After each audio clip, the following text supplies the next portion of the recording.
a simple folded paper once could rule. Wind will understand how a simple folded paper once could rule. Wind will understand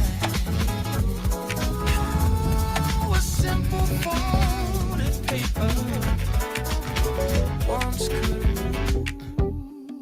Wind will understand how a simple folded paper. A folded page inside words I wrote but never took, lines that wandered late at night, trying hard to land them right.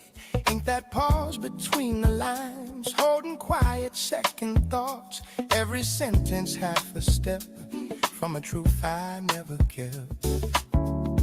All the things I meant to say waited for another day. Little phrases passing through, old but true. That unsent letter stays with me like a locked up memory. Every word still hanging there in the air. Some apologies were late, some were lost to simple fate. Some were just a shade of pride, standing silent at my side.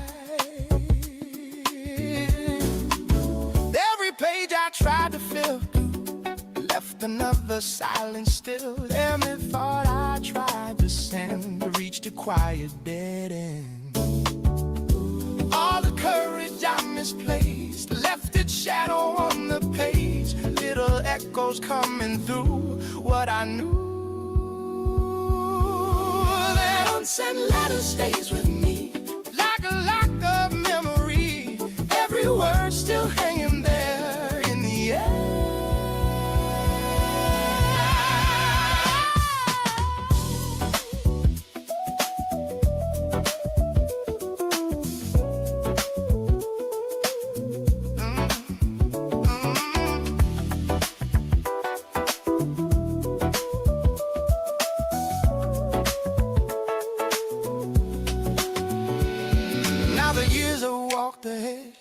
Different roads and things unsaid. Maybe time has closed the door on the lines I wrote before. Still that page remains the same, carrying a quiet name. Not a bird and not a plea, just a piece of history.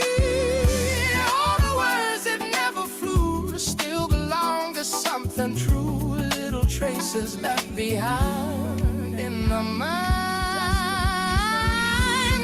That letter stays with me like a locked up memory.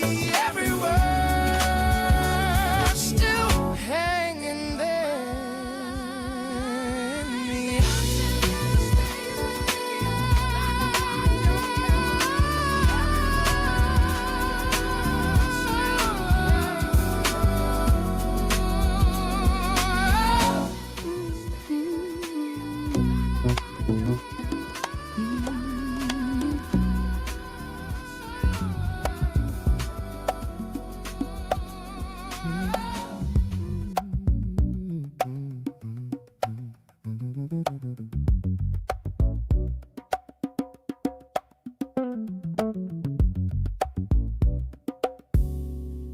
the table set, but no one's here.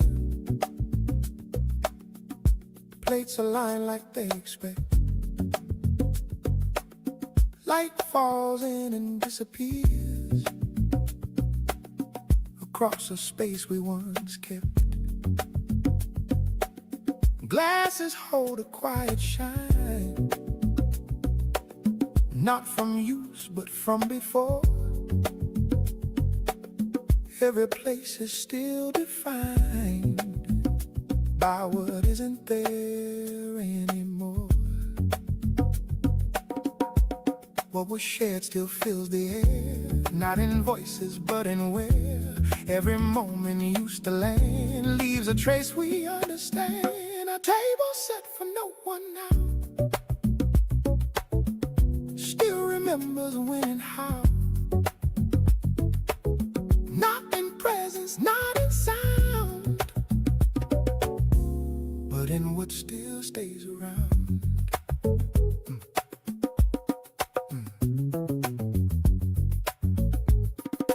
Cutlery rests without a need to be lifted, to be used.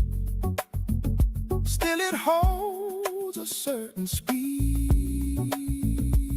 of a night that once moved. Chairs remain in quiet lines,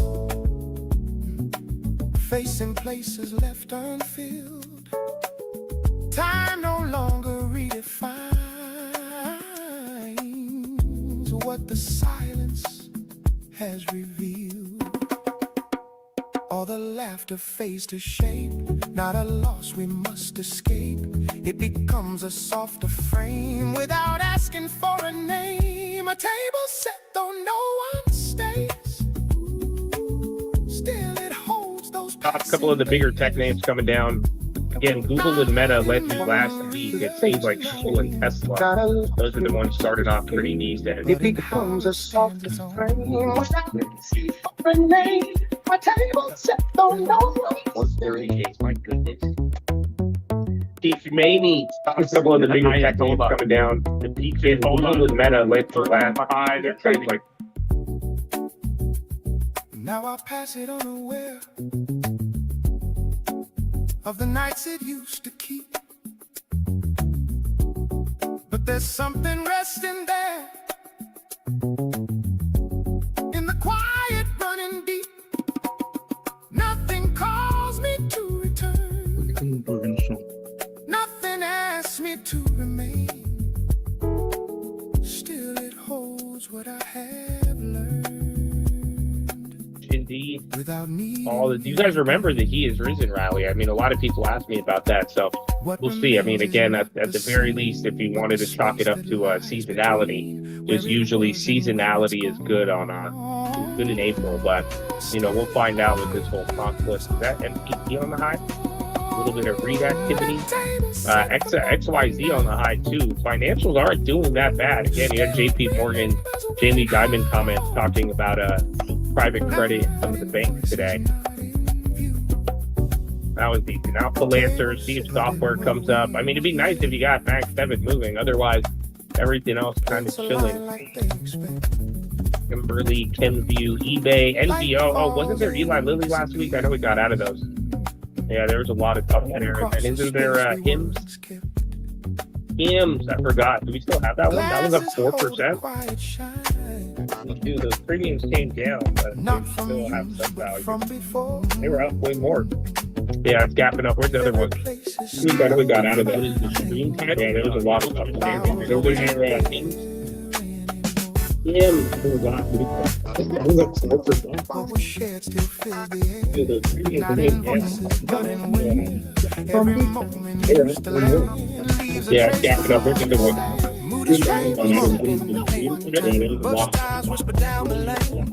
Shoes tapping on concrete squares, the loose newspaper drifts along. Traffic lights blinking in silence, radio murmurs through blast. Morning air moving slow, the goose on the street. Hands tapping what's on the dashboard, heads nod small to the beat. Little rhythm holding a moment, nothing pushing it forward. Let the rhythm ride the road, loose groove under the wheels. Clap one sharp on the backbeat line, easy post, nobody steals.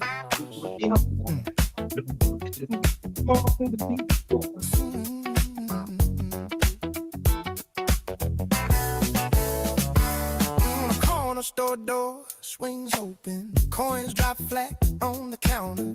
A Barbie chair turning slow, low talk floating around. Cards snapping on a small table, shoes sliding across the floor. Every chord walking steady, like steps through the block. Fingers tracing lines on glass, heads leaning with the groove. Little rhythm fills the corner, nothing loud in the room. Let the rhythm ride the road, loose groove under the wheels. Clap one shot sharp on the backbeat line. Easy coast, nobody steals.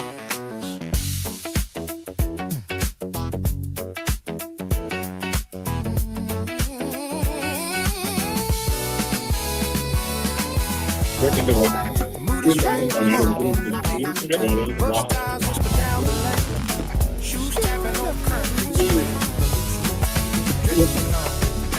Traffic lights blinking in city lights.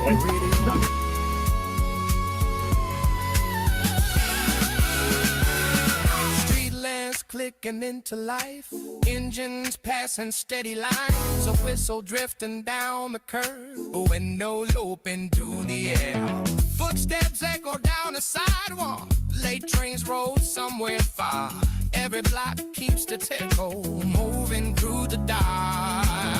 Oh, Bruce, stay on the road. Rolling town to town.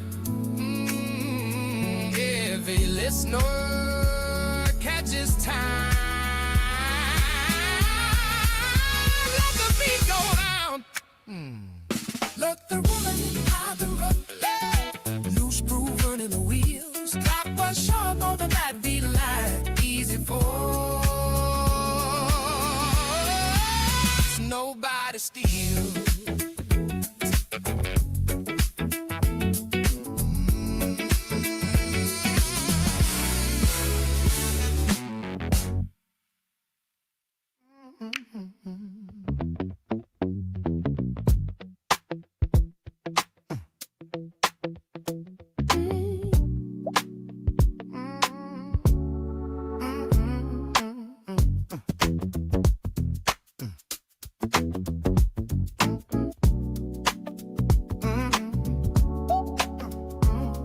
Old payphone standing by the corner wall. Loose cord hanging to the side. Coins waiting in a jacket pocket. Bus brakes side down the street. Shoes turning slow on concrete squares. A paper cup rolls past the curb. Someone dialing patient numbers. The groove sizzles low in the air. Fingers tapping on the metal frame. Heads not small to the beat. Little rhythm in the silence. Nothing pushing the time. Drop the coin. Let the line ring through. Low tone down the wire. Have one sharp on the backbeat line. Old calls never retire. Drop the coin. Let the line ring through. Low tone down the wire. Have one sharp on the backbeat line. Old calls never retire.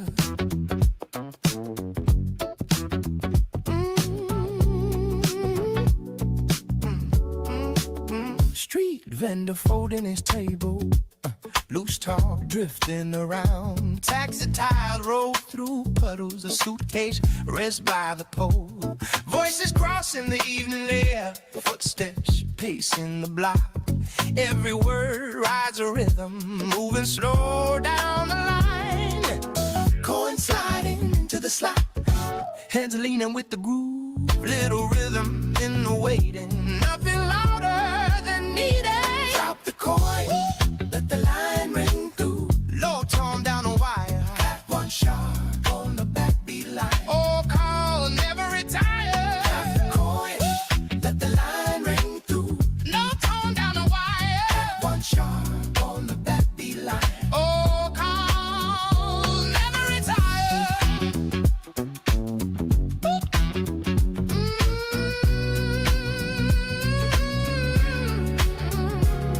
Like signs flicker down the avenue, engines humming distant roads. Someone laughing through the receiver, a light wind moves the cold. Street lamps watching the sidewalk, late steps cross the square. Every corner holds a rhythm, waiting for another call. Old numbers circle the line, turning slow and true. Every voice finds the moment when the beat comes through. Drop the coin, let the line in through. Low tone down the wire, push on the backbeat line. Oh, cause never retire. Push on the backbeat line.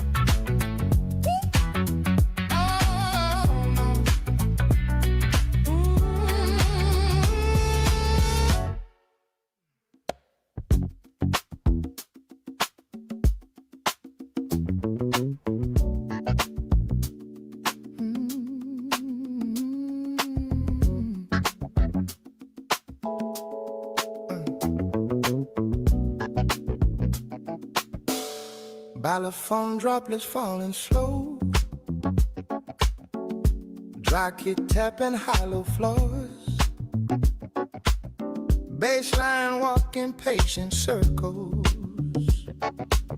night hum through apartment doors, old stairwell smelling like winter dust, steps remembering every shoe. Your voice lives in the railing somewhere, like a rumor drifting through. A palm muted guitar keeps whispering tiny sparks of passing days, city breathing through thin windows in 1,000 quiet ways. A balafon counting slow reflections, Jim they murmurs under skin. Something in this turning rhythm pulls the faded pictures in. It's in the stairwell blues tonight, footsteps fading out of sight. Keep the groove beneath the shoes.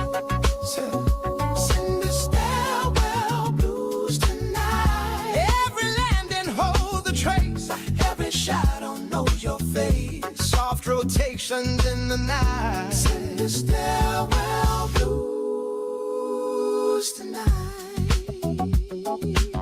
A mailbox is breathing quiet secrets, highway globes that hum and fade, baseline loops like patient memory in our corners that we made.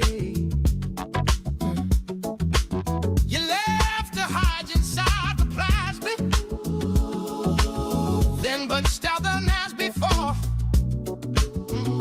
time keeps walking down the stairway, but the rhythm holds the floor. Slow, slow, slow, slow, slow, slow descending, soft remembering, battlefield drifting, jabbing, murmuring down the stairway.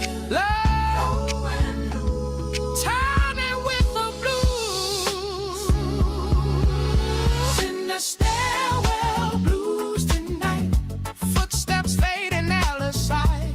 Keep the groove beneath the shoes. In the stairwell blues tonight. Every landing holds a trace. Every shadow knows your face. Soft rotations in the night.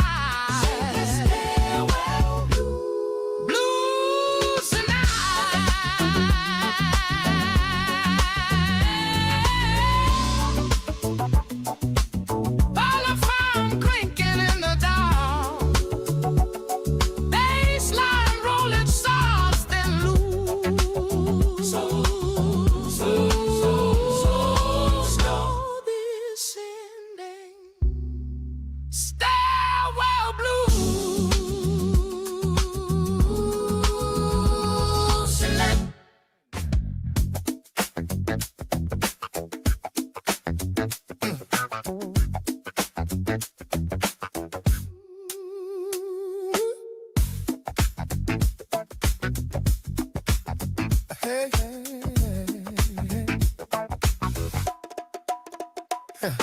hey, hear that bass go walking by down Jackson Lane. Somebody tapping on a bottle, keeping time again. Old men laughing by the doorway, feet begin to slide. Soon as that groove start rolling, nobody stay inside.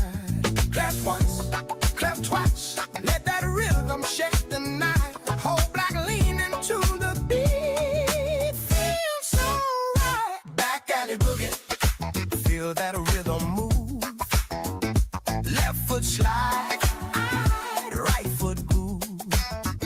Back alley boogie, everybody knows when the bass line hits, the whole town goes. Street dogs barking to the rhythm, windows open wide. Radio playing something funky from inside.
Somebody spinning in the middle of the crowd.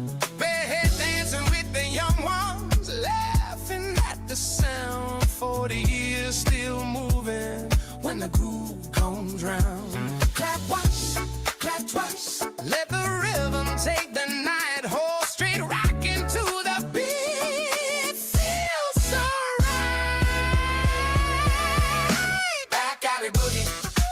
Feel that rhythm move. Left foot slide, right foot through. Back alley boogie. Everybody knows when the bass line hits, the whole town goes.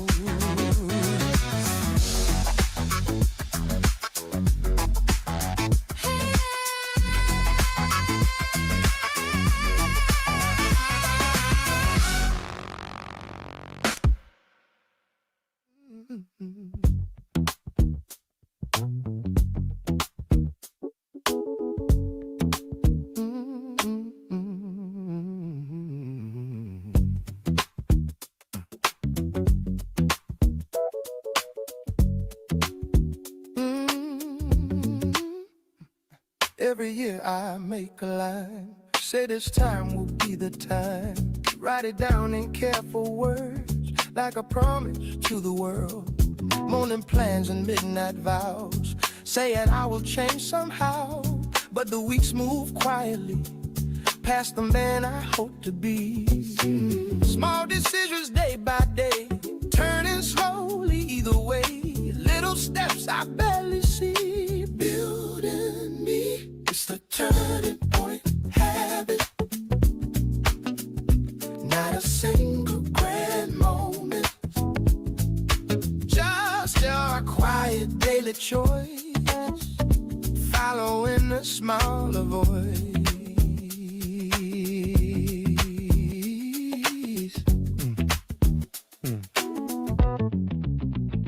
Used to wait for one big sign, something loud to change my mind. Thought a moment bright and clear would arrive some certain year, but the trick was always plain, hidden in the same routine. Every morning starts again, like it always has been. Tiny changes hard to see, growing into what will be. Piece by piece it rearranged. What I changed is the turning point habit. Not a single grand moment, just a quiet daily choice, following a smaller voice.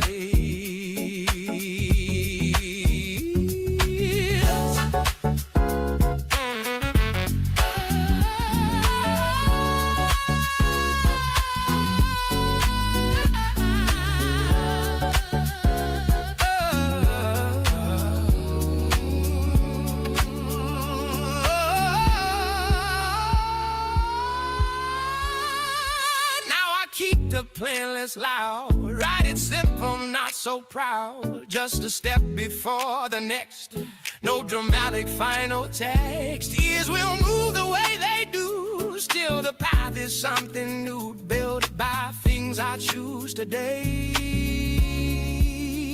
in a quiet way.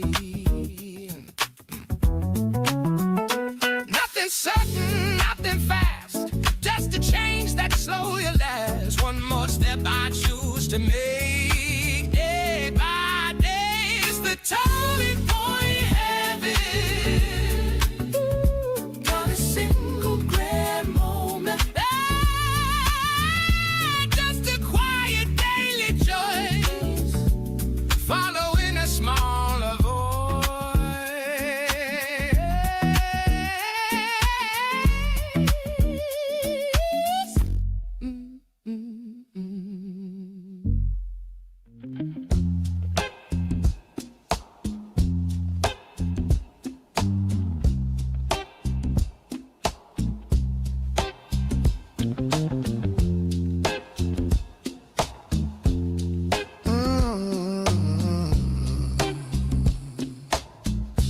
Morning leaks through blinds and lines,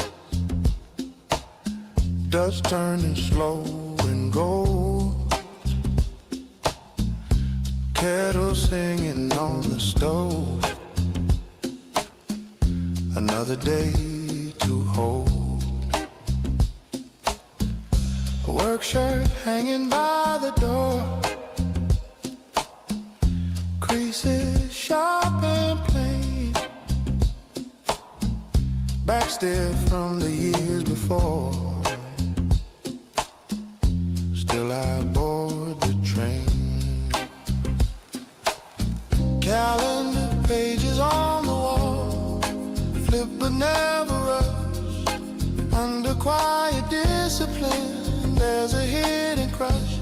Concrete sunrise on my face, no retreat, no race, measured in my pace. I hold my place, concrete sunrise in my veins, running through the lanes, pleasure mixed with pains, nothing here in vain. Factory whistle memory still rings in my ear, paychecks folded carefully year by working year, arguments that shape my home, voices firm but fair. Love was not a movie line, it was staying there. When the mirror shows the truth, silver at my side, I don't flinch or look away, I let it ride. Concrete sunrise on my face, no retreat, no race, measured in my pace. I hold my place, concrete sunrise in my veins, running through the lanes, pleasure mixed with pain, nothing here in vain. Granddaughter on the living room floor, drawing houses wide, ask me if the world is hard, I tell her it is pride. Medicine beside the sink, water glass at night, I count the pills without complaint, then turn off the light. Breathe in with the city hum, let the low end guide, even as the tempo slows, there's heat. Concrete sunrise on my face, no retreat, no rain, measured in my pace. I hold my place, concrete sunrise in my veins, running through the lanes, pleasure mixed with pain, nothing here in vain.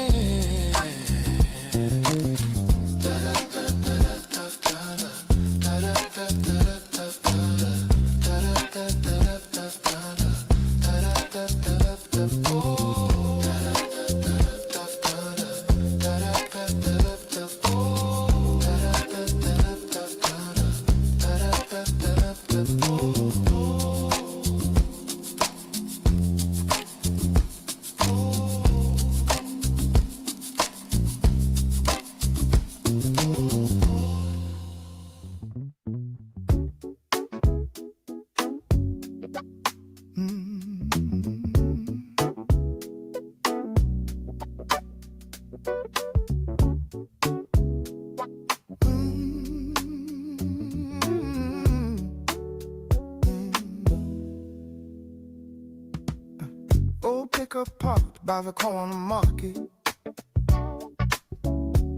dust drifting across the road. Two men leaning on the faded tailgate, talking light about the load. Morning sun on the cracked cement sidewalk, traffic rolling slow and plain. Someone jokes about the county weather, same old story once again. Shoes scrape lines in the gravel ground, keys tapping steady and low. Years keep moving a long way around, still the same small stories grow. Talk it over on the dusty roadside,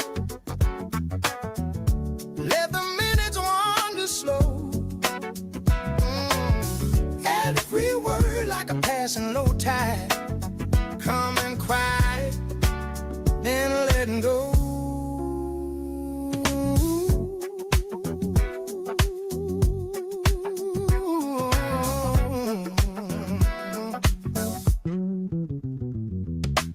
Front porch creaking in the lazy daylight. Dog asleep beside the chair. Old man folding yesterday's newspaper. Watching trucks cut through the air. Disc and hammer from a wooden rooftop. Someone fixing winter leaks. Radio playing soft behind the screen door. Same old singer every week. Shoes scrape lies in the gravel ground. Keys tapping steady and low. Hands keep moving the long way around. Still the same small store and bro. Talking over on the dusty roadside. Let the minutes wander slow. Every word like a passing low tide, coming quiet, then letting go.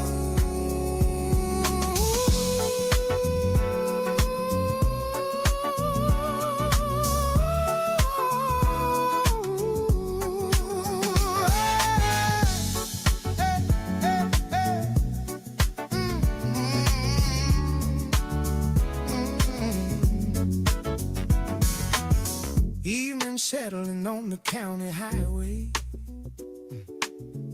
Street sign humming in the breeze. Someone locking up the little hardware, turning slow the rusty keys. Pickup headlights cutting through the twilight. Gravel crash beneath the wheel. Two old friends not across the sidings. Nothing left they need to feel. Shoes scrape lines in the gravel ground. Keys tapping steady and low. Years keep moving a long way around. Still the same small stories roll. Talk it over on the dusty roadside. Let the minutes wander slow. Every word like a passing low tide, coming quiet, then letting go.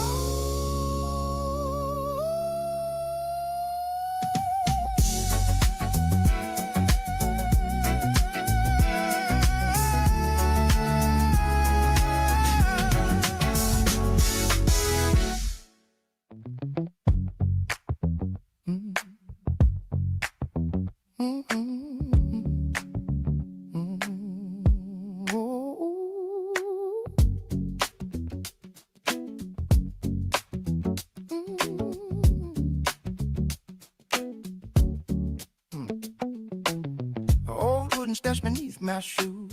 Cheap radio humming local news. Two men sitting in folding chairs, watching clouds drift anywhere.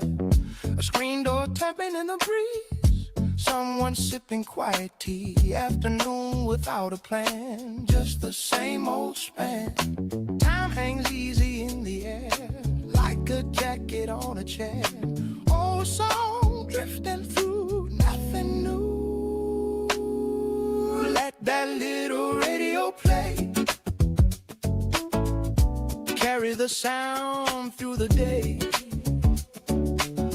Hands tapping slow on the wood.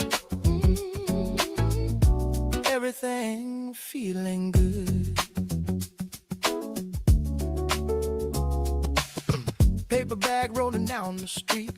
Someone dragging tired feet. Bedside talk about the score. No one keeping count no more. Late sun leaning on the wall. Lazy voices in a draw. Every moment moving slow, just letting go. Same old melody returns like a page that slowly turns. Every note comes through familiar view. Let that little radio play. Carry the sound through the day. Hands tapping slow on the wood. Everything feeling good.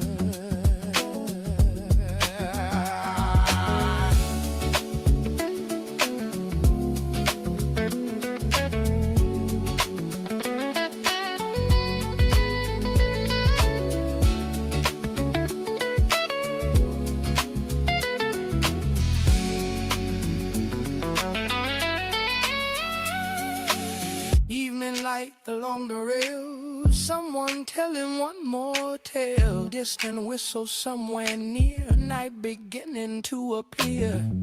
Crickets tuning up the ground, soft and steady evening sound. That same station rolling on after the sun is down. Years can pass us by the same, still the rhythm stays unchanged.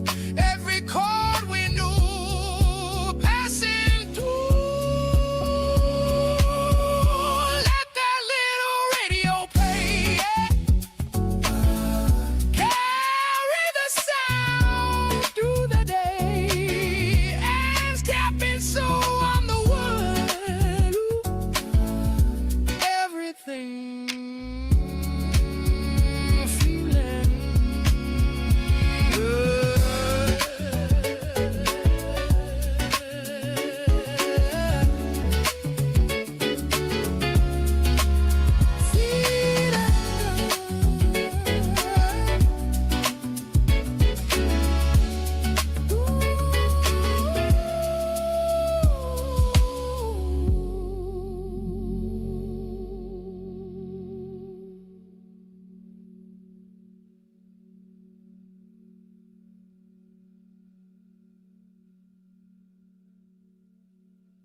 Nerve flick on a bus stop shelter, turntable loose on the board. Paper cup rolling near the curb line, wind pushing it down the road. One man reading yesterday's headline, coat collar pulled to his chin. Deadlights passing like quiet questions, in the darkness back again. Engines fading somewhere down the street, night stretching long and thin. Someone tapping out a patient beat, waiting for the ride to begin. Last bus rolling through the silence, door slide open with a sigh. City breathing in slow compliance under one tire, yellow light. Yeah.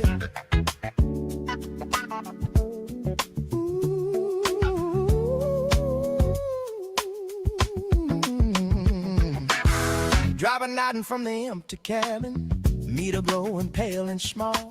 Two more shadows step up from the pavement, saw footsteps in the hall. Plastic seats in the hum of motion, the window showing scattered signs. Billboards blinking over quiet rooftops, counting off the passing time.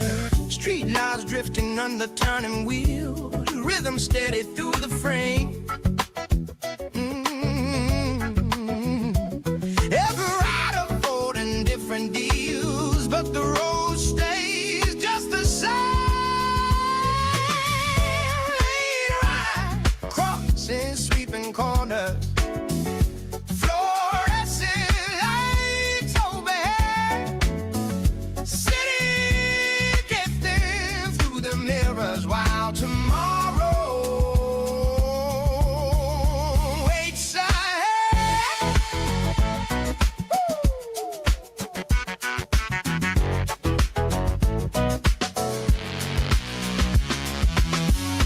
don't stop beside the river railing, and you're cooling in the dark. Travel stretching in the silent parking, listening for a distant bar. Doors plunge slowly on the empty aisle, ticket stubbed inside a coupe. Somewhere down another midnight roadway runs another quiet route. Night keeps turning like a steady wheel, routes calm, thin and wide. Every traveler with a private deal, riding through the other side. Boats leaving quiet corners, empty lanes beneath the sign. City resting on its shoulders till the earth fall in line.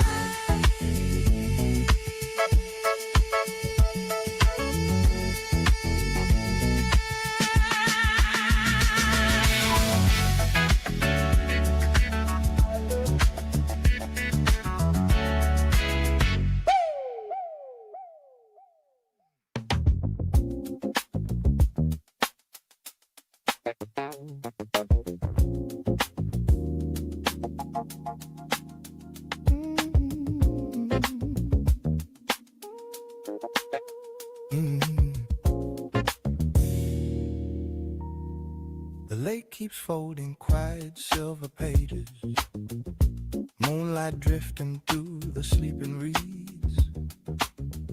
A single bird withdraws the empty sky with wings that whisper ancient stories. The shoreline listens without moving, like a clock that forgot the hours. Your memory floats across the water, soft as breath inside a lantern. Fireflies wander through the grasses, riding gold across the air. None of them remember faces, still they glow as if they care.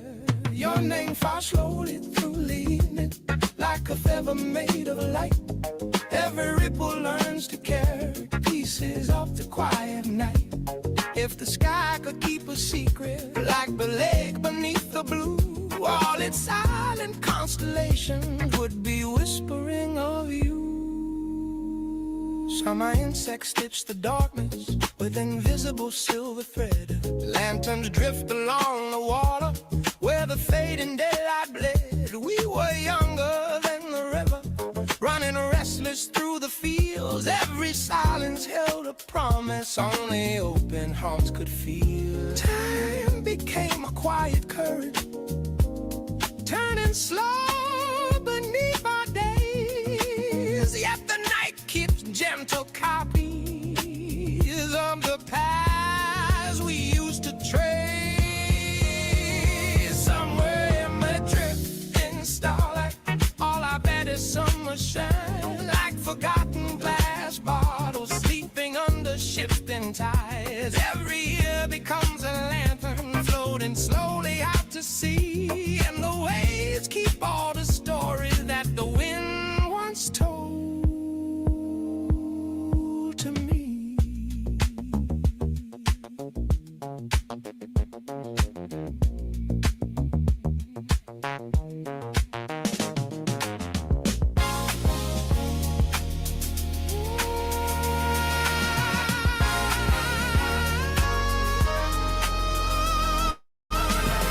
Dawn begins to rinse the darkness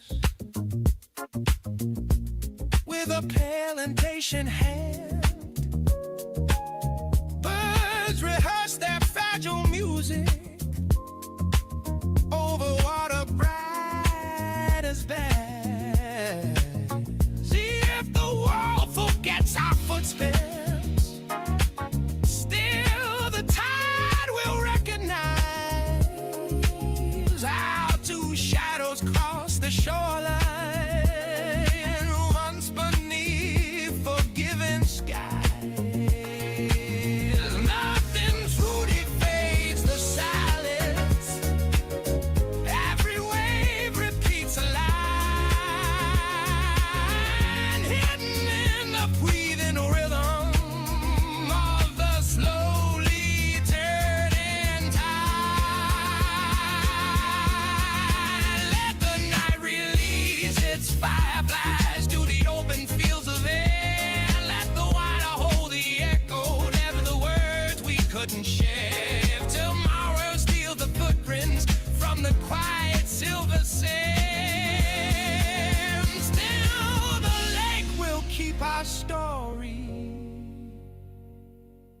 written softly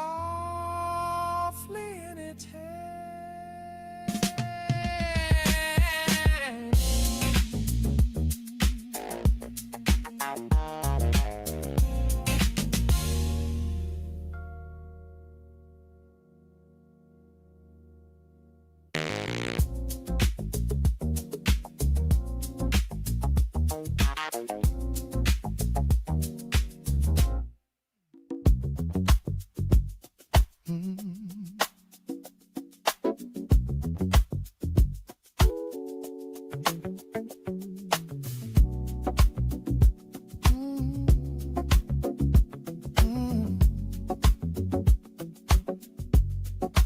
Dashboard blowing soft and steady, highway lines begin to slide.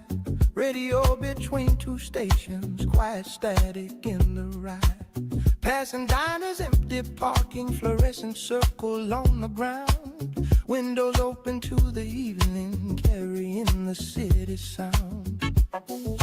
Traffic lights turn slow to green, and engines breathing through the lane. Something steady in the motion, like a low familiar chain. A late night city drive, rolling through the quiet streets. Every turn and every signal moves the rhythm through the sea. The late night city drive, nothing rushing where we roam. Just the road and distant headlights leading slowly toward home. Gas station under pale lighting, someone counting folded bills. Old sedan beside the corner, engine humming soft and still. Road cores drifting from the speakers, loose and easy in the air. Driver tapping quiet patterns with a finger on the wheel. Signals changing at the crossroads, night wind sliding through the glass. Every mile becomes a marker for the moments that we pass.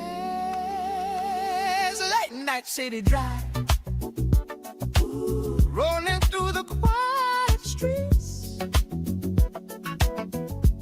Every turn and every signal moves the rhythm through the sea.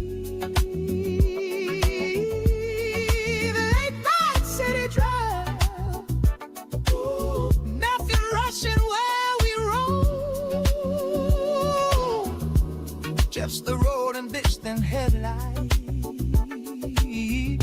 leading slowly toward home.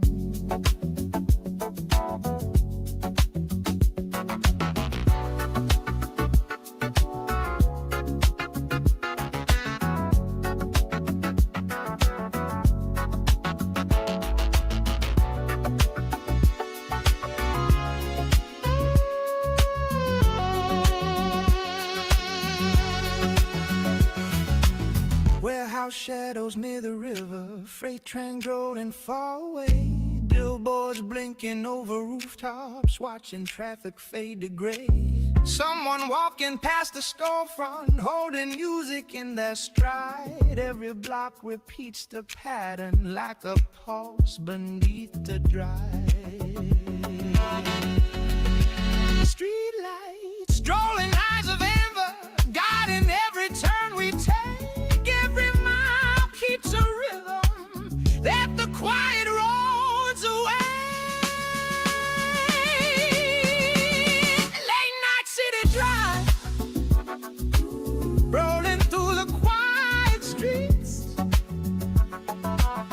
Every turn and every signal moves the rhythm through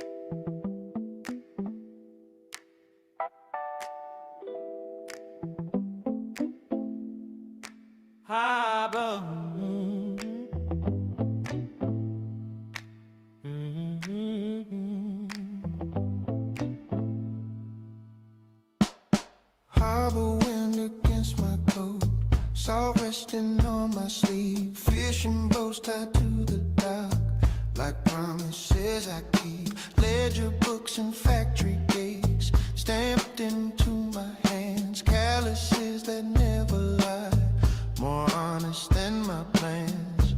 I have bargained with the years, paid in sweat and bone. Still beneath this thinning hair, a stubborn tone. Last harbor calling me, not with surrender, but with gravity. Last harbor steady and low, where old men grow stronger than they show. Last harbor I remain, where the blood untamed, standing in my name.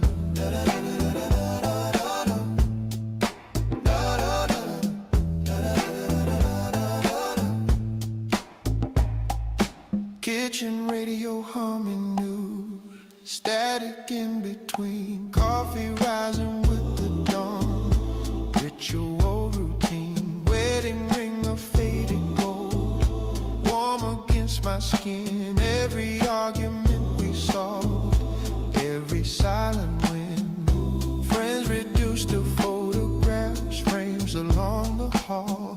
I speak their names in quiet tones, so they never fall.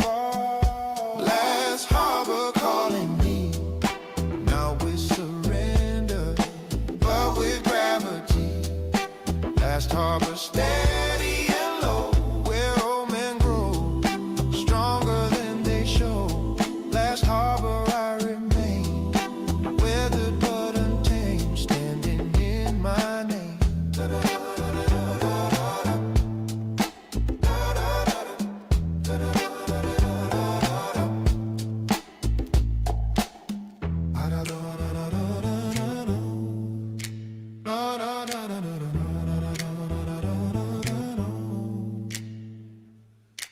Doctor says to slow the pace, watch the salt and sugar. I just nod and lace my shoes, walk a little further.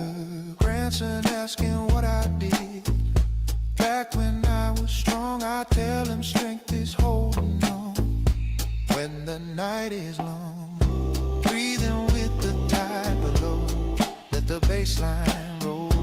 Every scar a lighthouse beam, guiding through the show.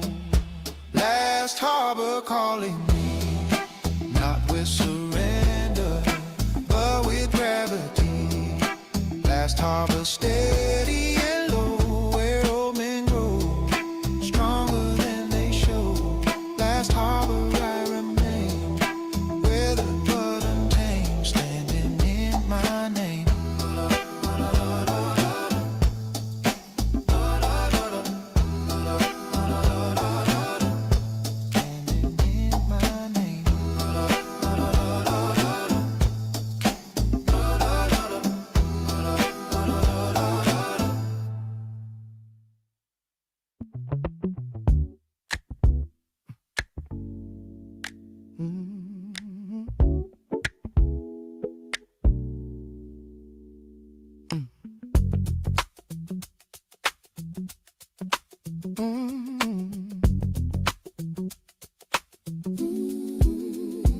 All my life I asked around, everyone seemed certain sound, pointing roads with steady hands, drawing neat and tidy plans. I wrote them down just like they said, stacked those thoughts inside my head, walking paths they swore were right, step by step without a fight.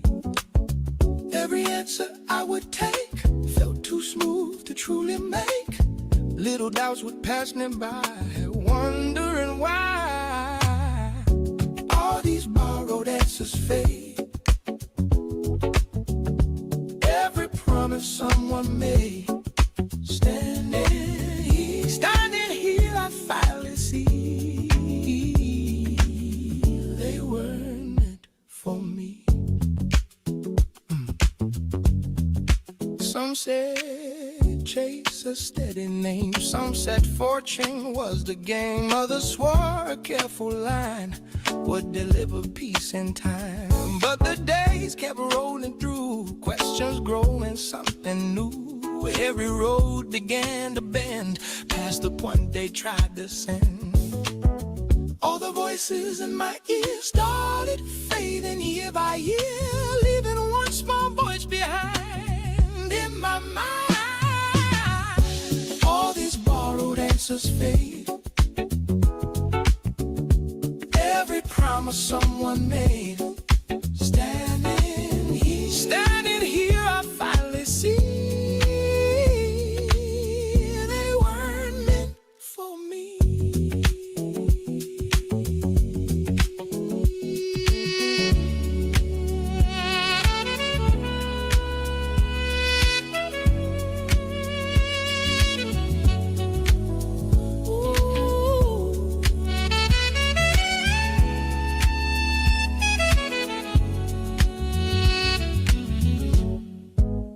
Now I walk a quieter pace, no one drawing out the space. Every turn belongs to me, clearer than it used to be. Maybe wrong or maybe right, still is mine to hold tonight. Every step a simple claim, signed without a borrowed name. No more maps from other hands, no more second-hand comments, just the road ahead of me.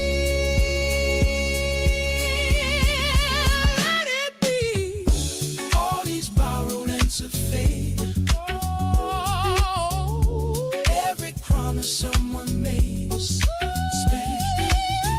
Standing here, I finally see they were meant for me.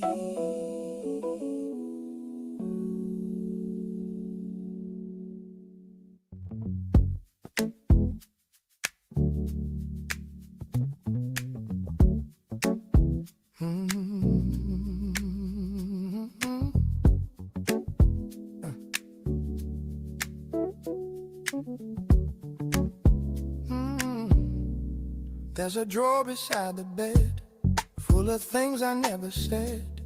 Pages folded out of sight, written down some restless night. Names that time has worn away, lines that never found their way. Ink that tried to say it clear, still remains collected here. Every word I meant to send sat there waiting in the end. Little thoughts that came too late, learning how to wait. All those letters never read, all the quiet words I said, still they rest where they belong, holding on.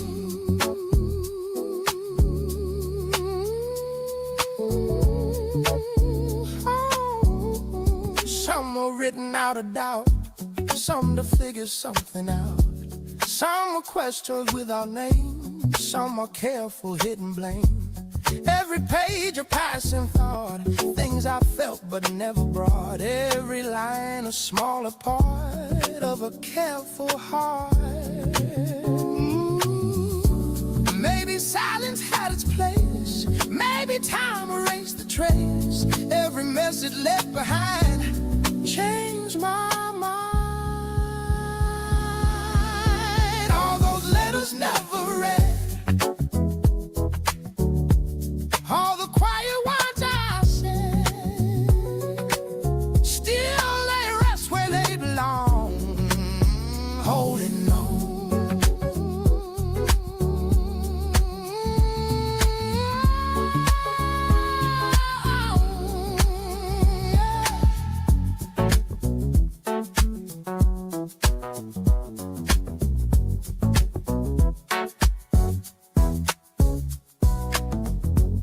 Now I'm gonna take a look through that quiet paper book, not to send them out again, just to see who I was in. Every page a faded sign of a different state of mind, proof that time kept moving through, changing what I knew. All the thoughts that stayed with me built the man I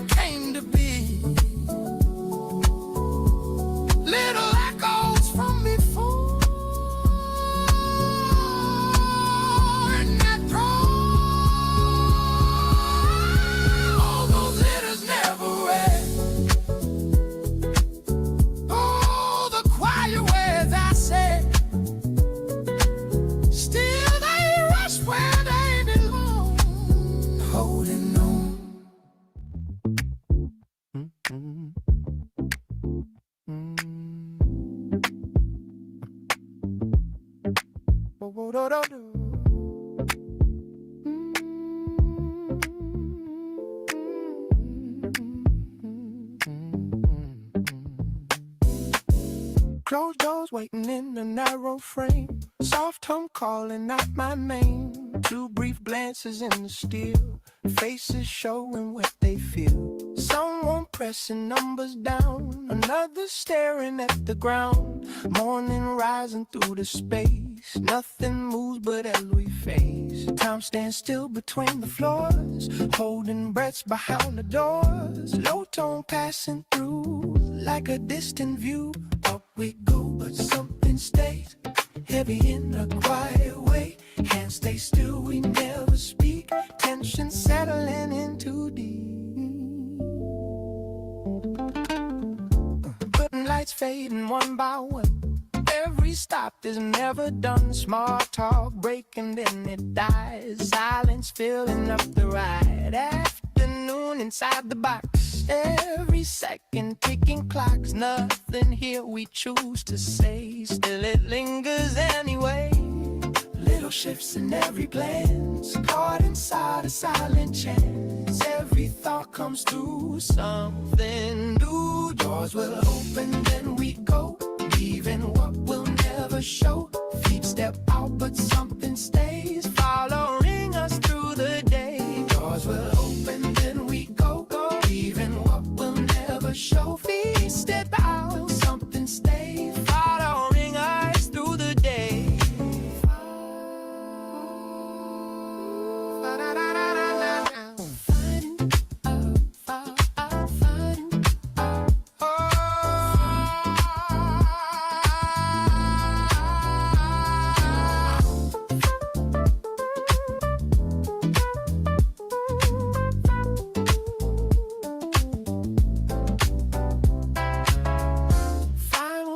The signal sounds, people scatter all around. Empty space be just a clear. Still that feeling lingers here. No more walls to hold it in. Still it presses from within.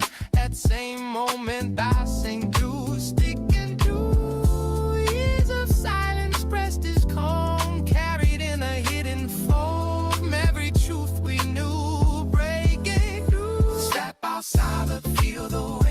Following and never late. All the things we never say. Walking with us anyway. I don't know. Step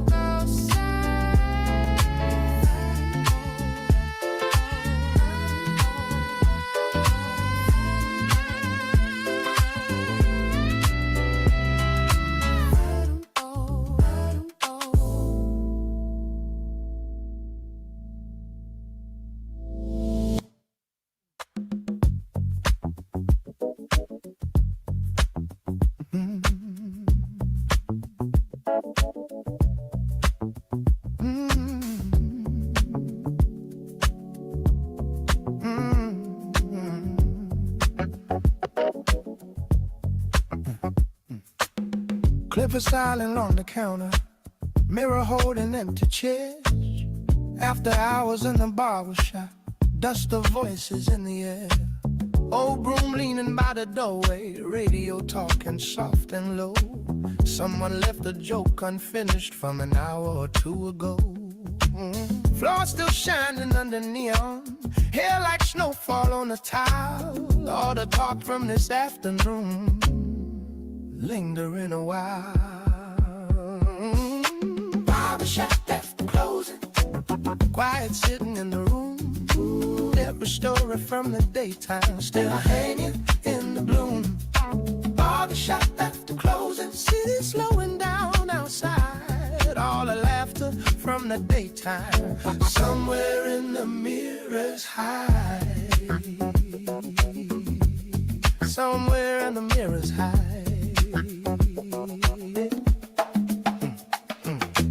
Road scores drifting through a speaker. Baseline walking soft and round. Old photos on the wall are watching.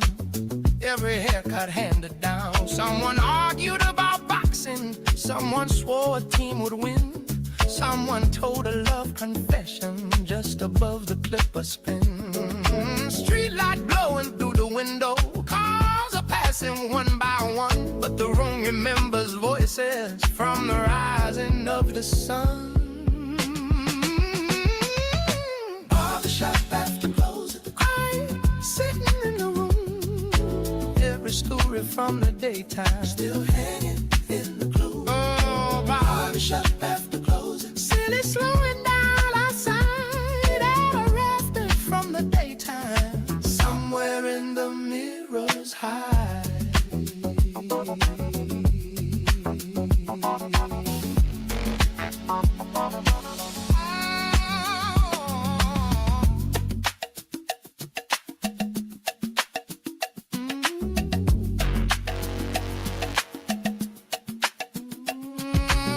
Keys are turning in the doorway, sign flips slowly in the dark. Empty chairs beneath the mirrors, holding shadows like a mark. Tomorrow morning doors will open, conversations start again. But tonight the room is resting from the noise of working men.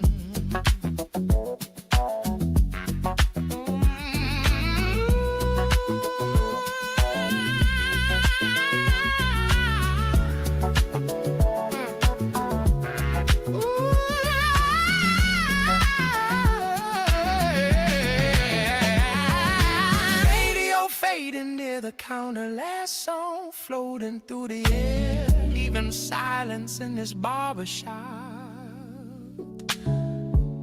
feels like someone still in there. Barbershop after closing, quiet sitting in the room. Every story from the daytime still hanging in the view.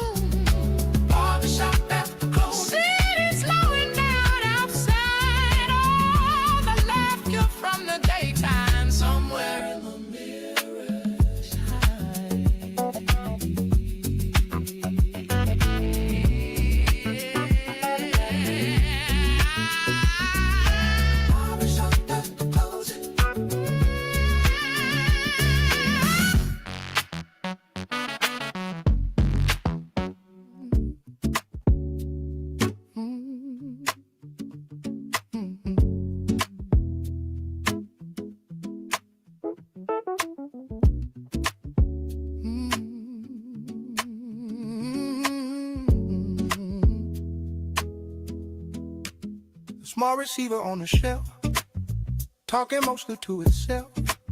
Dim light hanging from a wire, coffee cooling near the dial. One man reading yesterday's page, turning slowly with his age. Nothing urgent in the room, just the hum beneath the tune.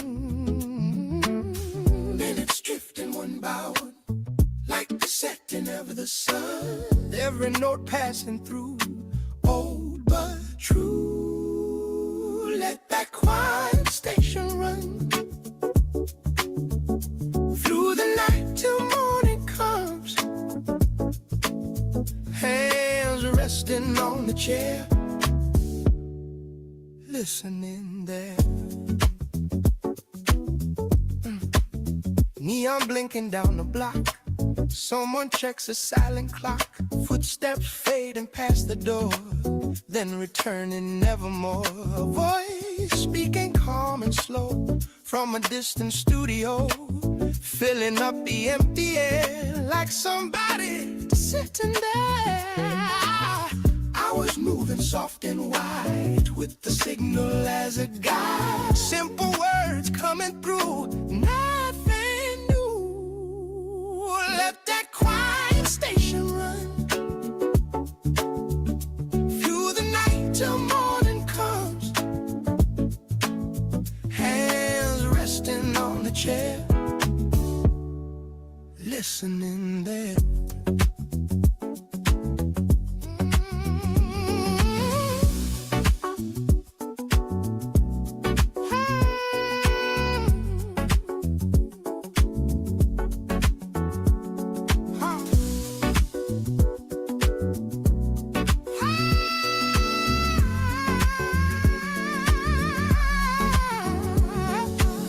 Mother leaning up the frame, sky returning pale again. cup is empty on the side, static fading with the light. Another night has traveled far, carried out distant bars.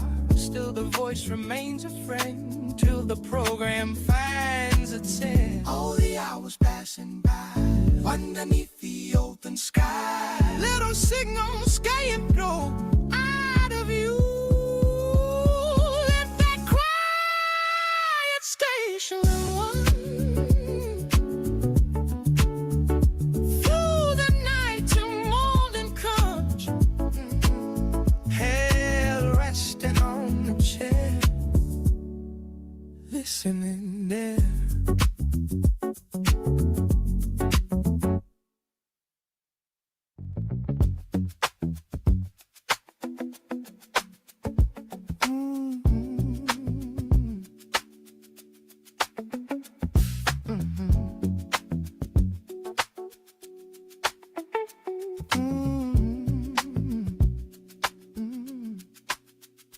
Quiet stairwell holding pale blue air, thin light resting on the railing there.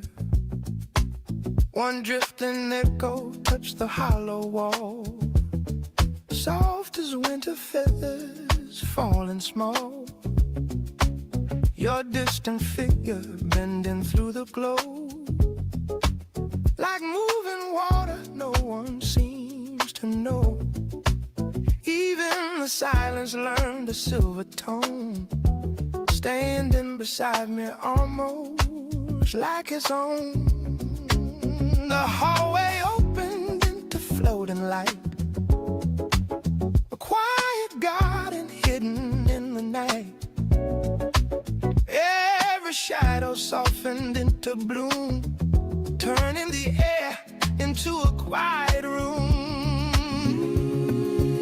Inside the opaline stairwell glow, something tender begins to flow. Nothing spoken, nothing to prove, only a slow, invisible groove.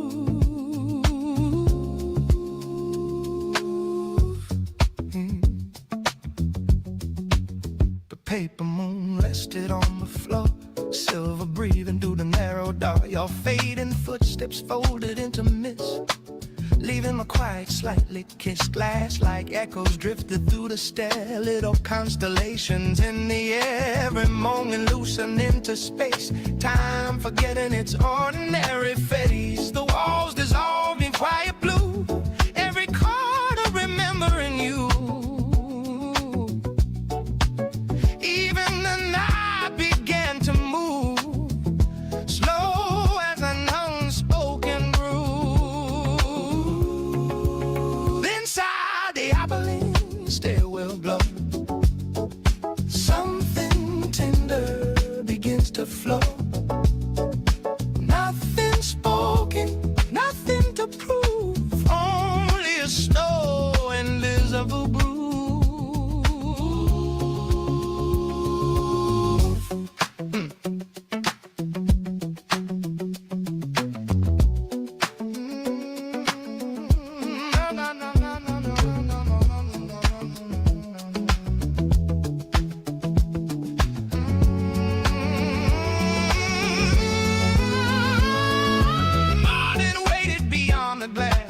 Watching the silver silence pass,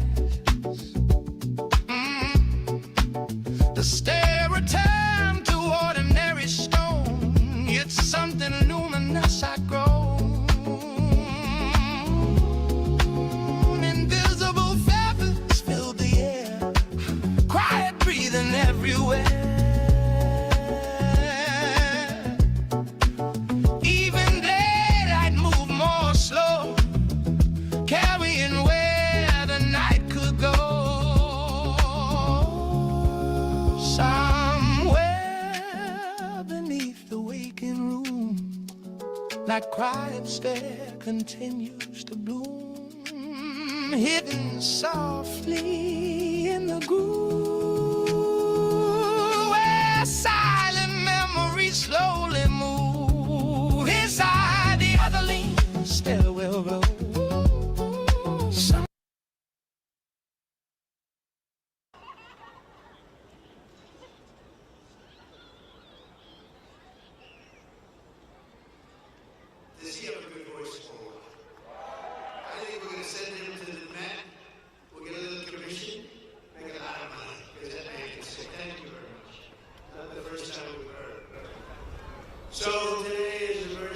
special day.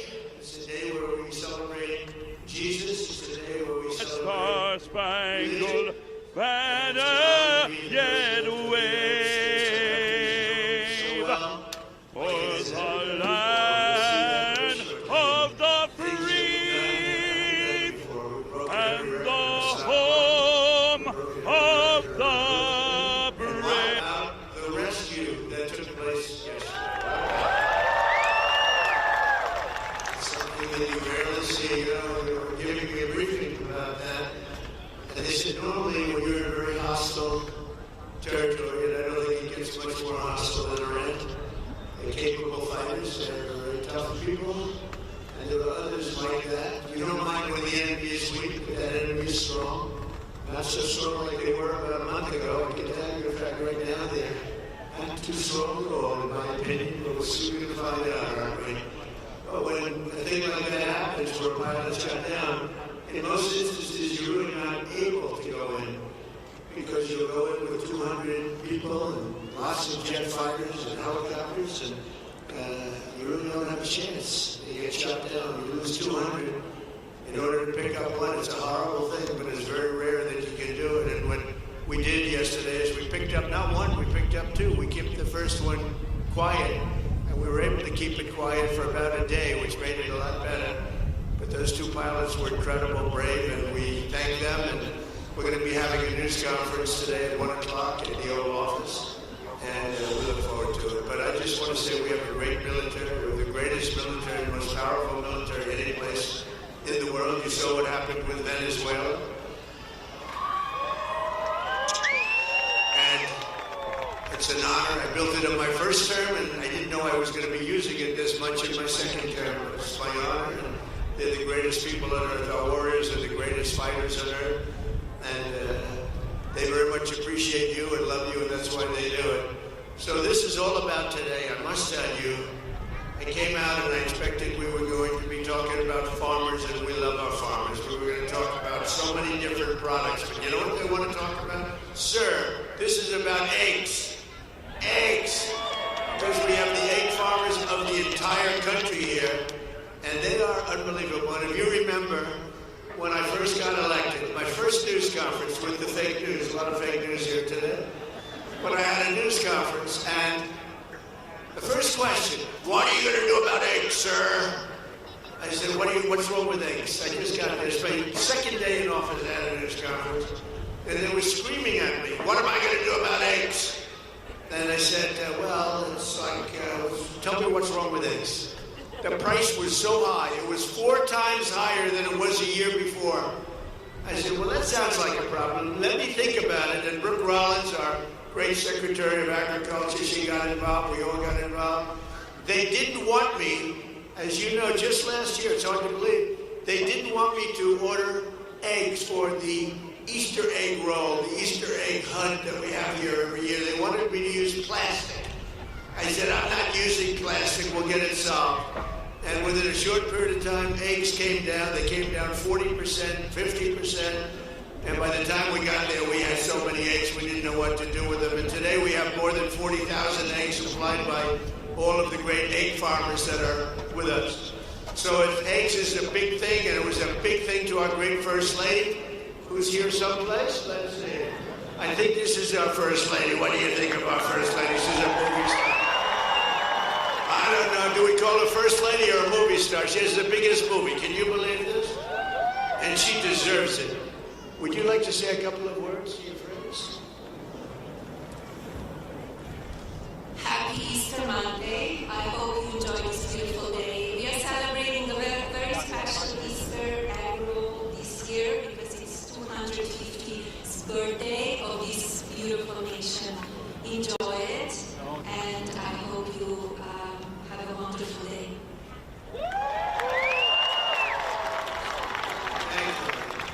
And she worked very hard with her staff and the staff of the White House on really just making it nice. This is the nicest I've ever seen it. So this is my 5th, and I will say that it gets better every time, right? It gets better every time. You notice the fencing, it's all brand new. I said, we could have bought used fencing and saved a lot of money. They said, this is the This is for Easter, and this is for our egg farmers, and we're going to get new fencing. Everything's new and everything's beautiful, and the White House never looked better, and our country never looked better. So I just want to thank everybody. It's been a special period of time. 1 year ago, a little bit more, our country was dead. We had a dead country. We had an administration that didn't know what the hell they were doing. Today we have the hottest country anywhere in the world. We're respected by everybody, and that's the way we're going to keep it. That's the way we're going to keep it. So again, I want to thank all of the associations and the egg farmers and all of the people that are here. We think we could have 50,000 people coming all day long. It's open, and they expect between 30 and 50,000 people, so that's great. And most importantly, I want to just say Happy Easter and God bless America. We have the greatest country on earth. God bless you all. You are very, very special people. Thank you, everybody. Have a good time.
Evening light along a rail, someone telling one more tale. Distant whistle somewhere near, night beginning to appear. Crickets tuning up the ground, soft and steady evening sound. That same station rolling on after the sun is gone. Years can pass us by the same, still the rhythm stays unchanged. Every chord we knew passing through.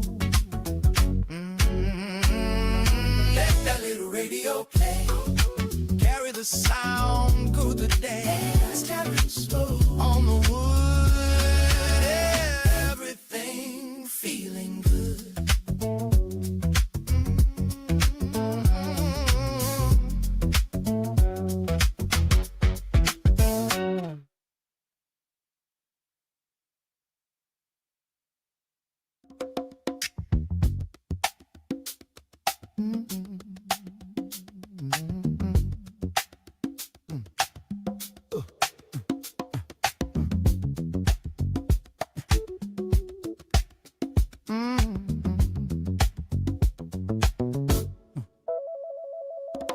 Rain taps quick on a plastic stand. Vendors laugh as they change their plans. Fruit roll slightly finds its place. No one rushing in this space. Shoes make patterns in the street, splashing time in uneven beats. Nothing still and nothing stays. Everything just shifts its way. What was neat begins to slide. Colors blend and drift aside. Nothing holds a perfect line in this moving, messy time. Let it fall, let it run. Nothing here needs to be done. Every track rewrites the view. Something new comes breaking through. Voices rise then disappear, lost between the now and here. Hands adjust without a thought, fixing what the rain has brought. Boxes tilt but never break. Every shift's a small remake. No one trying to control, just adapting to the flow. Lines dissolve and reappear. Nothing stays the same out here. Still it works without a plan, better than it ever ran. Let it fall, let it move. Every change becomes the groove. Not a loss, not a mistake. Just a turn we didn't make.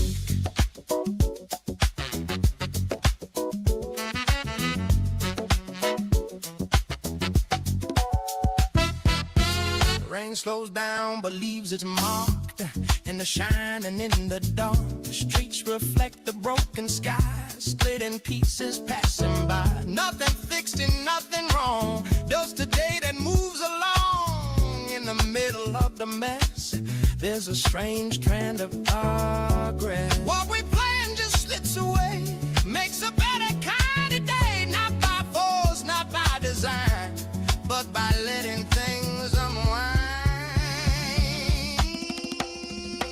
Let it fall, let it run. Nothing here needs to be done. Every drop rewrites a view, something new comes breaking through.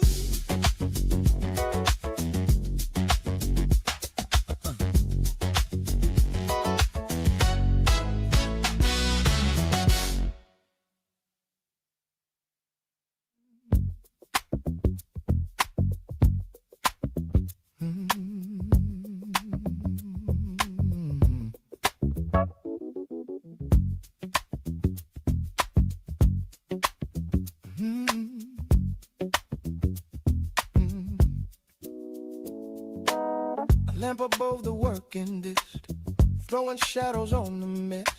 Notes and numbers on a page, words that wander off with age. A thought begins and then it bends, looking for a place to end. Every line I try to write turns and asks me what is right.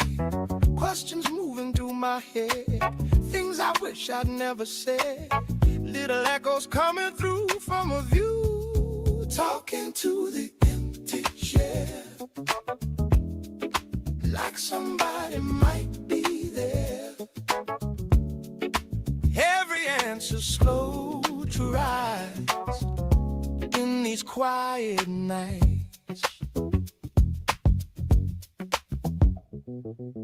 Some plans folded long ago, some still waiting down the road. Every year I tried to steer, left another question here.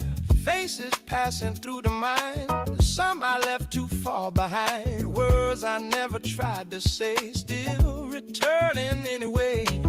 All the chances that I missed, gather slowly in a list. Small reflections drifting through nothing new, talking to the empty chair. Like somebody might be there. Every answer slow to rise in these quiet nights.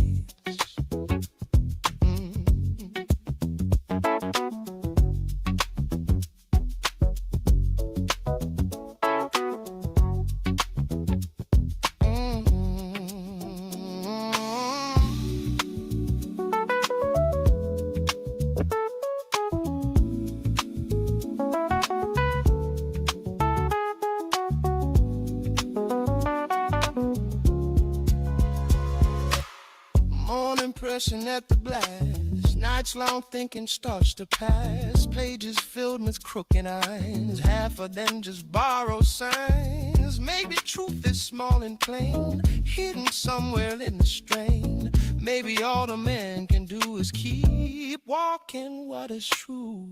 All the doubts that used to stay lose a little weight today. Little clarity becomes true, bit by bit.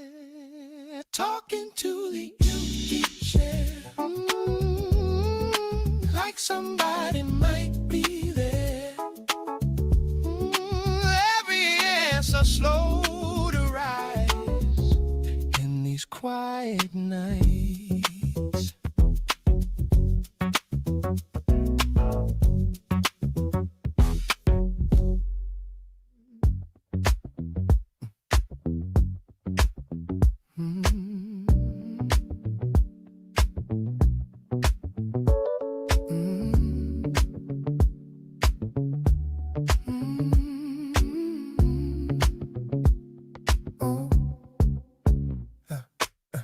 Late cat phone breathing tired neon, cold benches holding quiet strangers. Distant rail, I'm a low impatient, loose footsteps crossing yellow lines. Your cold moves, some flee in the night wind. Station clocks ticking slow above, old speakers mumble broken numbers. nobody rushing anywhere. The slow vibration through the rails, something moving far away. Your eyes drifting down the tunnel like you're waiting for a change. Meet me where the last train lingers, where the quiet rhythm keeps returning. Every minute stretching longer, like a groove that won't release. The newspaper turning in the wind, loose pages sliding down the tracks. A tired worker rubbing cold hands, soft breath fading into dark. You lean against the iron railing, watching signals blink and fade. Every second holds suspension, like a note that never resolves. A slow vibration through the rails, something moving far away. Your eyes drifting down the tunnel like you're waiting for a change. Meet me where the last train lingers, where the quiet rhythm keeps returning. Every minute stretching longer, like a groove that won't release. Yeah.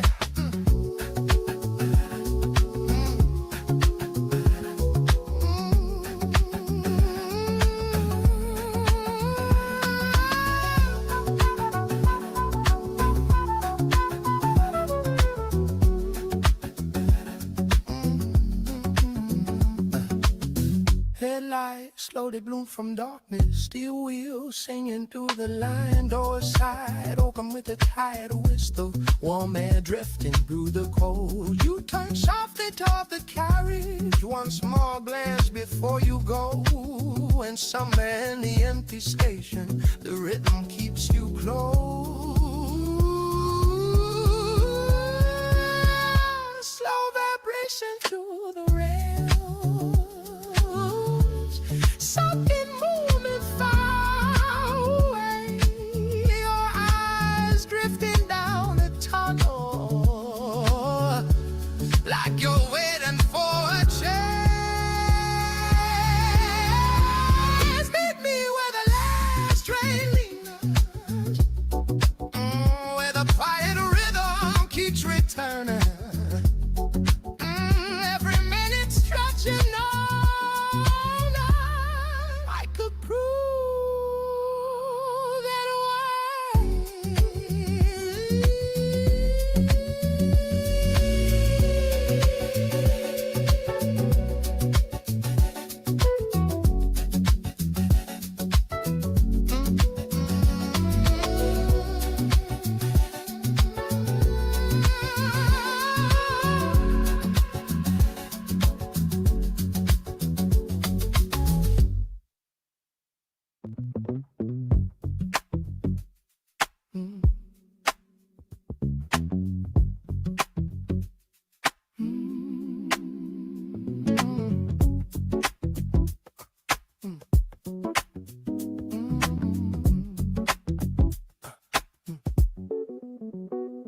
there's a chair across the room where a voice once filled the noon. Simple talks about the day, nothing heavy and nothing grand. Now the room is mostly still, only ticking from the wall. And a question in my head I never asked at all. Thought there would be time ahead, many things still left unsaid. Days were moving like they do, through and through. Now those quiet questions stay, sitting where you used to stay. Answers I will never hear from that empty chair.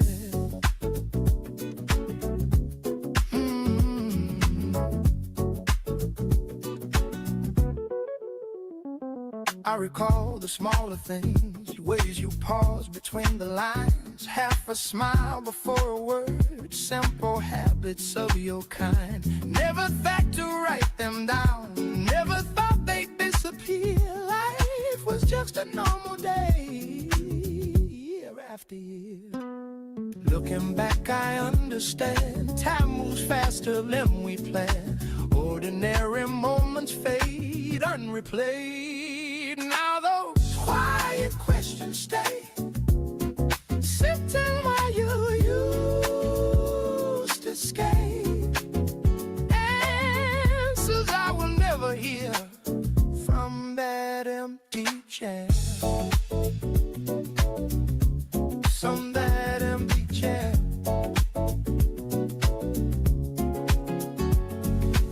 Still I speak sometimes out loud, like you're listening somehow.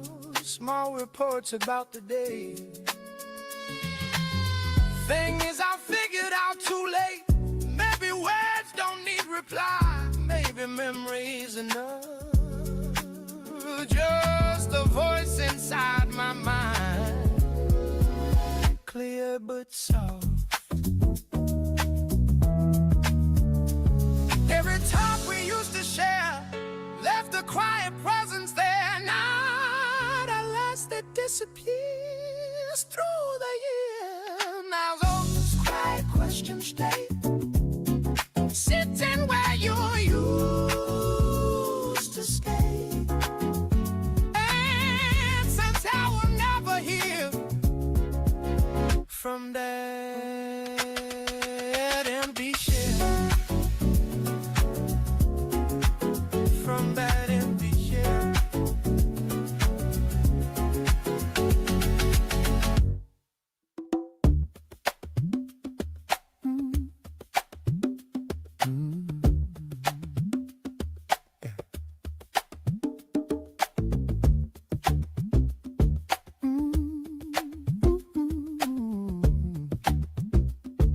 Have a nuclear weapon. Had we not broken the Barack Hussein Obama agreement, you know what I'm talking about, the Iran nuclear deal. This is years ago, my first term. You would have had a total. Israel would have been gone, extinguished. Israel would have been wiped off the face of the earth, and the entire Middle East would have been, at a minimum, in big trouble. But I did it. That was phase one. We killed Soleimani. Without Soleimani, if they had Soleimani, it would be a whole different thing. Maybe would still be winning, but it would have been harder because we are obliterating that country. And I hate to do it, but we're obliterating, and they just don't want to say uncle. They don't want to cry, as the expression goes, uncle, but they will. And if they don't, they'll have no bridges, they'll have no power plants, they'll have no anything. I won't go further because there are other things that are worse than those two. And we might have, well, the thing, if I had my choice, what would I like to do? Take the oil. Because it's there for the taking. There's not a thing they can do about it. Unfortunately, the American people would like to see us come home. If it were up to me, I'd take the oil, I'd keep the oil, and we'd make plenty of money. And I'd also take care of the people of Iran, much better than they've been taken care of. It's been a horrible. They've killed 45,000 people as of a month and a half ago. 45,000 protesters. We don't do that. So, if I had my choice, I'd keep the oil. But I also want to make the people of our country happy. I think most people wouldn't understand that. I'll give you an example. Venezuela has worked out so incredibly. We got 100 million barrels of oil right now in Houston being refined. It's been great. The relationship with Venezuela, the leaders, has been fantastic. And I think we're going to have a long-term, very good relationship. And it might be beyond long-term. You understand what I mean?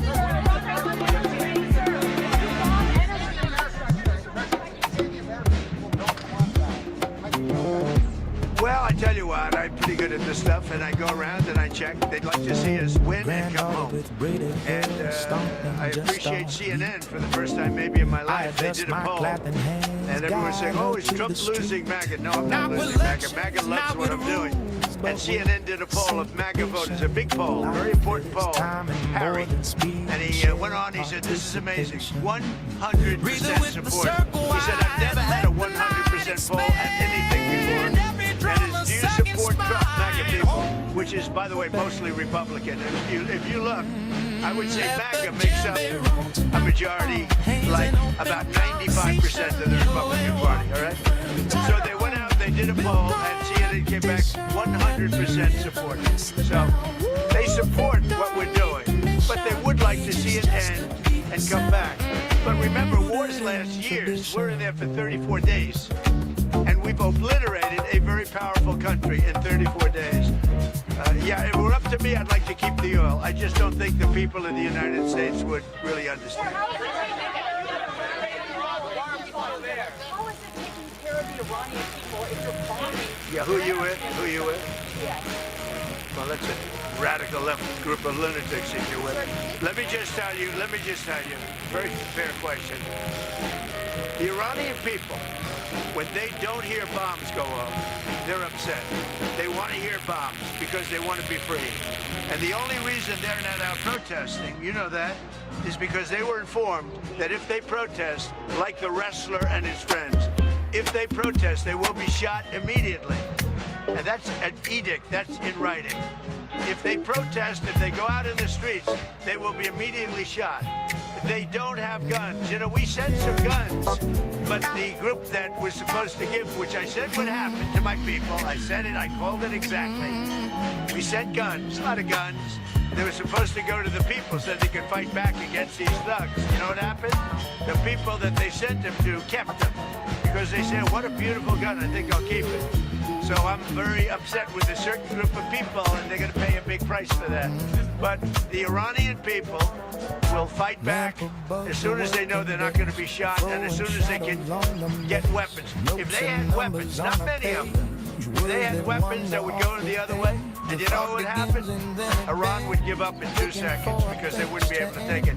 But in Iran, they have absolutely no weaponry, and they've been told point blank, if you come out in the streets, you will be killed. As of this morning, and we have this on pretty good information, 45,000 protesters have been killed. Pretty bad. Like somebody might be there.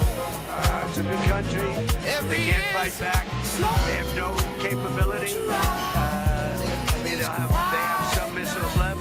They have some drones left, but essentially they have no Some capability. plans folded long ago, some still waiting down the road. Every year I tried to steer, left another question here. Faces passing through the mind, some I left too far behind. Words I never tried to say, still returning anyway. All the chances that I missed, gather slowly in a list. Small reflections drifting through, nothing new. Talking to the empty chair,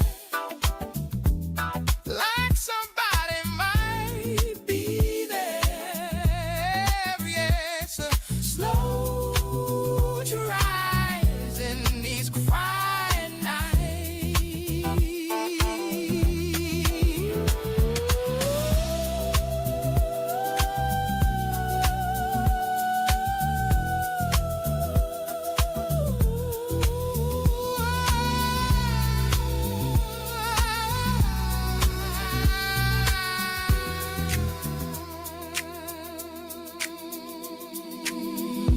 Morning pressing after glass, nights long thinking starts to pass. Pages filled with crooked lines, half of them just borrowed signs. Maybe truth is small and plain, hidden somewhere in the strain. Maybe all a man can do is keep walking what is true. Oh, the doubts that used to stay lose a little weight today. Little clarity comes through bit by bit. Talking to the empty chair, like somebody might be there. Yeah, it's so slow to rise in these quiet nights.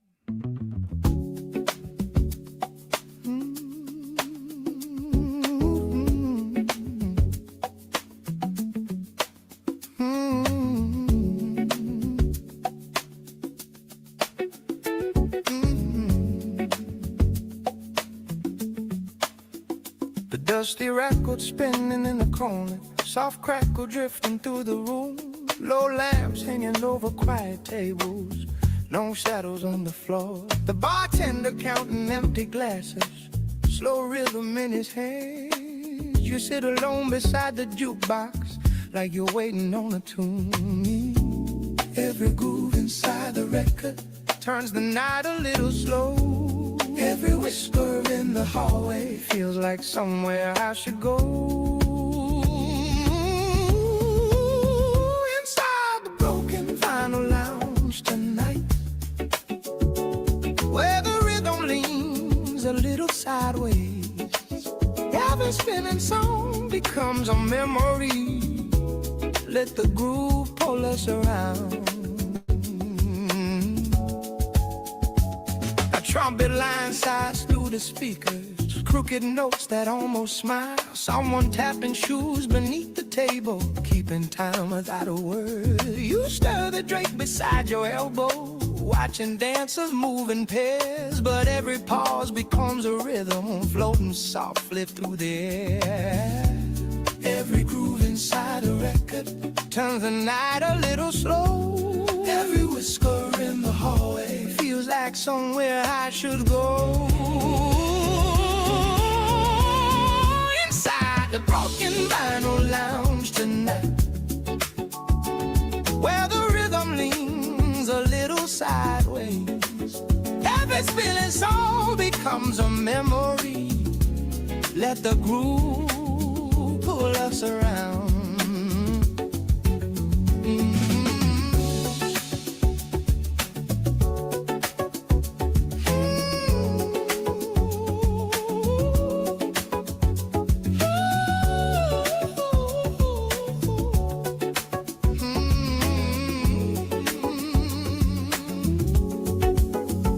Chairs slide slowly toward the tables, last call mamas near the bar. Street lights blowing through the doorway, cold wind on the stairs. You pause beside the fading music, listening 1 second more, and somewhere in the quiet distance, the rhythm starts again.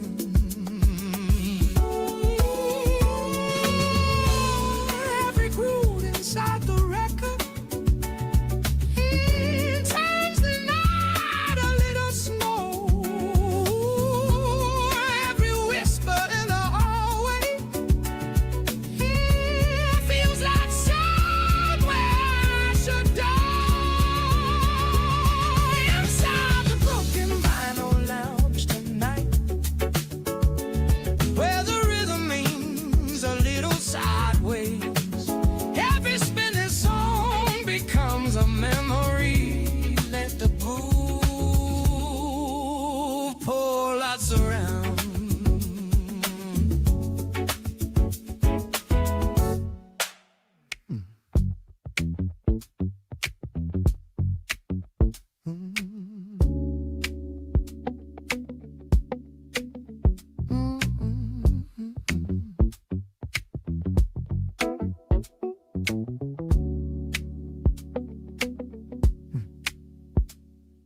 A suitcase leaned against the iron rail, your sleeve brushed past the yellow line. The station held a tired fluorescent breath,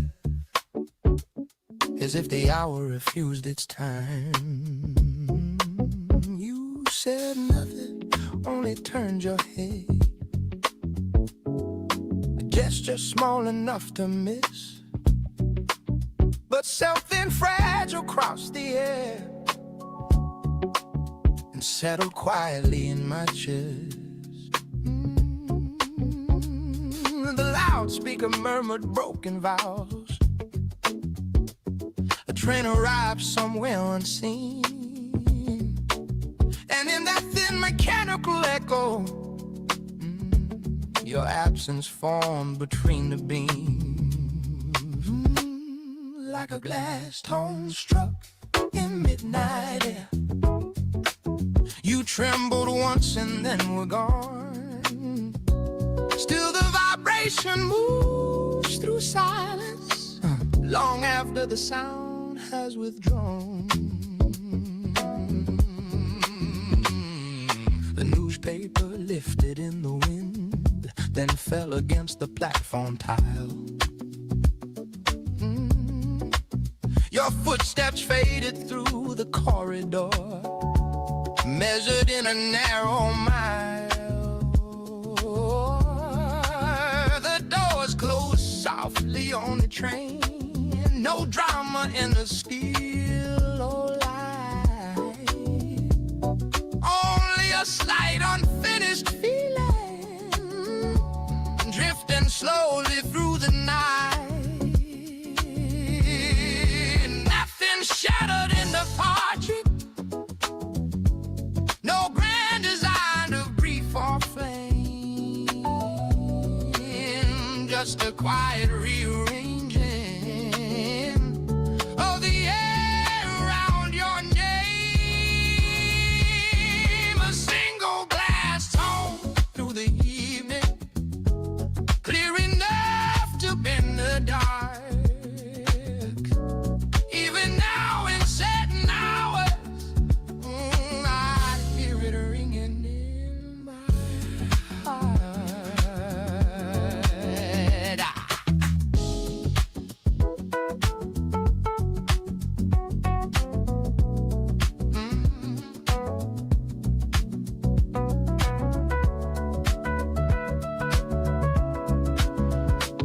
By dawn, the platform looked ordinary. Coffee steam and folded coats.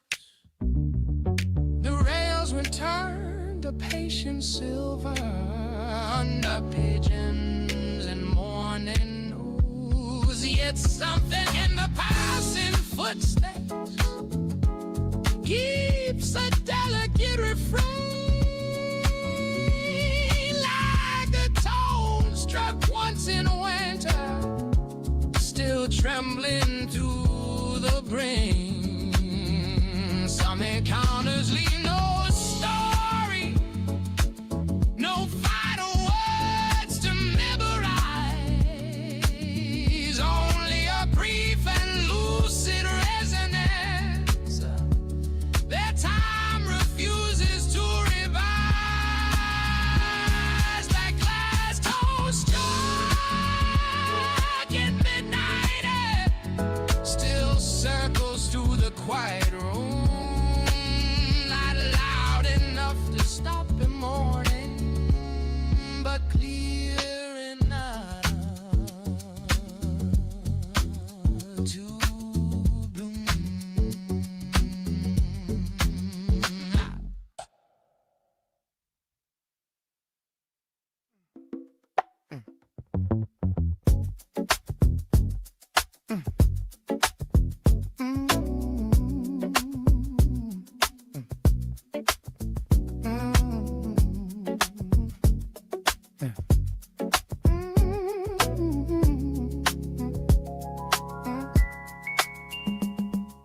Kitchen light at 12:30, sleeves rolled to the wrist.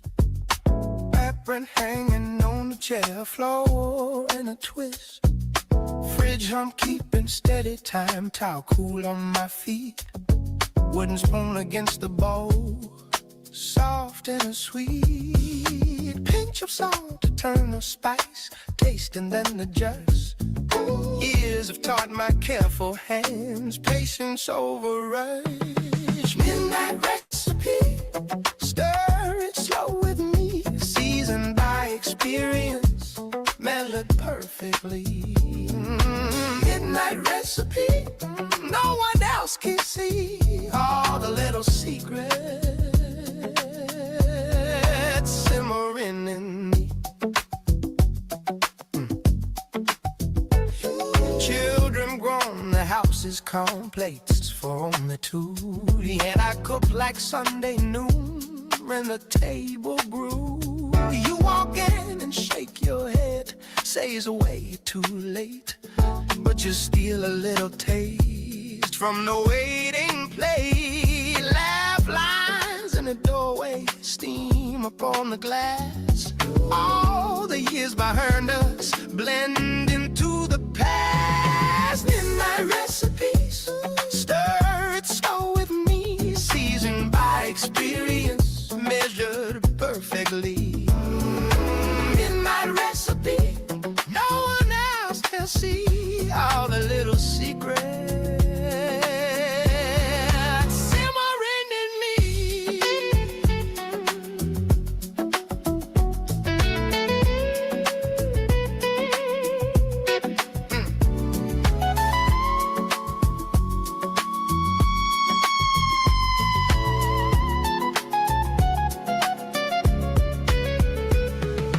Grandson staying overnight, peeks around the wall, asks me why I cook so late. I tell him that's my call. Life is like a heavy pot, needs a steady flame. Too much heat will spoil the broth, too little does the same. Stirring so breathing deep, let the low and rise. Every wrinkle in my hands holds a new surprise.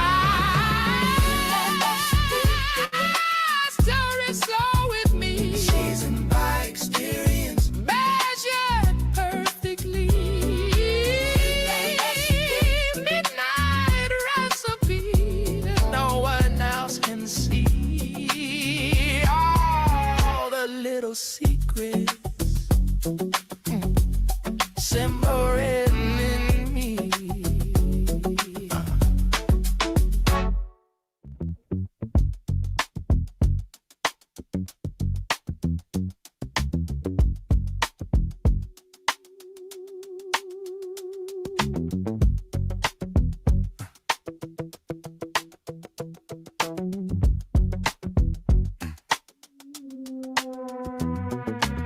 A straight line runs along the floor, like it was drawn there years before. Step lines clean, then disappears, as if it never settled here. A dim light rests against the wall, and shifts away without a call. Nothing holds, nothing resists, everything just coexists. It stays, then it's gone. No delay, no prolong. Keep it short, cut it clean. Don't expand what you have seen. If it slips, let it go. You don't need to make it whole.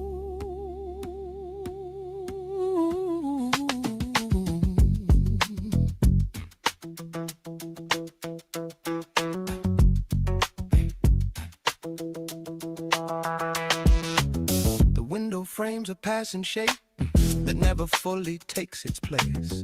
A sound appears then drops too fast, like it wasn't built to last. My reflection turns away before it has a chance to stay. Even silence shifts its tone, like it won't remain alone. It starts, then it cuts. No build up, no adjust.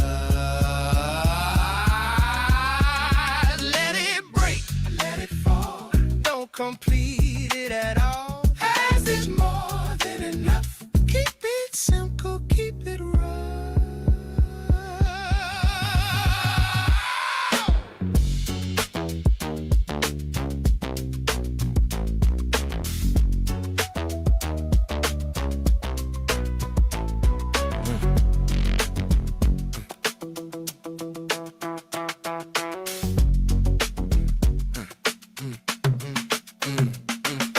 Sits, doesn't rise, just a shake behind my eyes. Like moves in and moves out, without reason, without doubt. Nothing here has to remain, nothing pushes, nothing strains. I just stay within the frame, without need to name.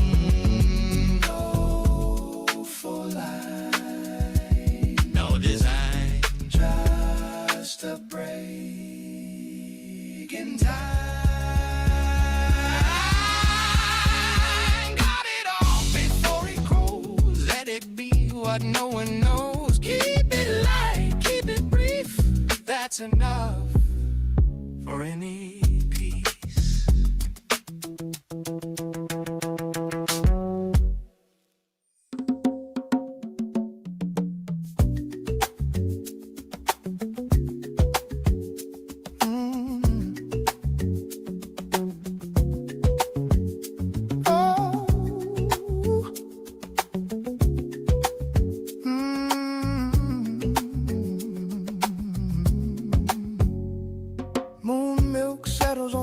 cornered stones. The White House shows blusk into the vines. Your shadow drifts through apricot weather with pockets full of unspoken signs. The windows bloom with underwater lilies. Night pours blue silk over the hill. I hear your name in the fig tree breathing, as if the earth itself stood still. The air wears gold around its shoulders.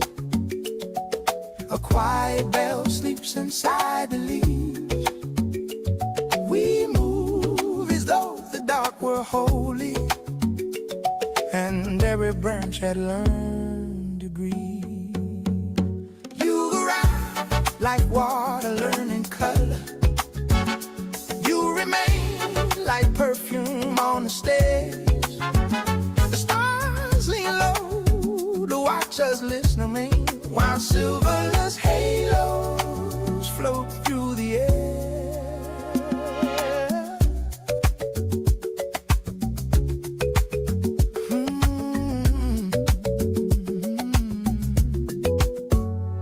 The pear-shaped lantern sways in silence above the gate of sleeping roses. The garden keeps its secret horses hidden where the midnight fern uncloses. Your voice is folded in the linen.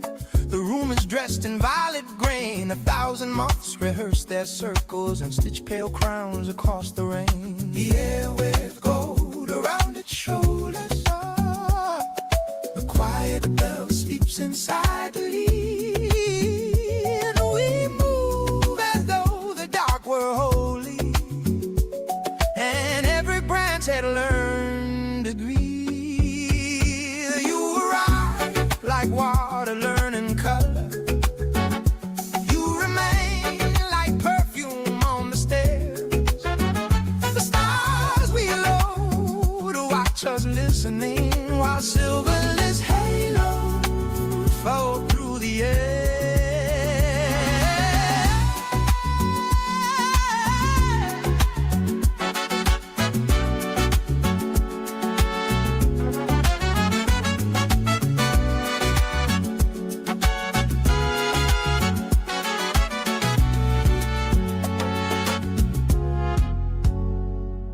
By dawn the plums turn faintly opaline, and clouds wear feathers made of cream. We sit beside the wet of swallows, passing the cup of a borrowed dream. No clock can invert this small kingdom. No wound can keep its former name. The morning opens like a peony and leaves us blowing just the same. The air wears gold around its shoulder. A quiet bell sleeps inside the leaves. We move as though the dark to holy, and every branch and learn to breathe.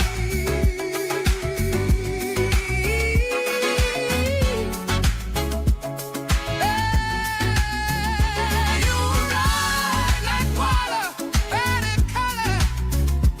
You remain like perfume on the stairs. The stars lean low to watch us listening, while silverless halos float through the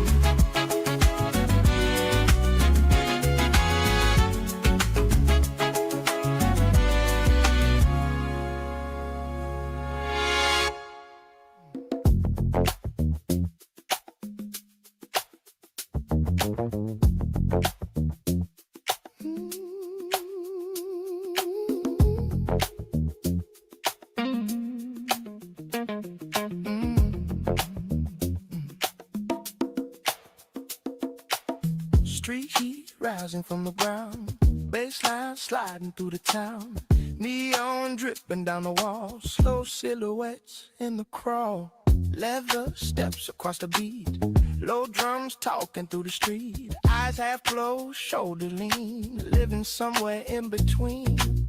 Nothing loud, nothing rushed, every motion slightly hushed. Tossed beneath the midnight air, something moving everywhere. Night Post District, feel the pressure in the groove. Night Post District, bodies barely need to move. Night Post District, breathing through the avenue. Night Post District, everything is flowing through.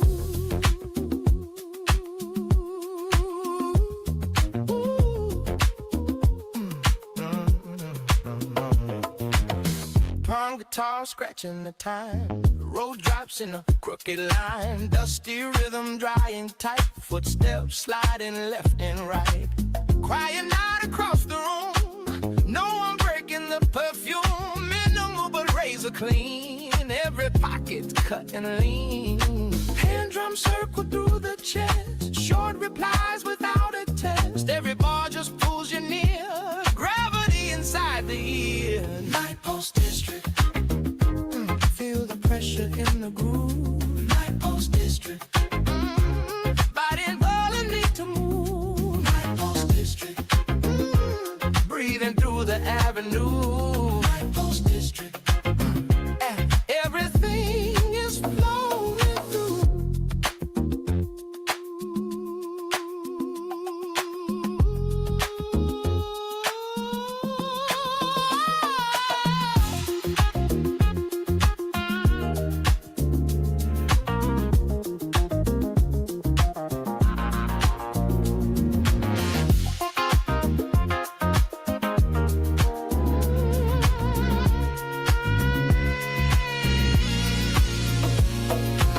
Shadow blind across the floor, bass keeps asking just for more. A subtle swing inside the spine, clock dissolving into time. No big chorus, no parade, just a pocket fully made. Every step a crying claim, every loop a living flame. Breath in rhythm locked in place, half-lit smile across the face. Nothing extra left to prove, only deeper in the groove.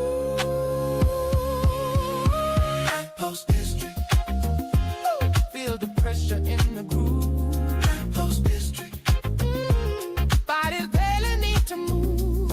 Post District, braving through the avenue. Post District, everything is flowing through.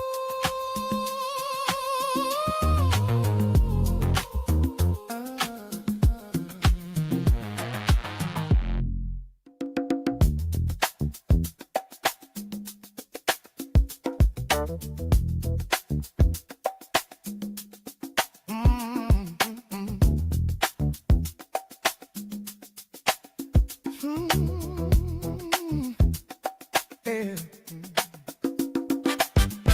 Sun comes in without asking twice, hits the floor then it moves on. Feet don't wait like they used to wait, there's a rhythm already on. Air feels warm with a subtle push, like the day wants to roll ahead. Nothing heavy, nothing to prove, just emotion that's softly led. What was slow begins to rise in a way that feels alive. Not too fast, not behind, just a step that's right in time. Keep it moving, don't hold back, let it roll on a simple track. Not too far and not too near, just enough to feel it here.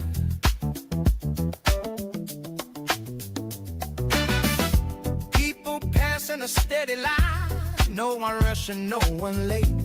There's a flow in the way they move, like they've settled into pace.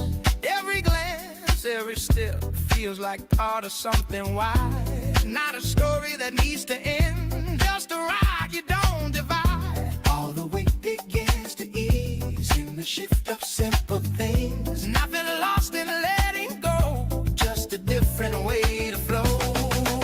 Keep it moving, let it slide, stay in step with what's inside. No big plan, no design, just a rhythm you can ride.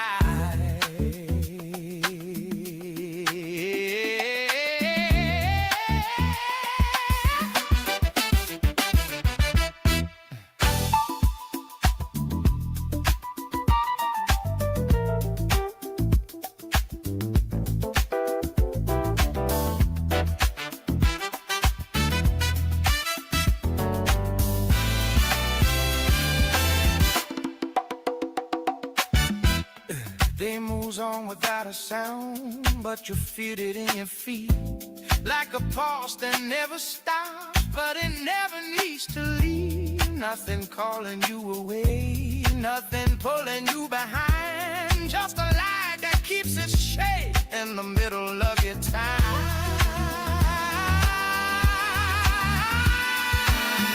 Step by step it stays the same, not a loss and not a gain. Just the way the hours move in a steady kind of groove. Keep it moving, don't hold back. Let it roll on a simple track, not too far, not too near. Just enough to feel it here.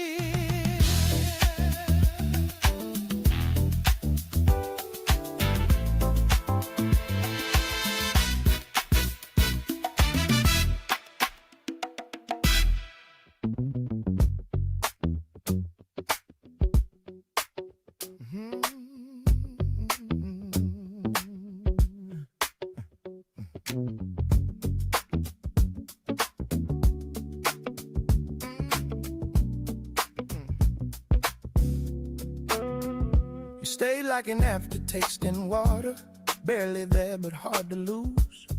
Every time I thought it faded, it returned without a cue. Your voice was thinner than a boundary, I couldn't tell where it would end. It slipped between my better judgment and settled in again. There's a trace I can't outgrow now, even when I let it be. Every time I try to clear it, it rewrites itself in me. You remain like a quiet aftertaste, never strong but never gone. Not enough to call in memory, still enough to carry on. Every thought bends slightly with it, even when I set it straight. Like a flavor that keeps changing, long after it should fade.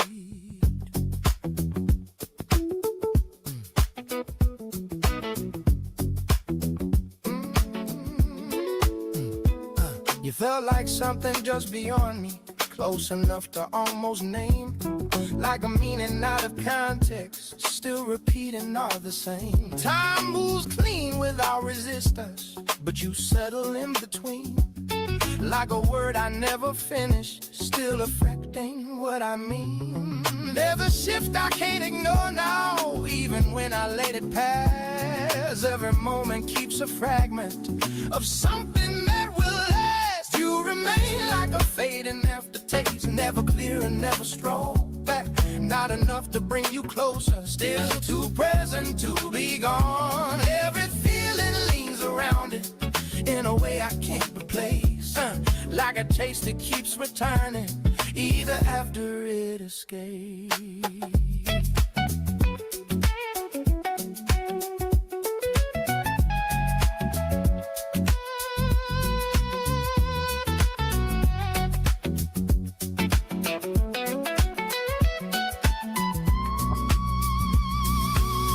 I don't follow where it leads or define what it became. Some things never ask for meaning, some don't need a name. You're not something I can measure, not a loss I understand. Just a trace that keeps on shifting, you the outline of mine. There's a quiet in the leftover that I've never tried to keep.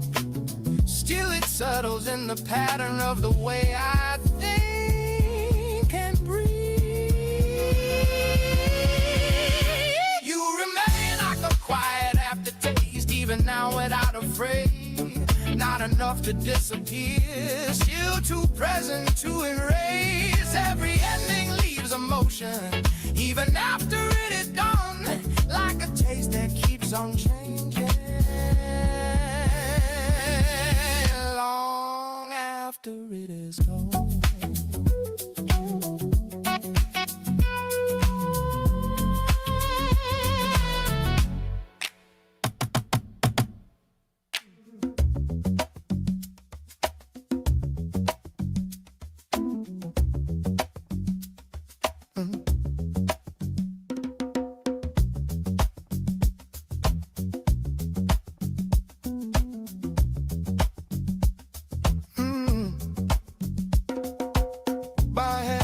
burning to the skin, circles in the evening air.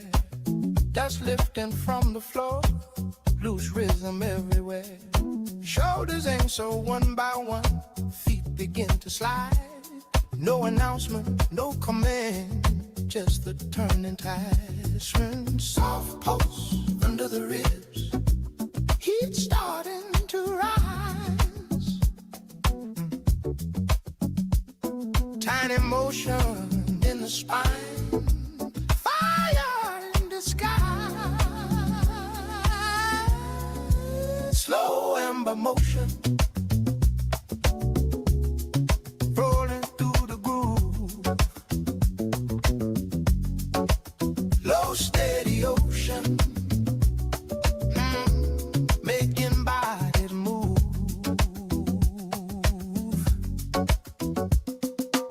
Muted strings begin to speak, short spots in the dark. Bass arrives a moment late, like a quiet mark. Steps connect across the floor, eyes low, relaxed. Every pocket opening, nothing overrides. Soft pulse under the ribs, heat starting to rise. Tiny motion in the spine, fire in the sky. Slow ember motion, rolling through the groove. Low steady ocean, making body move.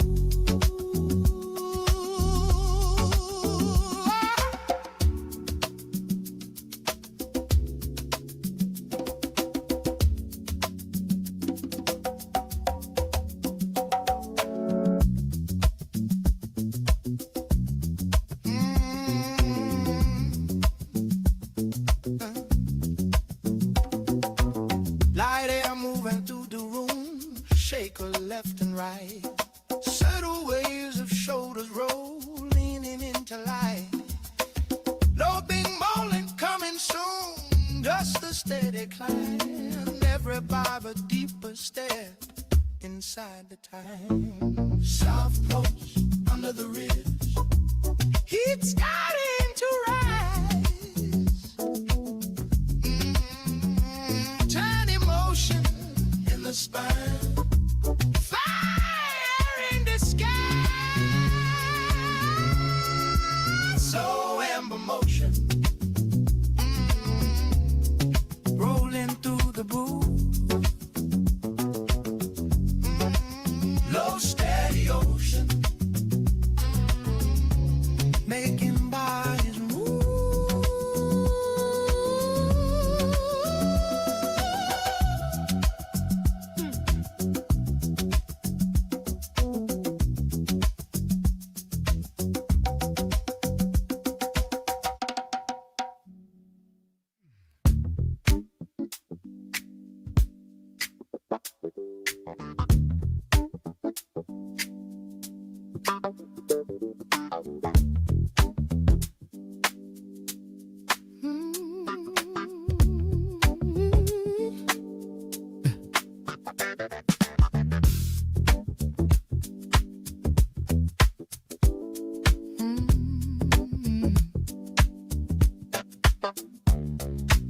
Rain taps softly on the windows of a library afternoon.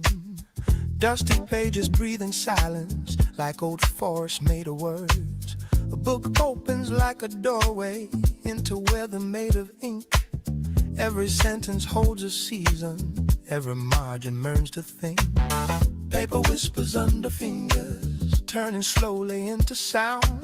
Tiny storms of printed language drifting quietly around. Shells of quiet constellations, every spine a distant sun. All the stories stop revolving when the reading has begun. Let the rain translate the pages into rivers through the mind. In the alphabet of memory, hidden worlds begin to shine.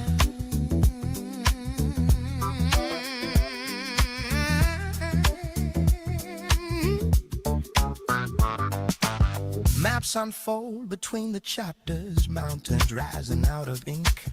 Old explorers walk the margins through the valleys of a link.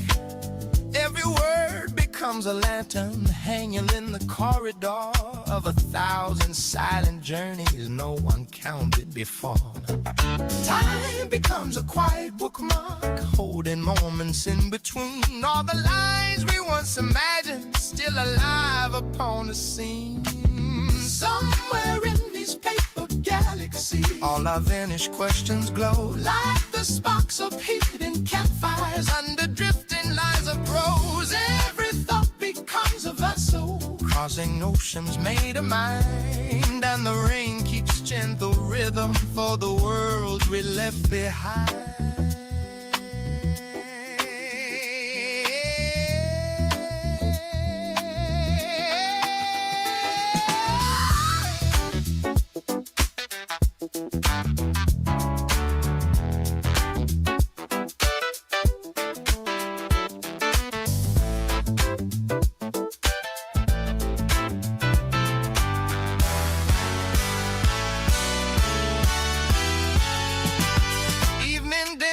Quiet windows, books return to patient sleep. Words remain like glowing embers buried somewhere in the deep.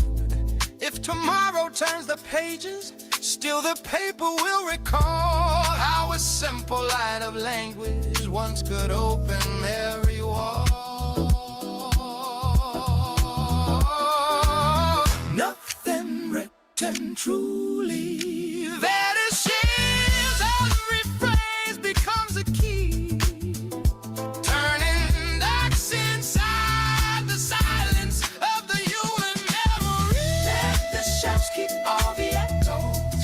Voices it had known. Let the rain keep turning pages long after the reader's gone. If the night closes the library, still the words will understand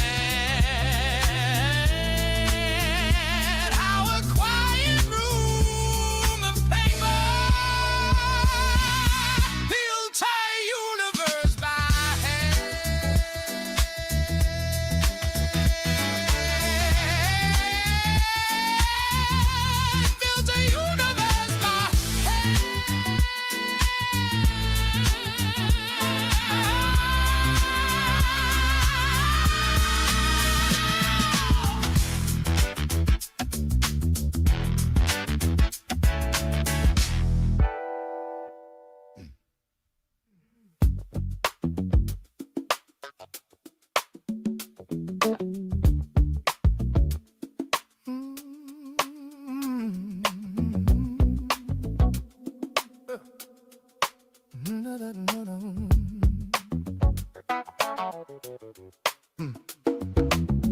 Muted bass settles into a steady loop. Garnet strings tapping small reflections. Shaker dust drifting across the groove.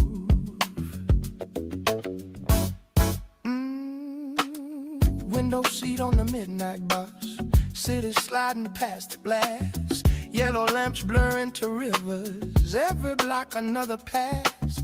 Your old number lives in memory, though the digits fade away. Funny how the quiet highway brings forgotten days to stay. Gonna trace some patient circles, shaker shaking soft and dry. Somewhere in the moving darkness, your reflection passes by. Window seat reverie, rolling through the memory. Slow wheels under midnight streets. Window seat reverie, every mile quietly speaks. Every mile repeats, ghosts of you beside me. Window seat reverie. Driver humming low and distant, radio soft and half asleep. Billboards flip at tired stories only night can truly keep. Baseline walking slow and patient, like a thought that won't depart. Somewhere past the sleeping suburbs lives the rhythm of your part. Passing stations, passing years. leaves kinda trembling, soft in the air. Road keeps moving, low and free. Window seat reverie. Window seat reverie.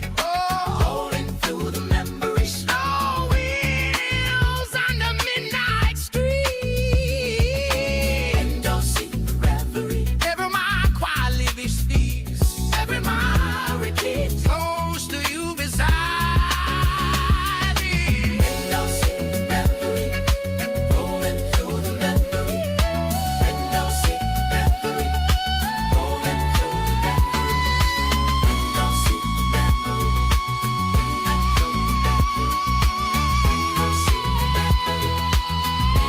Window seat reverie. Window seat. Window seat. Window seat.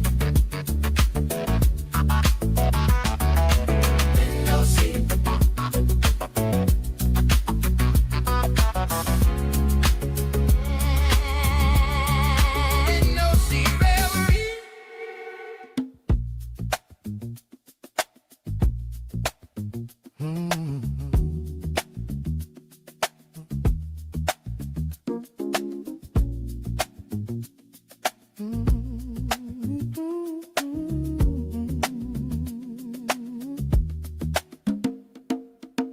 Jimmy speaking before the sun rise, bare hands carving out the morning time. No rush walking through a silent road, dust and rhythm carrying the load.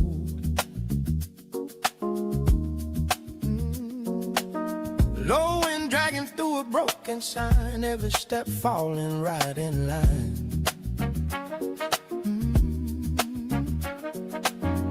Nothing calling, nothing left to chase, just that pulse you cannot replace. We don't need the noise we knew, let it strip down something true, feel it settle deep in you. Stay in time with the ground below,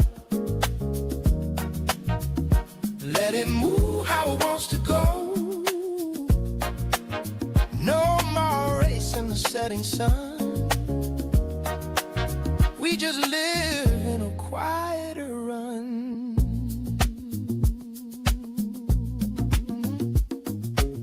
Old street fading, but it still remains in the rhythm and the passing names. Hands remember what the mindless go in the spaces where the soft wind is blow. No parade and no crowded sound, just our heartbeat steadying round. Leaving silence got a certain weight, if you listen it will resonate. We don't carry what we did, all the noise we slowly hear, now it breathes the way it is. Stay in time with the ground below, let it move how it wants to go. No more racing the setting sun,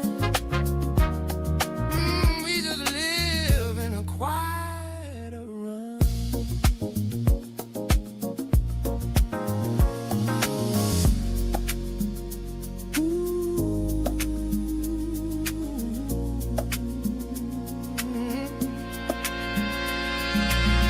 Evening settles in a softer tone, not afraid of being alone.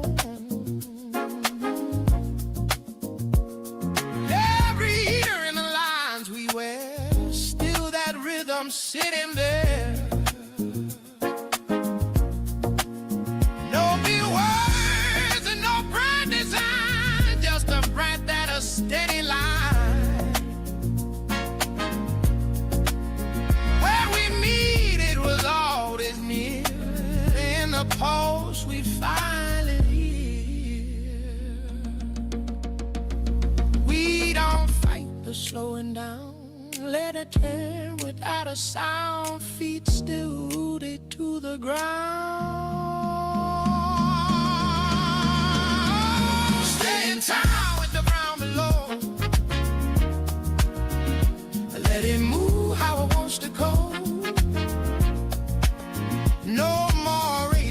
setting sun. We just live in a quiet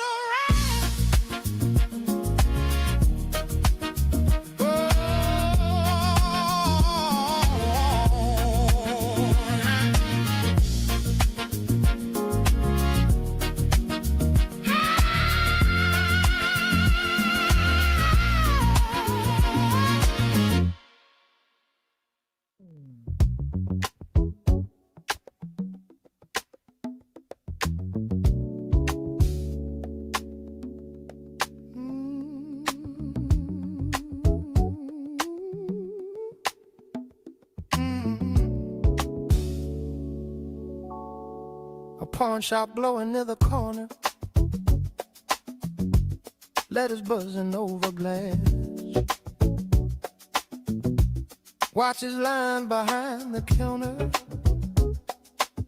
tracking minutes, slipping cash, a guitar missing 2 old strings, waiting in the yellow light, dust drifting through the window like it knows the night. Receipts curling near the register, quiet bills unfold. Every object holds a whisper of a story sold under the pawn shop cloak. Every shadow moves slow, little pieces of yesterday trading hands below.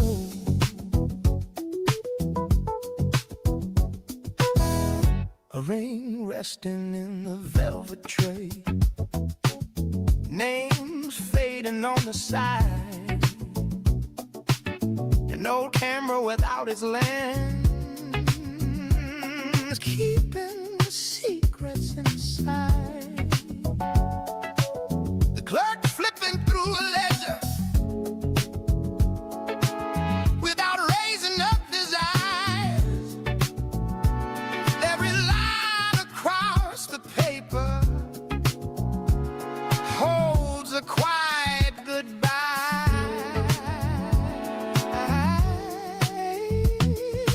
Street wind pushing through the doorway, they'll ring in once.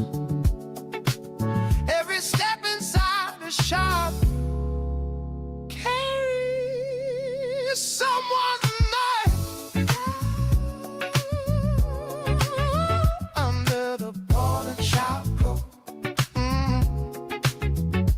every shadow moves slow, little pieces of yesterday trading hands below.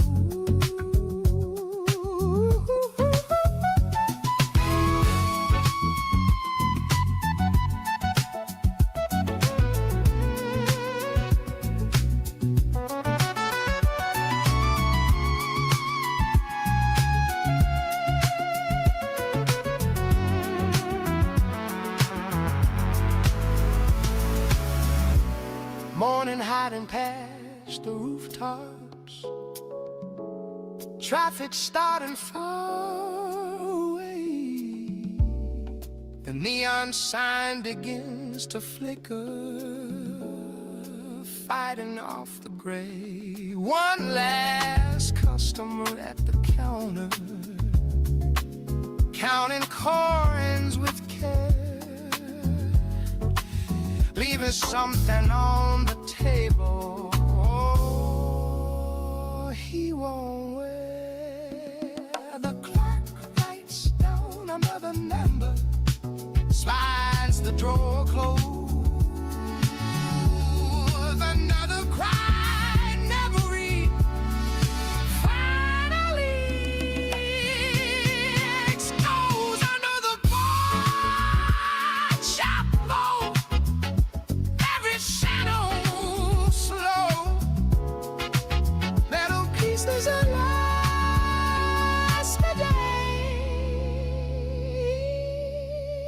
trading hands below.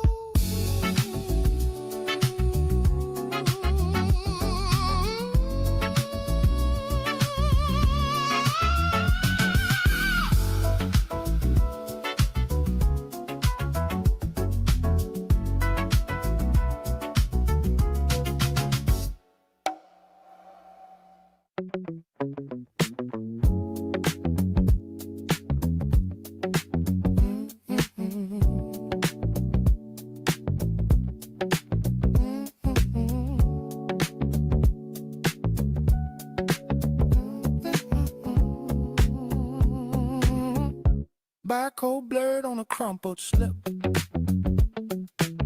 Your name half printed, still hard to rip. I fold it twice and keep it tight, like it explains what left that night. Fridge light spills on a spotless plate. You cooked the funk, then left it late. Even the fan hums out your scale. I loop the air like a vapor trail. You signed your name in autofill.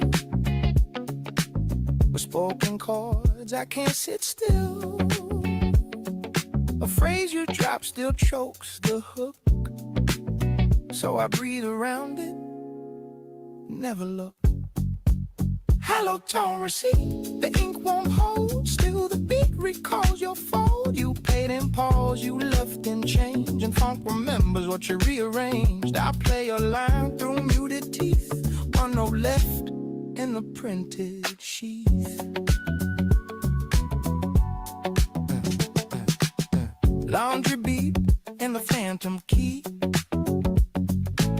I dress today how you dress me. Dust float sharp in the 4 p.m. sun, like proof that rhythm's never done. Shoes by the door point toward the past. I step around them never fast. Guitar cleats once in the kitchen tile. That's where you live for just a while. You kept the beat behind your eyes. Too slow to name, too real to lie. I tried to match the groove you set, but landed sharp in your blade. How don't tone receipt, too light to fade. A timestamp on the chord you made. The synth still sighs where you would sleep, and drums roll low but never sleep. I hear your prank in the baseline dust, filed under sounds I never trust.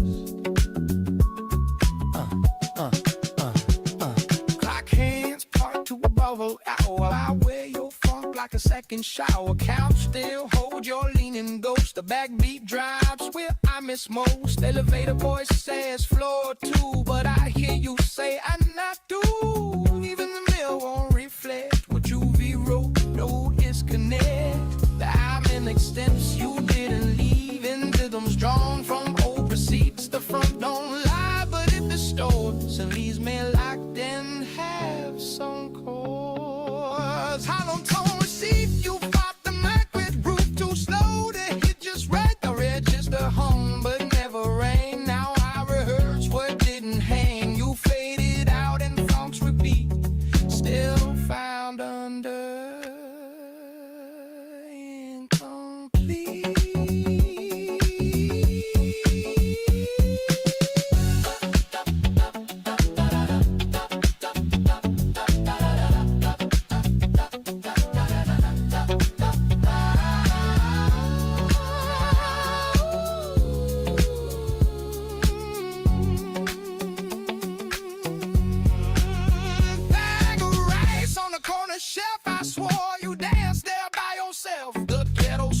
falsetto light. I let him cry, don't make you right. Closet door swings with clavinet swing, still tuned to what you didn't bring.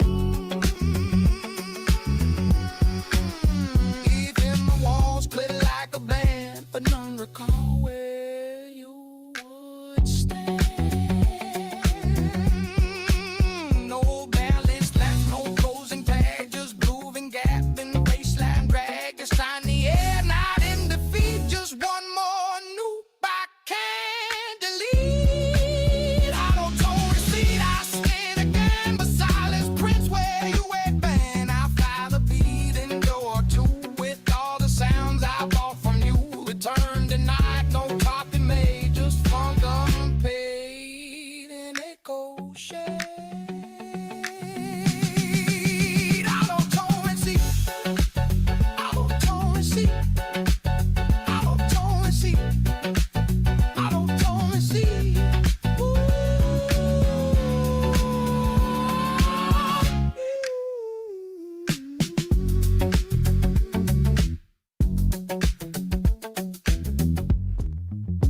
hall, cold key turning once and small. 2 slow steps into the place, air still holding your old trace. Someone breathing low out loud, another thought just bending down.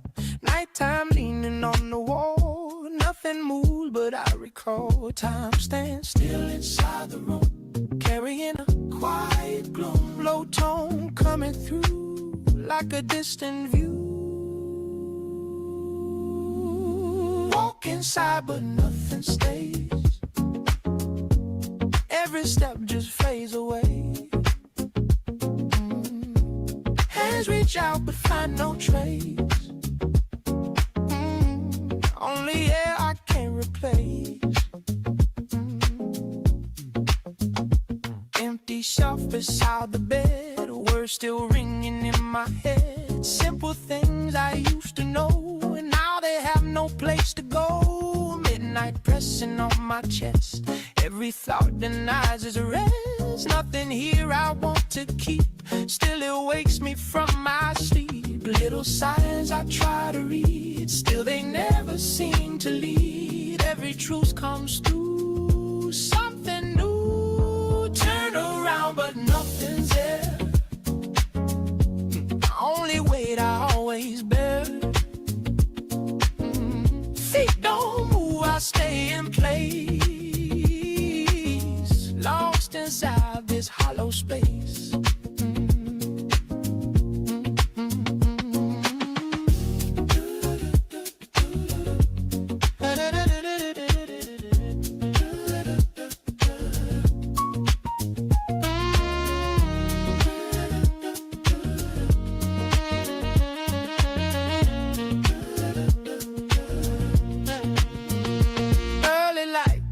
To show things I never let you know. Empty space begins to speak in a voice that sounds like me. Every breath feels twice as slow. Now there's nowhere left to go. That same feeling passing through without you. Years I thought would always stay, now they slowly fade away. Every part I knew breaking through. I let it end, I let it fall. No more reaching out at all. All I had I couldn't keep, now it's buried in the deep.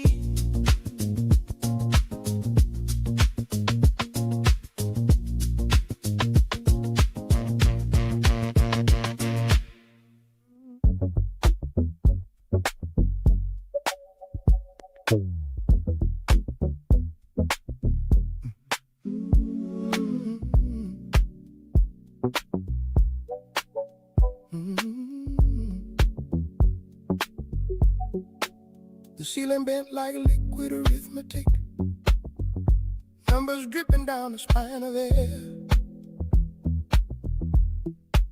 A quiet orbit circled through my ribs, carrying shapes I could not repair. Your voice arrived without a throat or name, pressed like frost against a moving wall. The hallway stretched into a paper sea where gravity forgot to fall. I placed my shadow on a vacant chair. It did not recognize my frame. The clock dissolved into a ring of breath, and time refused its former shape. In this glass orbit, I unravel slow. Every reflection learns to disobey. You are a signal with no origin, a pulse that edits what I say. Nothing is held, nothing repeats. Even my name drifts out of place.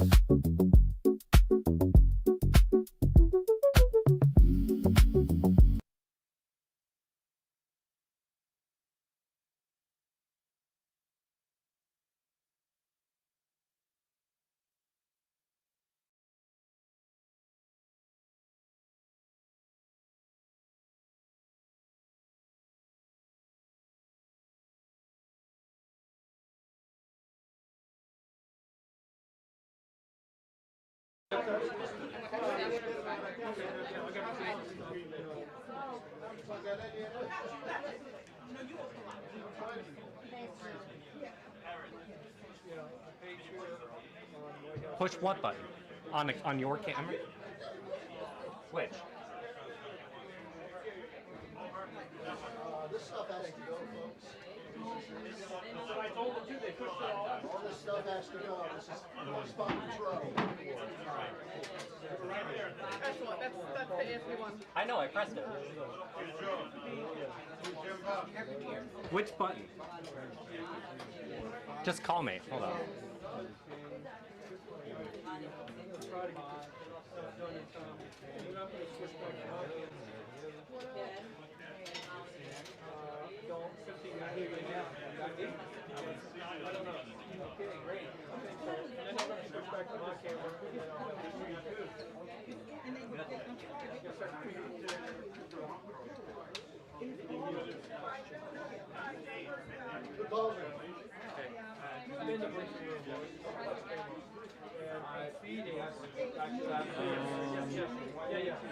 You need me to do a preset?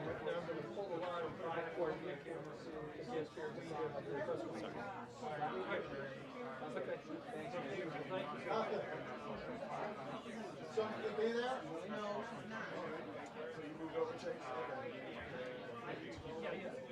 And we can't record it where Taylor is. It has to be back here. Can I get him to do it?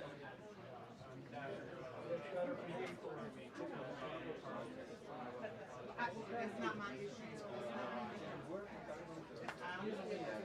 She will be in the aisle. Okay. You still need me to give Mike a sign off, or is this exactly how it was before?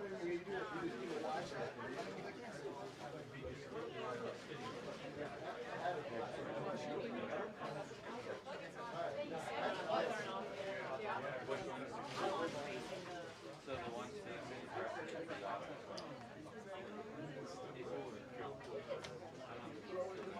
you guys direct me on Whatever you want me to do. Oh, she said it wasn't. Lower.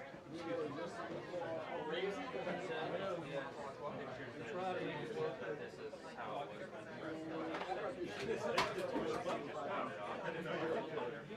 What were you saying? Oh, there's a little button right there. No, it's, yeah, obviously. That's the condition for us. It doesn't even look like it. No. I was trying to pantomime where it is on the camera, but of course it makes no sense. I was just pressing every button. Like I should. It's not great. I don't know.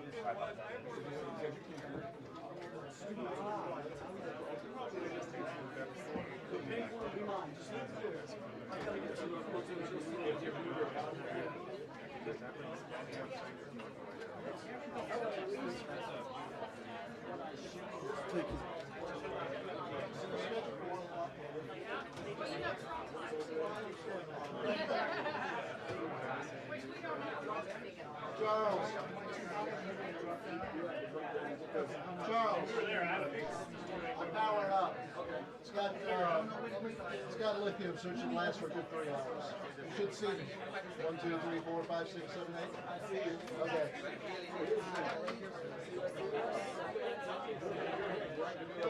All right.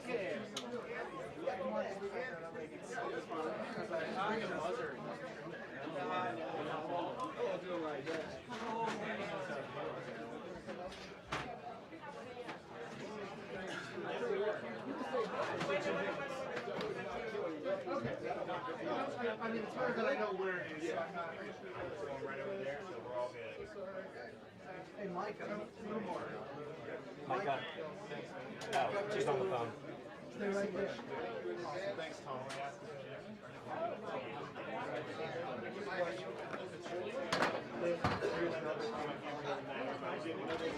He's going home. He's leaving us to go.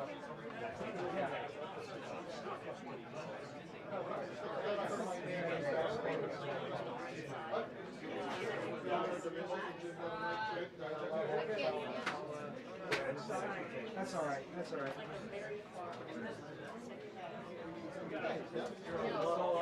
They were going to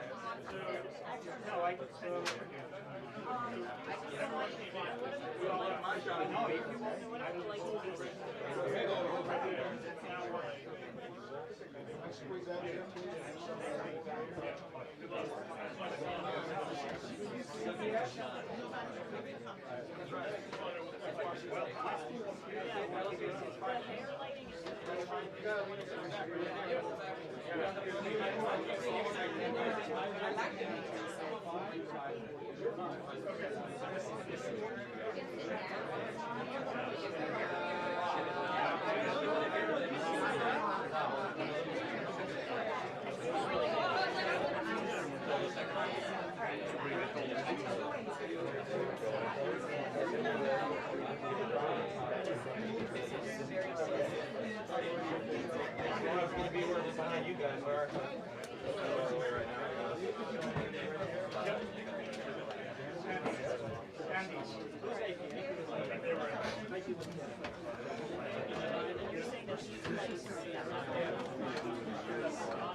Somebody's sitting here, and I give you when you want.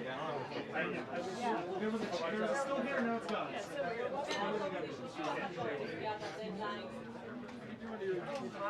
There was a AP there. I've been to a mountain or two in my day.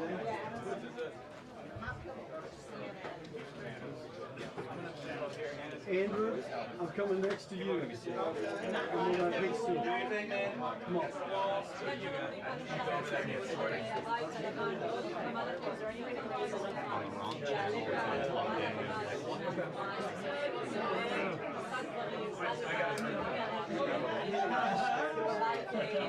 All good.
I mean, these ones with the barn doors are like the only ones that are hitting it.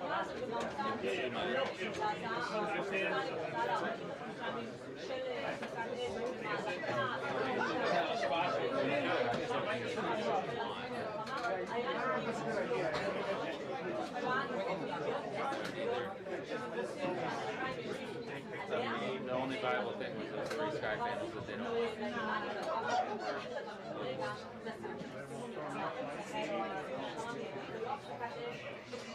How about these 2? Well, I don't know that one over there. This light here is a little weird, right? What's that? Isn't that a little weird? This one? Is it gonna look weird on like shining directly?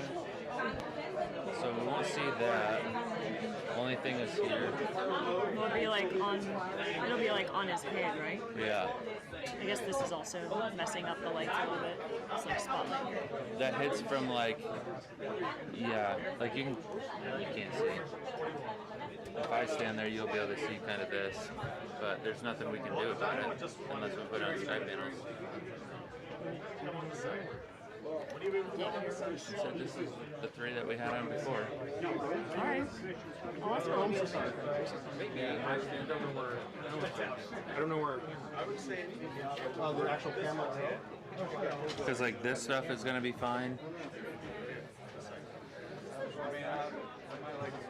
That barn door is like halfway into the light for this one. That's how it was before.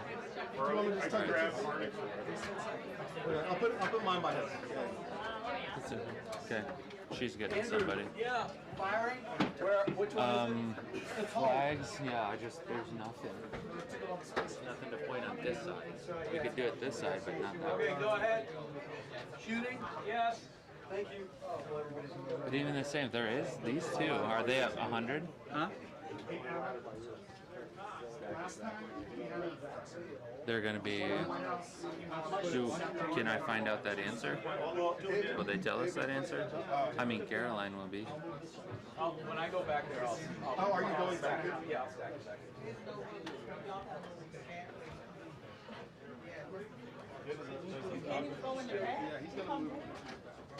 Even still, so this is me here. And he's gonna do a quick walk. The White House photographer asked me, so they must have. Yeah. And then here I'm okay. Yeah.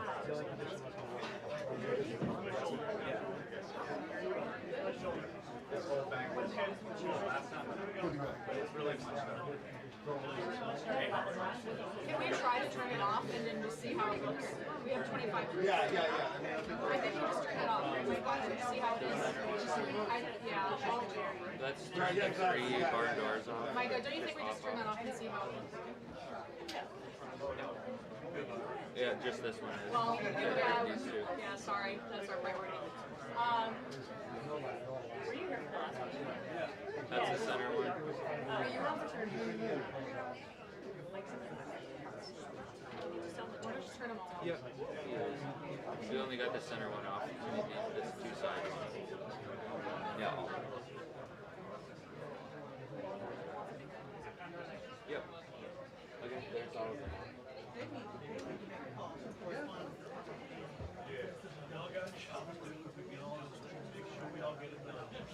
So the only things that are on are the 2 weird little spots. They're pointing it at me. I got one earlier. They're about to change the lights again. Are they? No, you didn't change them. Killing now. There's going to be guests here. Because those are things making them like not pitch back here. Can we put the 3 lights back on? 3 lights back on.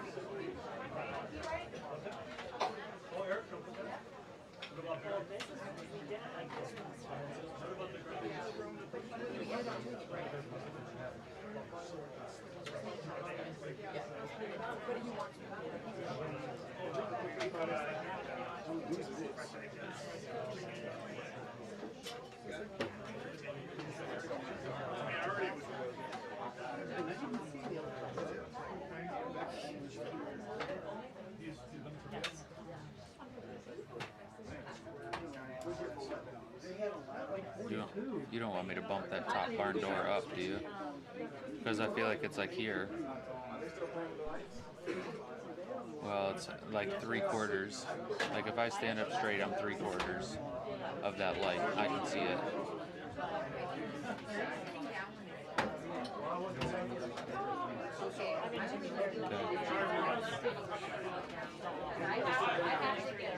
Yeah, that's what they're asking for.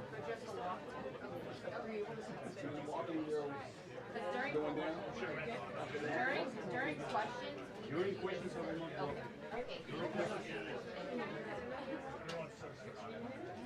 Yeah, I mean, this is obviously totally a new thing, because these people are doing something different, and then he's going to be kind of...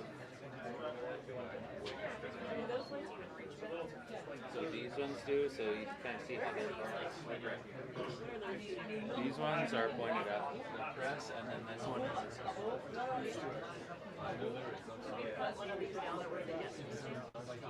I'll just be like...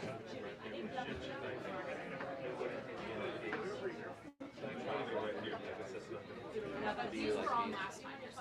These 3 were on last time. Okay. And what about this back row right here above his head?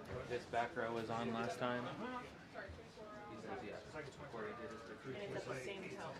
They're the same color soundtrack. I don't think so. Yeah. It's pretty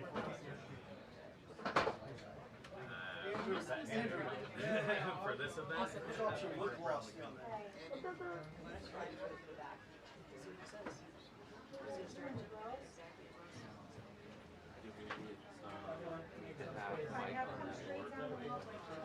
I would, yeah. See what it looks like. He might come in and say, Yeah. I would just have him say.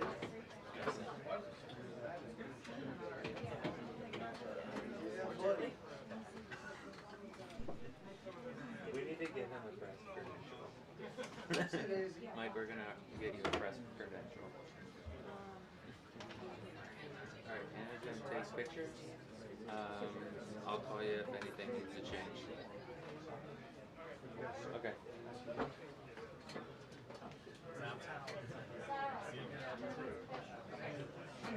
You mind staying in there? I'm just going to take a picture. Thank you. Oh. Sorry. Can I stay right there? Sorry.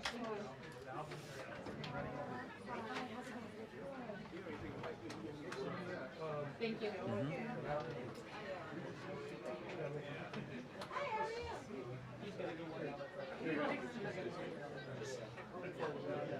Here, I got a card. Yeah. Okay, my card.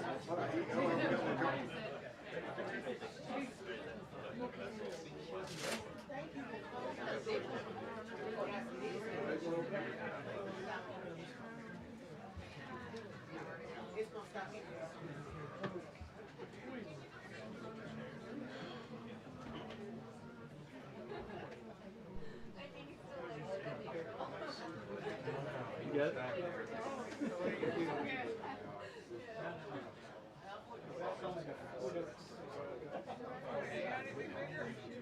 You good?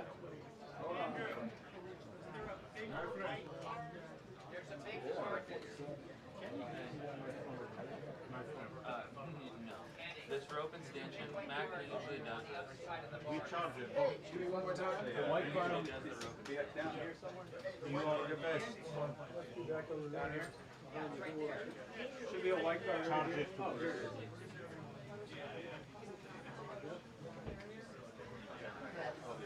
That's not even. Alex. Yeah. Which Alex? Not you.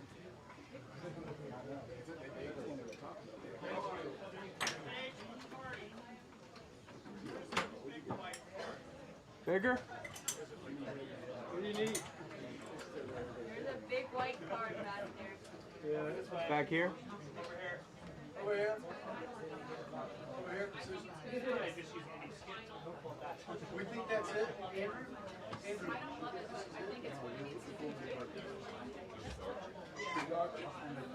Can't get to it. Is this the light? Andy, what? Is it possible to go all the way back there?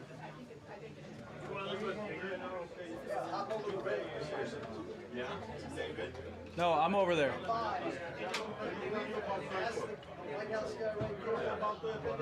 you're going over there? There's a school there if you want. Sure. Okay. All right, thank you. Let's go back there. Everybody good? Anna?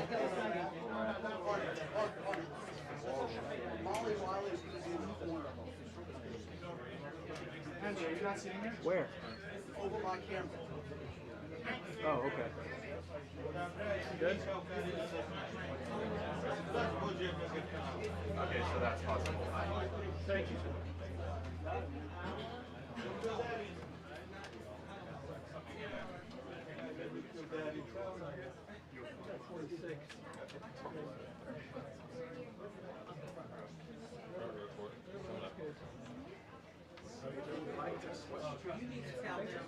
Hey, Alex, what do you got? What white balance did you go with? Auto. I know I am.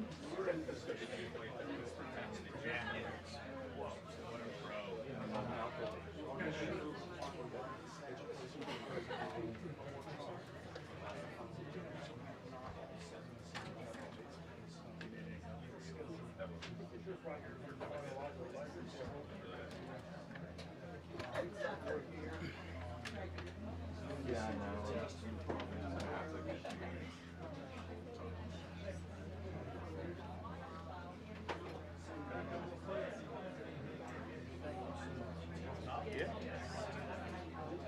I did have a swap behind me, but then they backed up.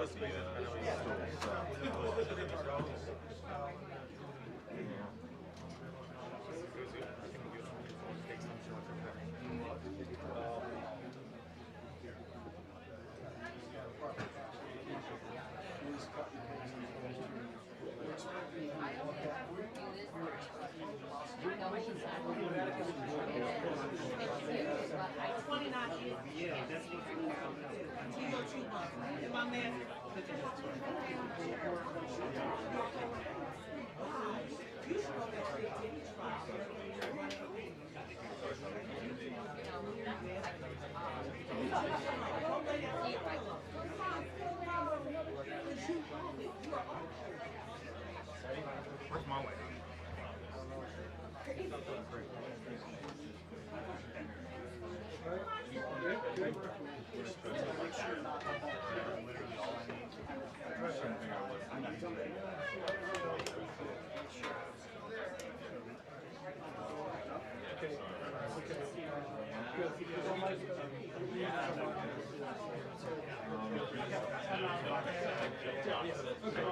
Thank you, sir.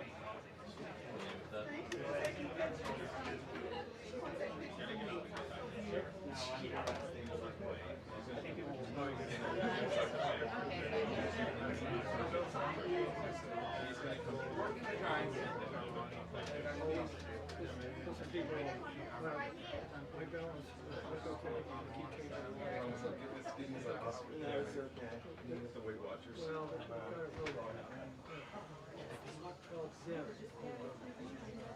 Okay. You're back there. Thanks, Tom.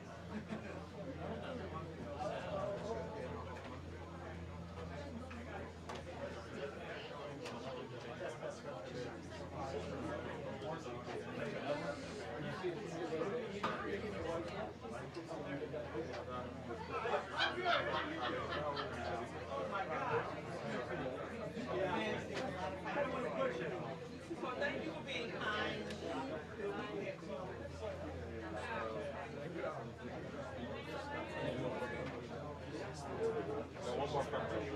Anyone else? Thank you.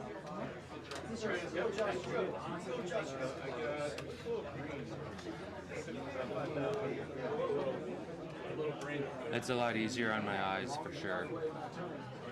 Where were you? You were full or no?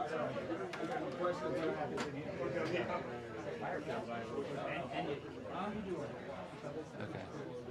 I think this is our fighting chance. I'm trying to.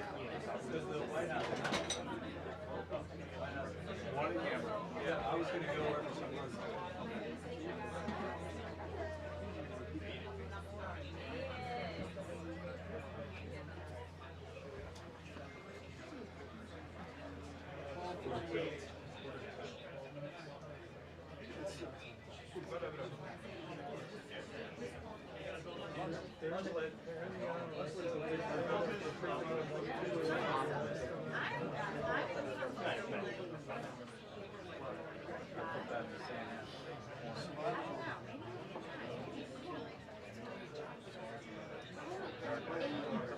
Yeah.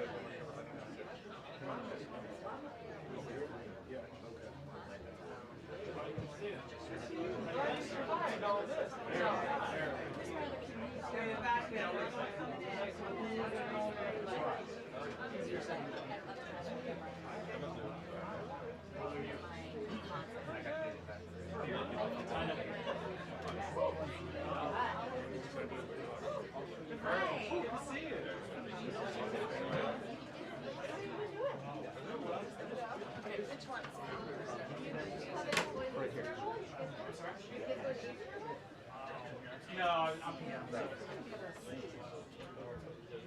Let the morning see how long. How's Noah? Kids are good.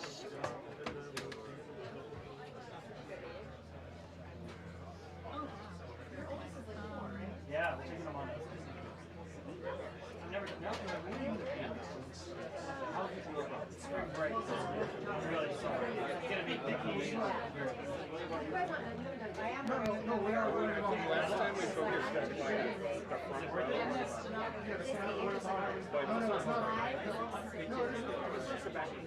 I can ask. I don't. From what I was saying, from what they were just saying, I think we're original. So we'll see. 15, yeah. Yep, I'm 6'3". Good.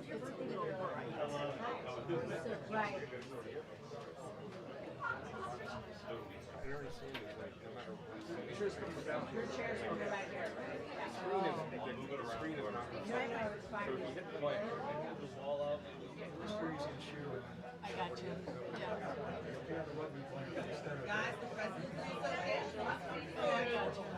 All right, sweet. Thanks, kid. Oh, just kidding.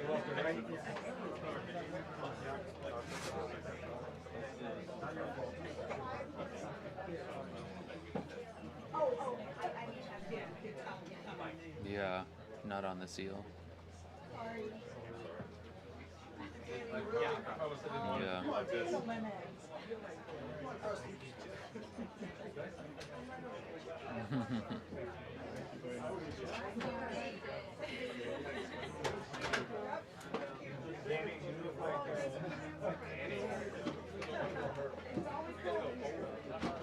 Oh my gosh. Hold on. That back. Okay, there. No. No. There's a guy flashing a light. Yeah. Okay, it's off now.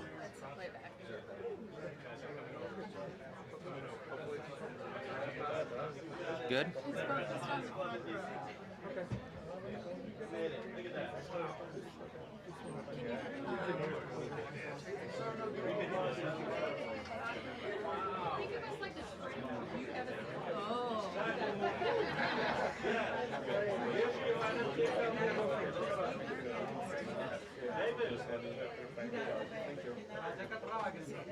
Okay, you're gonna...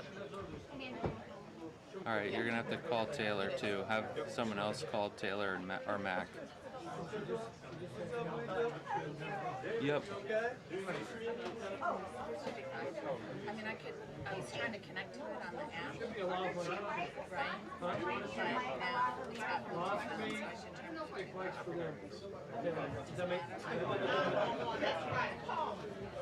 But now it's got Bluetooth on, so I should turn I got the money for you to steal. Shouldn't be in the sea, gonna be the other way around.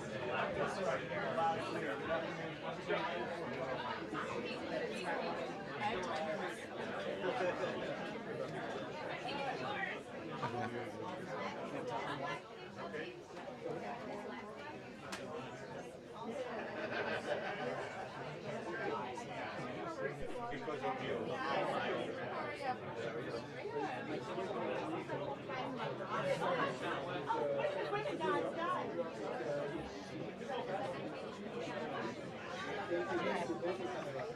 There's a bunch of people who just came in.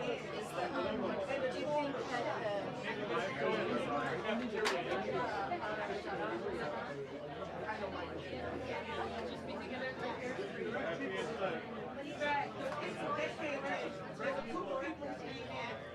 do you think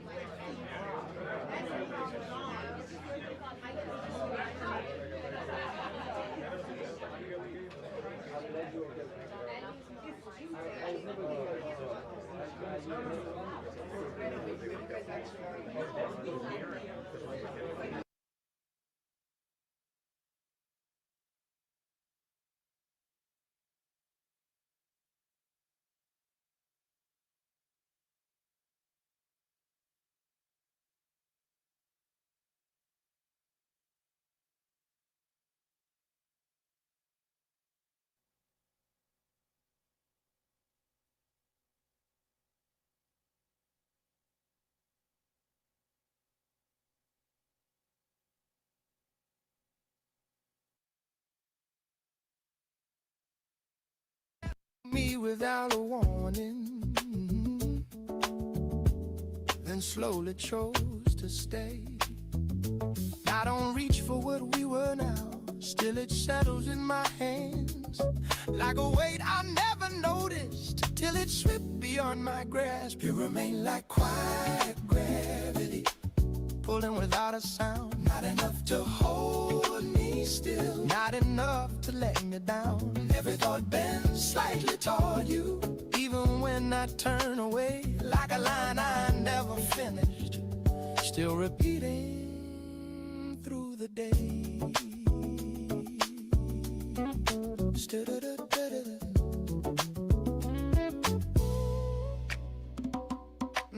You felt like something just remembered, without knowing where from. A melody without a chorus, that I still keep humming on. Time moves on in straight directions, but you linger between, like a word I almost whispered, then forgot what it could mean. There's a trace that doesn't follow, and a rule I understand. It just rests along the edges of everything I am. You remain like quiet gravity, never asking to be known. Not enough to bring me back, still too close to leave alone. Every feeling leans towards you in a way I can't explain, like a sentence left unfinished, still repeating in my brain.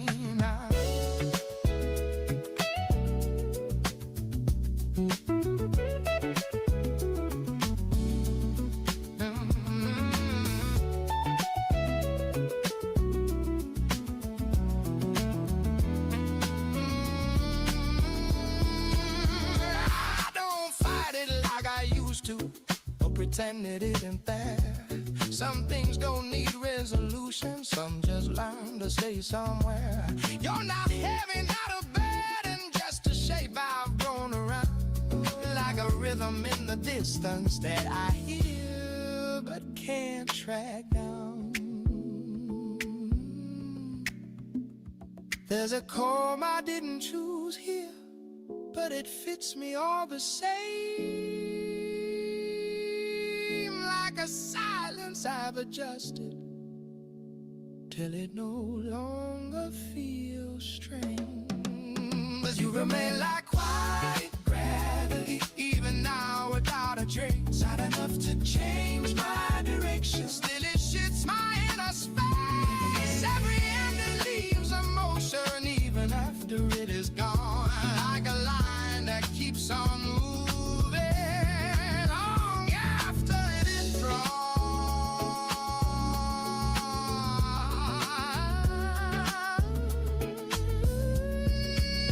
You remain like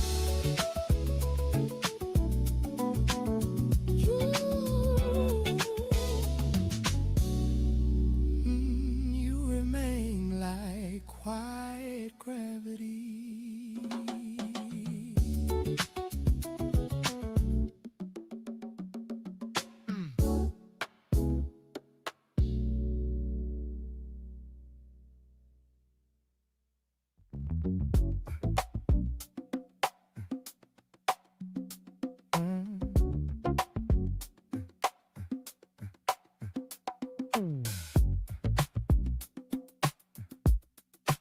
I was gonna tell you then,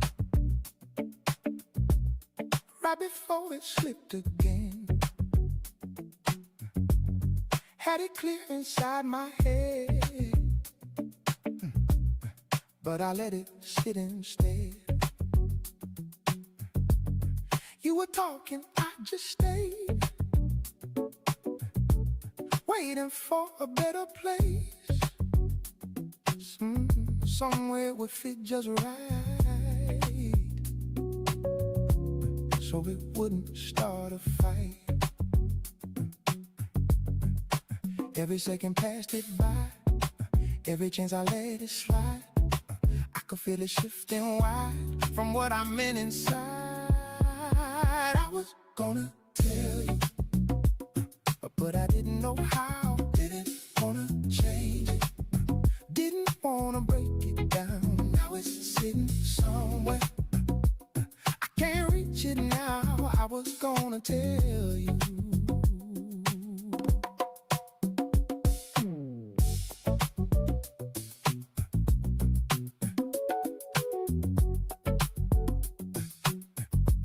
You said things I almost used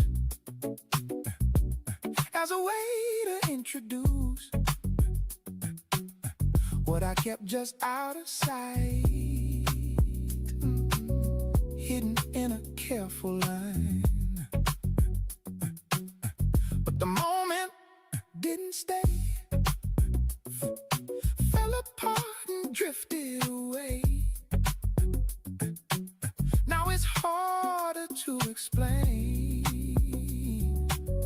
what I kept inside that day. Every pause became too long. Every right turn slightly wrong. I can hear it in the song. I held it too strong.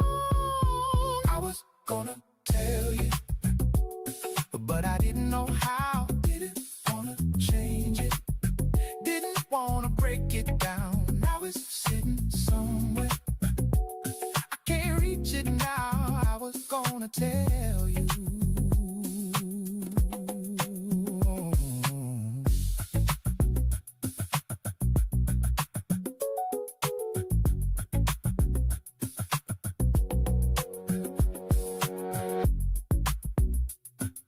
Maybe it was never time.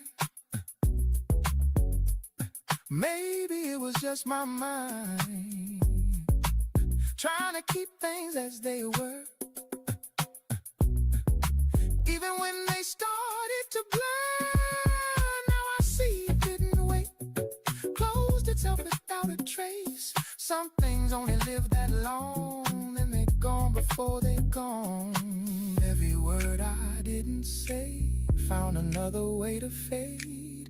I can see it clear as day, why it slipped away. I was gonna tell you, but I didn't know how. Change it, didn't wanna break it down. Sitting somewhere, I can't reach it now. I was gonna tell you.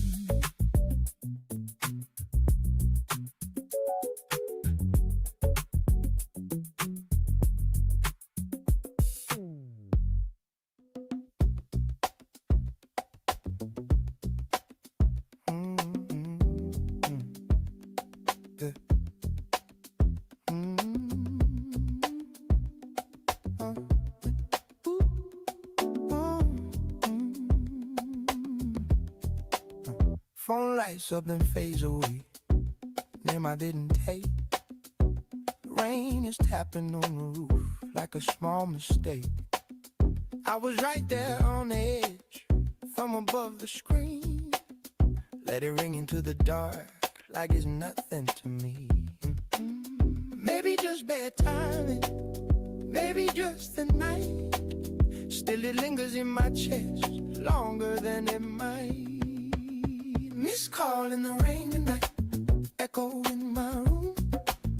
Could've picked it up, said something, let it change the mood. Missed call in the rain tonight, now it's gone again. All the words I didn't say, hanging in the end. Kettle hums but I don't move. Water starts to fade. Street light bleeding through the blinds, soft and slightly gray.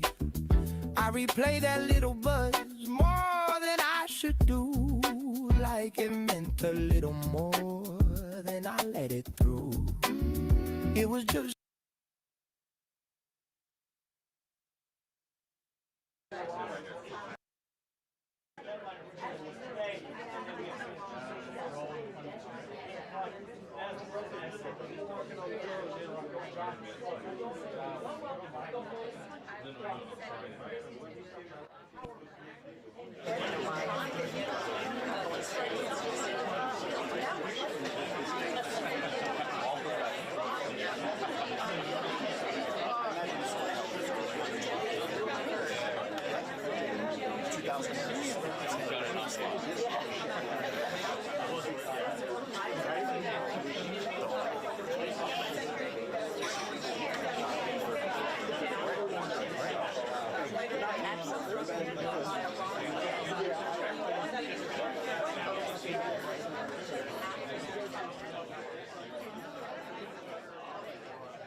There's a space for a ladder way in the back? Or does it go all the way to the door? Oh, there is a space.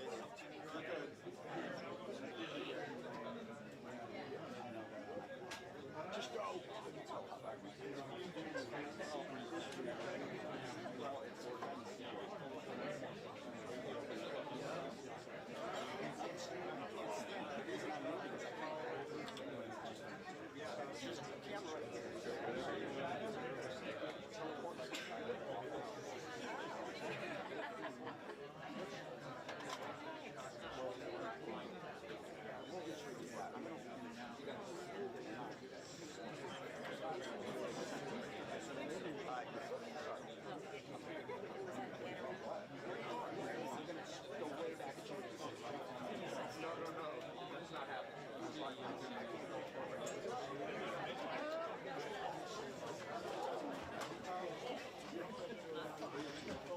Thank you very much.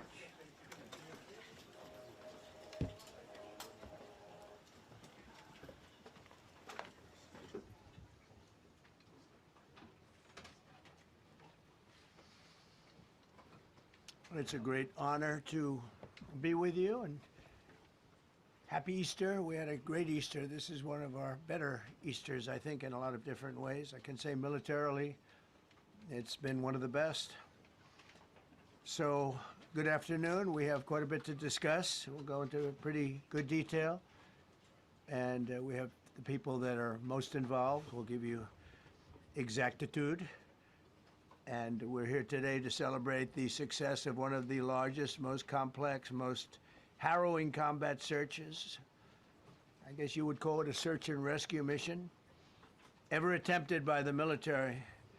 Generally, when planes are knocked down in war, especially when you're fighting a strong group, an evil group, you can't really do this because you send in 200 men to pick up one. and it's something that's usually not attempted as much as you want to attempt. And bad things happen to that one or two. And in this case, we did two, and it might not have been attempted before, but we did. And we had great talent, but we got a little luck too, I would say. And we were helped by a lot of people, a lot of great people. And it was an honor to be involved with it. It's very historic. This is a rescue that's very historic. It'll go down in the books. Late Thursday night, an American F-15 fighter jet went down deep inside enemy territory in Iran while participating in Operation Epic Fury, where we're doing unbelievably well, well at a level that nobody's ever seen before. The entire country can be taken out in one night, and that night might be tomorrow night. Both members of the crew ejected from the aircraft and landed alive.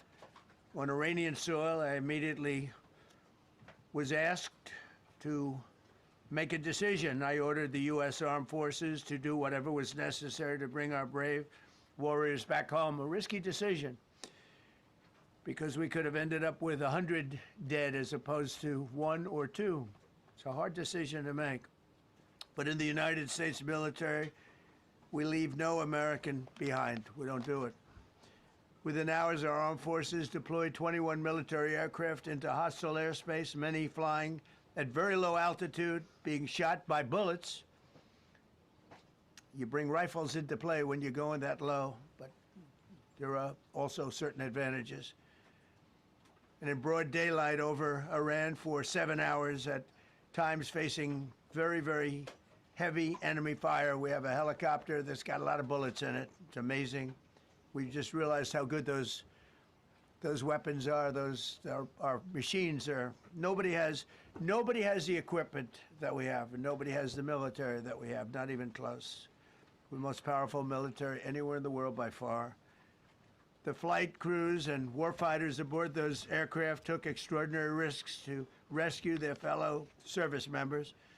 This first wave of search and rescue forces successfully located the pilot of the F-15, and he was extracted from enemy territory by an HH-60 Jolly Green II helicopter. Fabulous machine as our warriors faced gunfire at very close range.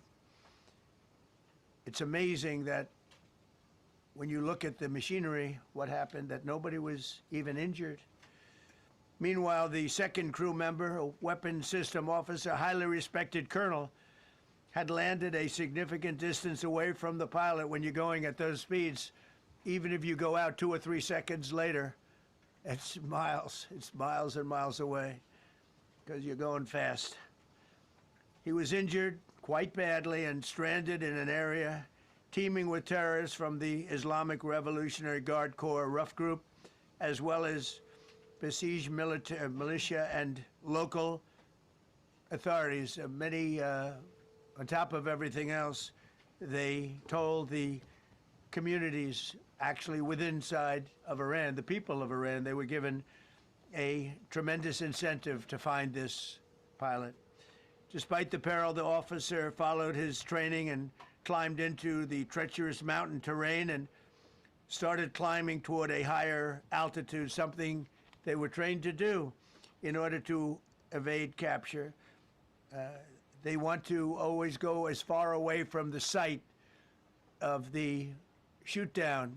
You want to go as far away because they all head right to that site. You want to be as far away as you can. And he was injured, and he was an amazing, amazing thing. He scaled cliff faces, bleeding rather profusely, treated his own wounds, and contacted American forces to transmit his location. They have a very sophisticated beeper-type apparatus that is on them at all times. And when they go out on these missions, they make sure they have lots of battery space, and they're in good shape. And this one worked really well, amazingly, saved his life. We immediately mobilized a massive operation to retrieve him from the mountain holdout, and he kept going higher and higher. The mountain kept getting rougher and rougher, and really very, very hard to find. The second rescue mission involved 155 aircraft, including 4 bombers, 64 fighters, 48 refueling tankers, 13 rescue aircraft, and more. We were bringing them all over, and a lot of it was subterfuge. We wanted to have them think he was in a different location because they had a vast military force out there. Thousands of people were looking. So we wanted them to look in different areas, so we were scattered all over like we were right on top of them. We had 7 different locations where they thought, and they were very confused. They said, well, wait a minute, they've got groups here, they've got groups there. It's an amazing thing. I was listening to these great people, these great generals. General Raisin Kane was amazing, and Pete Hegseth was amazing. But I listened to the whole thing. It was pretty amazing. So they had all these different sites where everybody thought he was located. We think we have him over there because they have 9 planes circling a little area that's 25 miles down the coast. So in a breathtaking show of skill and precision, lethality and force, America's military descended on the area, the real area, engaged the enemy, rescued the stranded officer, destroyed all threats, and exited Iranian territory while taking no casualties of any kind. The heroic F-15 weapon system officer had evaded capture on the ground in Iran for almost 48 hours. That's a long time when you're in tough shape and when you're bleeding. It's a long time. When we left, as you probably know, we had 2 large planes, pretty old planes that carried a lot. We needed a lot more equipment going in than coming out, obviously, because going in, we needed to be able to scale mountains, and we had a lot of equipment. But the sand was sandy, wet sand, so we thought there may be a problem taking off because of the weight of the plane, and then we also had all the men jumping back onto the planes, and they got pretty well bogged down, and we had a contingency plan, which was unbelievable, where lighter, faster aircraft came in, and they took them out. We blew up the old planes. We blew them up to smithereens because we had equipment on the planes that, frankly, we'd like to take, but I don't think it was worthwhile spending another 4 hours there taking it off. So we didn't want anybody to have, we have the best equipment anywhere in the world. We didn't want anybody examining our anti-aircraft and other equipment. So these were large planes that were old and pretty old, and we blew them up. And we had faster, lighter planes come in, and they were able to land on the sand. We needed the bigger planes because we had so much equipment that we needed. We took 3 helicopters over there, which were very strongly used, and couldn't have lived without them. They performed unbelievably well. And if you'd see it, you wouldn't believe it. They came off the plane, and these guys had them, the rotors were off. They rebuilt these helicopters in less than 10 minutes. And that was one of the more amazing things. These are helicopters, small, unbelievably powerful, but small, very small, so it can get into certain areas. And they got them off the plane, and they rebuilt all 3 of them in a matter of less than 10 minutes. It's pretty amazing what the genius of these people. Who would think that? You'd think it would take 5 days to build them. And in some companies, it would take 5 days, and they wouldn't do it well. But they served us well. As Commander-in-Chief, I never forget the extraordinary risk taken by the warriors that we send into battle, and the genius. I mean, think of it, having a contingency of 3 planes waiting because we think the sand is so bad that we probably won't be able to take off. And the planes really got bogged. This was not much of a runway. This was a farm, not a runway. It's a farm, but it did the trick. But to have a contingency as opposed to having to wait 2 days, can you imagine right in the middle? This was central. This was right, you would call it central casting if you were doing a movie for location. And probably the toughest area of Iran where we'd be sitting there. So these planes came in, those pilots came in so fast and so quick and got out of there. Everybody got aboard and just got 15-minute intervals. 1 load out, 1 load out, one load out the three. It happened, and we were watching, and we said, "That's amazing." It's in many ways, I was almost more impressed by the contingency that we had than the fact that if we would have had a runway or decent soil. But it was an amazing thing. But we thank God for every single one of them, and the talent, the genius is not even talent; it's genius. It's the whole ball game, every one of them. If you look at what we did with Maduro, we went into a military compound, a massive, with thousands and thousands of soldiers, and within a matter of minutes, and he lived behind iron doors. There were steel doors, broke them down so quickly, and within almost minutes, he was in the back of these planes. It was a similar group, incredible. We have incredibly talented people, and if the time comes, we move heaven and earth to bring them home safely. We're going to bring our people home safely. I want to thank every member of the U.S. Armed Forces involved in these historic operations. They really were historic. It's just not something that's done. And you'd understand it. Not that they don't want to do it, but when you're going into areas, when you look at these helicopters, when you look at the amount of bullets and everything else that they took, when you go into these areas, you don't come out like we came out. God was watching us, I tell you. Well, it was the Easter, we were in the Easter territory, I guess, but God was watching us. Amazing. Because when you look at the machinery, they took damage. It tells you, first thing I said is, these are unbelievable machines, how they flew back and not even much of a problem. But these two extraordinary rescues, because it was two, and as you probably know, we didn't talk about the first one for an hour, and then somebody leaked something, which we'll hopefully find that leaker. We're looking very hard to find that leaker. And talked about there's somebody missing. They basically said that we have one and there's somebody missing. Well, they didn't know there was somebody missing until this leaker gave the information. So whoever it was, we think we'll be able to find it out because we're going to go to the media company that released it, and we're going to say, national security, give it up or go to jail. And we know who, and you know who we're talking about, because some things you can't do. Because when they did that, all of a sudden, the entire country of Iran knew that there was a pilot that was somewhere on their land that was fighting for his life. And it also made it much more difficult for the pilots and for the people going in to search for him. All of a sudden, they know that there's somebody out there. They see all these planes coming in. It became a much more difficult operation because a leaker leaked that we have one, we've rescued one, but there's another one out there that we're trying to get.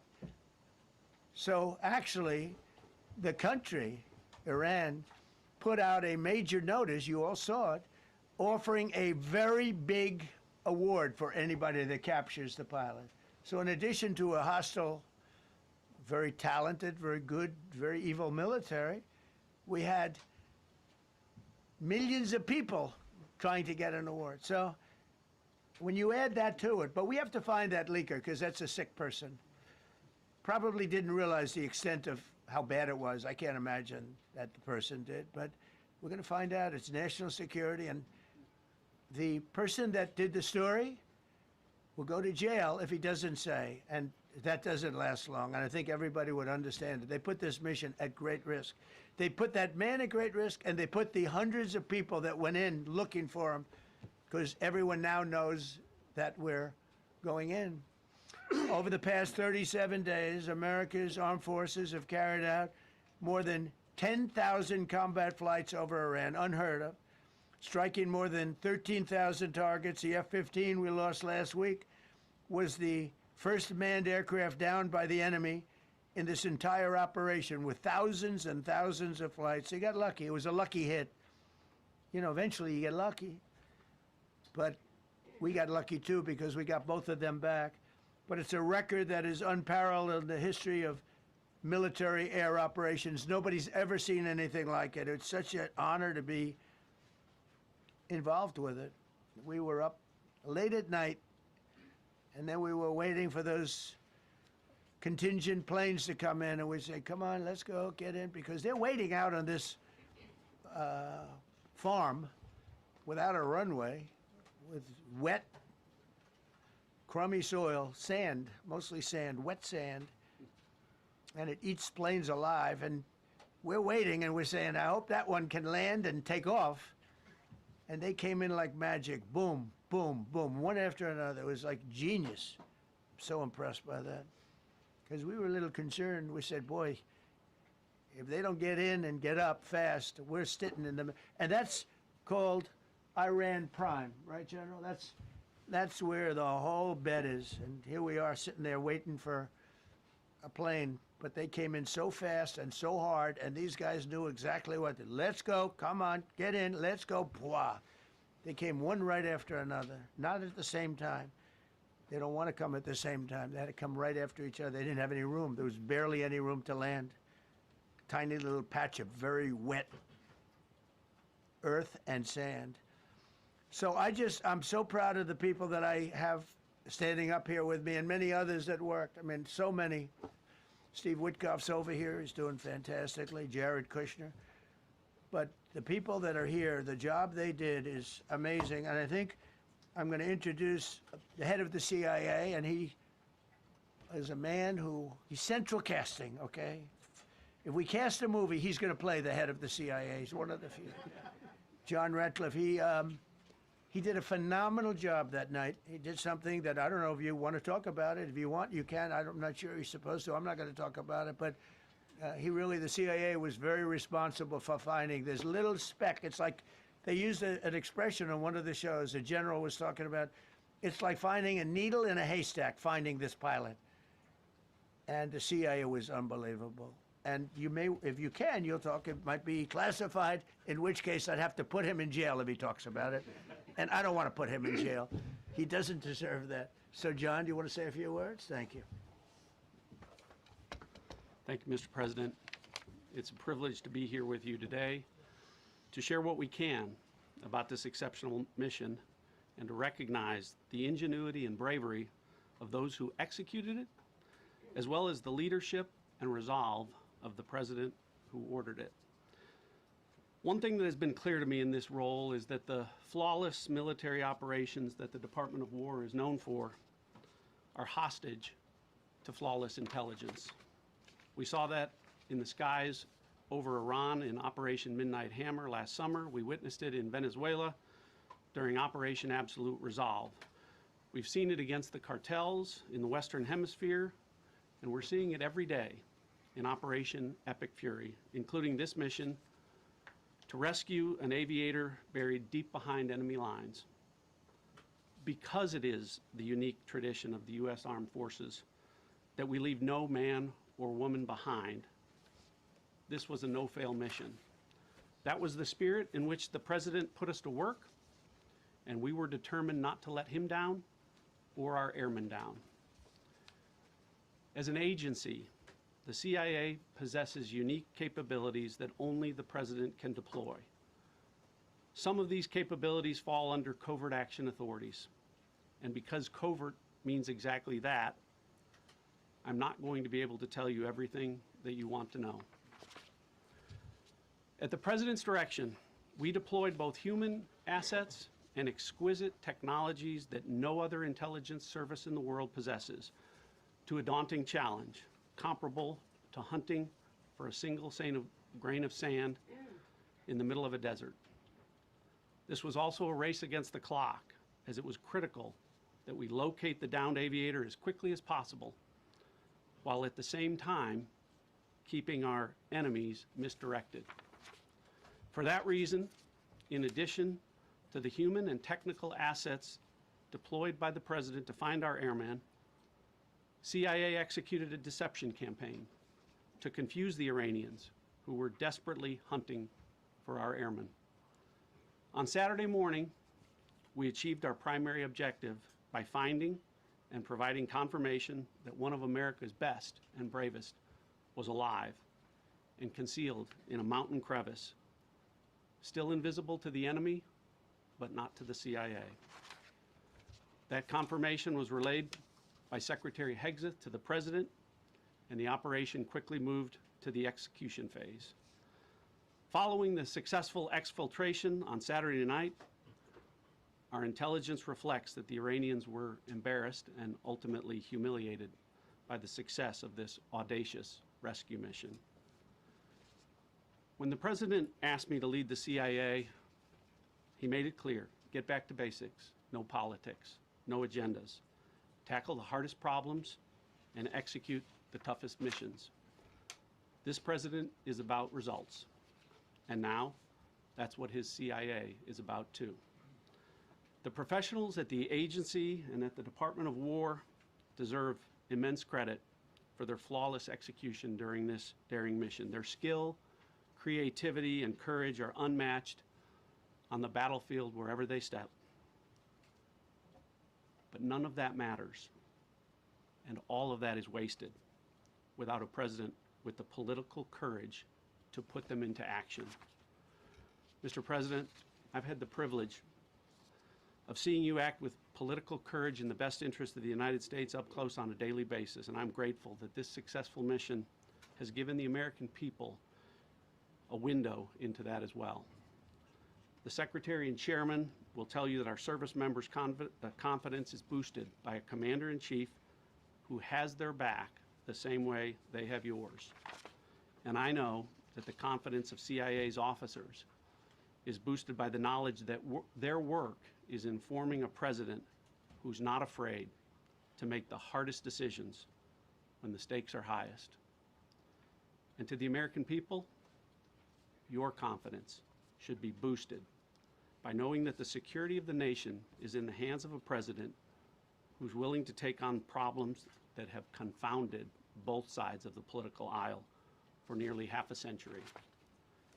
It is an honor to serve under a leader who just proved that you can believe him when he says, no matter what, we will leave no one behind.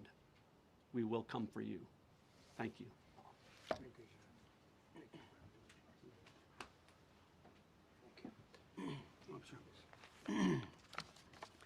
Well, John, thank you for the collaboration with the CIA as well. Incredible and ongoing partnership.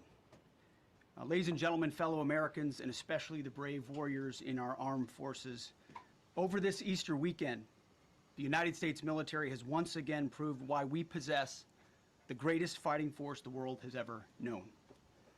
In two extraordinary combat search and rescue operations deep inside enemy territory in Iran, our warriors executed missions of breathtaking skill, courage, and precision. When our warriors are unleashed, as this president has allowed them to be, they are unstoppable.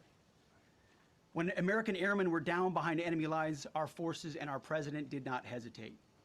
Special operators supported by elite air crews and intelligence professionals moved swiftly and decisively into treacherous mountain terrain under the constant threat of Iranian forces closing in. Ultimately, it was an impotent Iranian threat. And today, as the CIA director mentioned, Iran's military, and we know this, is embarrassed and humiliated, and they should be. Now, these are not routine operations. They were high-risk, high-stakes missions conducted in the heart of enemy territory. This was not just barely into Iran, this was deep into Iran, involving coordinated strikes to suppress threats, deception tactics to protect our teams, and full synchronization across air, ground, and special operations. The Iranians are still asking themselves right now, how did the Americans do this?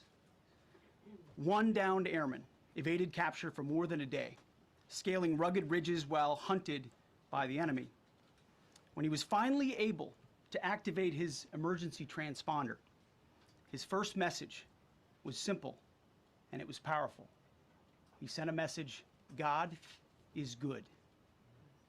In that moment of isolation and danger, his faith and fighting spirit shone through. You see, shot down on a Friday, Good Friday, hidden in a cave, a crevice, all of Saturday, and rescued on Sunday. Flown out of Iran as the sun was rising on Easter Sunday. A pilot reborn, all home and accounted for, a nation rejoicing. God is good. Despite incoming fire and unforgiving conditions, our troops brought every American home. No American lives were lost. We leave no man behind, and that is not luck. It's the result of unmatched training, superior technology, an unbreakable warrior ethos, and sheer American grit. Our special operators, pilots, and support crews performed with near perfection under fire, and they were lethal. Just ask any Iranian soldier who dared attempt to get anywhere near that pilot before or during that mission. Death from above. Our troops turned a potential tragedy into a resounding demonstration of American resolve and capability. That's what excellence in uniform looks like. But make no mistake about it. None of this would have been possible without the courageous leadership and ironclad determination of President Donald J. Trump. From the moment our airmen went down, President Trump made it clear we will leave no one behind. The first mission, the first of two, was an audacious daylight thunder run right up the middle. It was authorized in less than 2 hours from that pilot going down when we knew where he was. And it was authorized in the middle of the night, because anybody that's worked for this man knows he's up in the middle of the night. Authorized immediately, without hesitation, audaciously. The second mission, as soon as we knew where that pilot was, and John was certainly helpful in that, also executed immediately. You know, I looked up at my screen when the final mission was complete inside our SCIF, our secure facility. And we have a running VTC, a running coordination cell. And the top of it read 45 hours and 56 minutes. For 45 hours and 56 minutes, we held that call open for coordination. From the moment our pilots went down, our mission was unblinking. The call never dropped, the meeting never stopped, the planning never ceased. The president demanded rapid, decisive action. He backed our military with the full weight of his resolve, refusing to let enemy propaganda or tactical setbacks deter us. His leadership ensured that every lethal and non-lethal resource was brought to bear, that our forces had the authorities and the support they needed to succeed. When the president says he has the backs of our warfighters, he means it. And it means a great deal, and it's a big difference on the battlefield. President Trump understands that peace through strength is not a slogan. It is a doctrine that saves American lives. His unwavering commitment to rebuilding our military and restoring the warrior spirit has paid dividends in missions just like this one. Under his command, America projects power with confidence and brings our people home with victory. And that continues today, by the way. Per the president's direction, today will be the largest volume of strikes since day one of this operation. Tomorrow, even more than today. And then Iran has a choice. Choose wisely, because this president does not play around.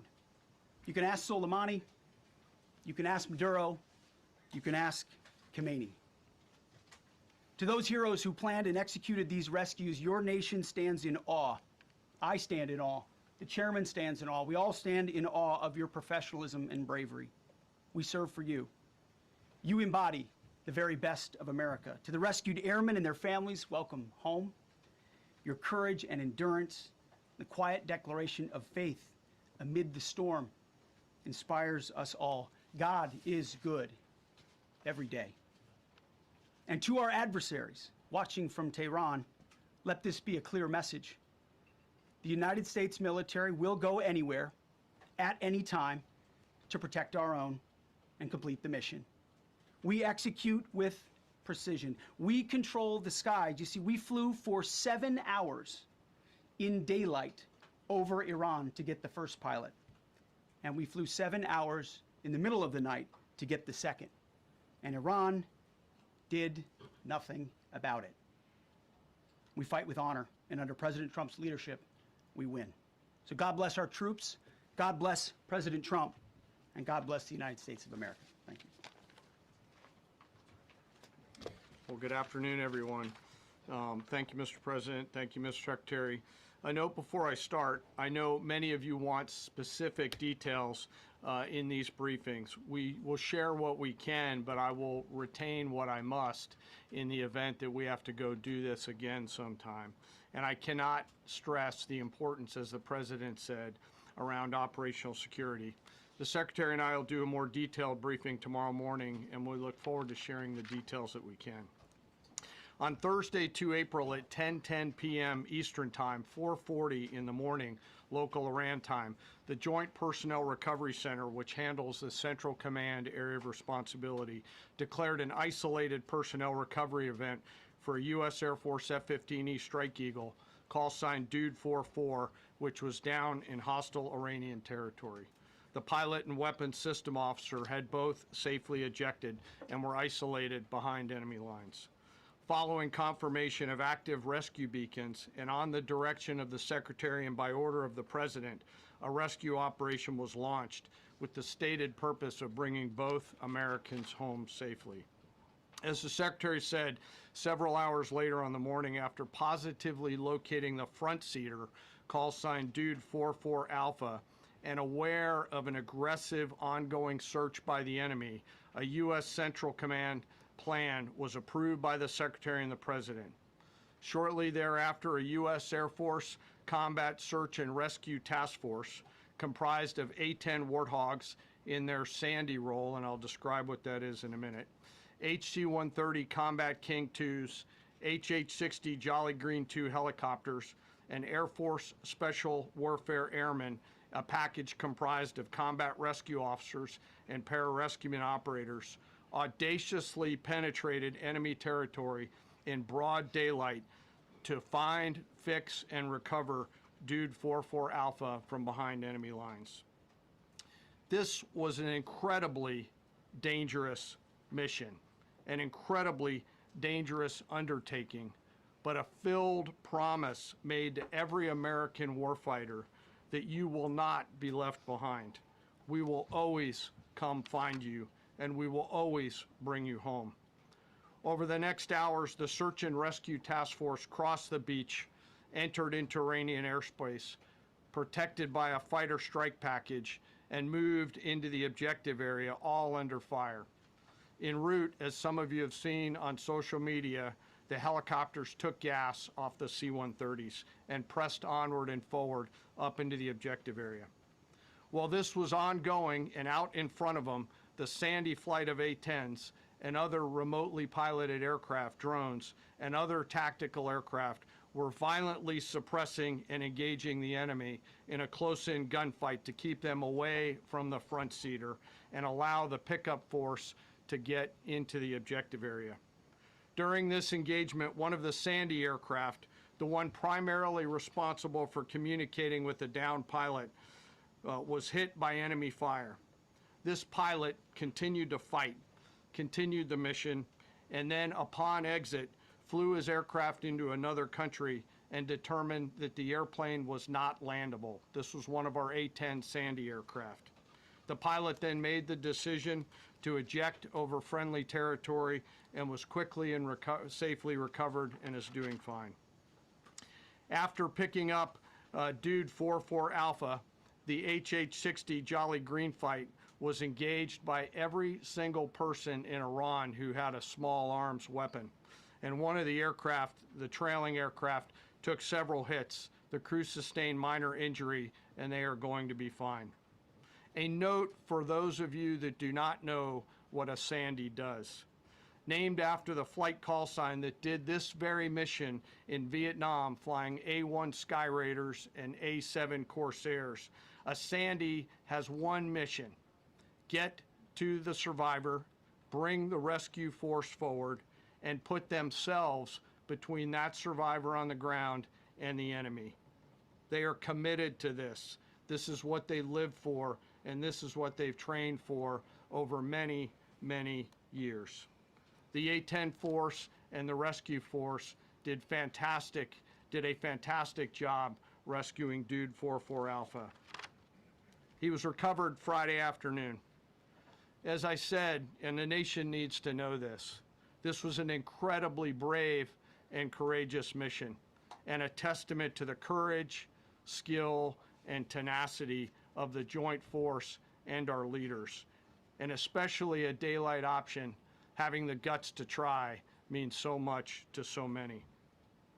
Meanwhile, the backseater, as the President and the Secretary have said, had continued to work and survive. Through the hours of daylight, Dude 44 Bravo, the backseater, evaded. Using every means available, the efforts of the United States military, the Central Intelligence Agency, and others were attempting to find and locate with precision Dude 44 Bravo, the backseater. A note on the backseater and the front seater. The single most important contributor to a successful rescue operation is the spirit of attack inside the heart of that downed aviator. Their will to survive, their will to evade, their will to recover is everything. In this case, the backseater's absolute commitment to surviving made much of our efforts possible. On Saturday, 4 April, after establishing positive communications with the backseater, we learned, as the President said, that he was injured and actively evading enemy forces.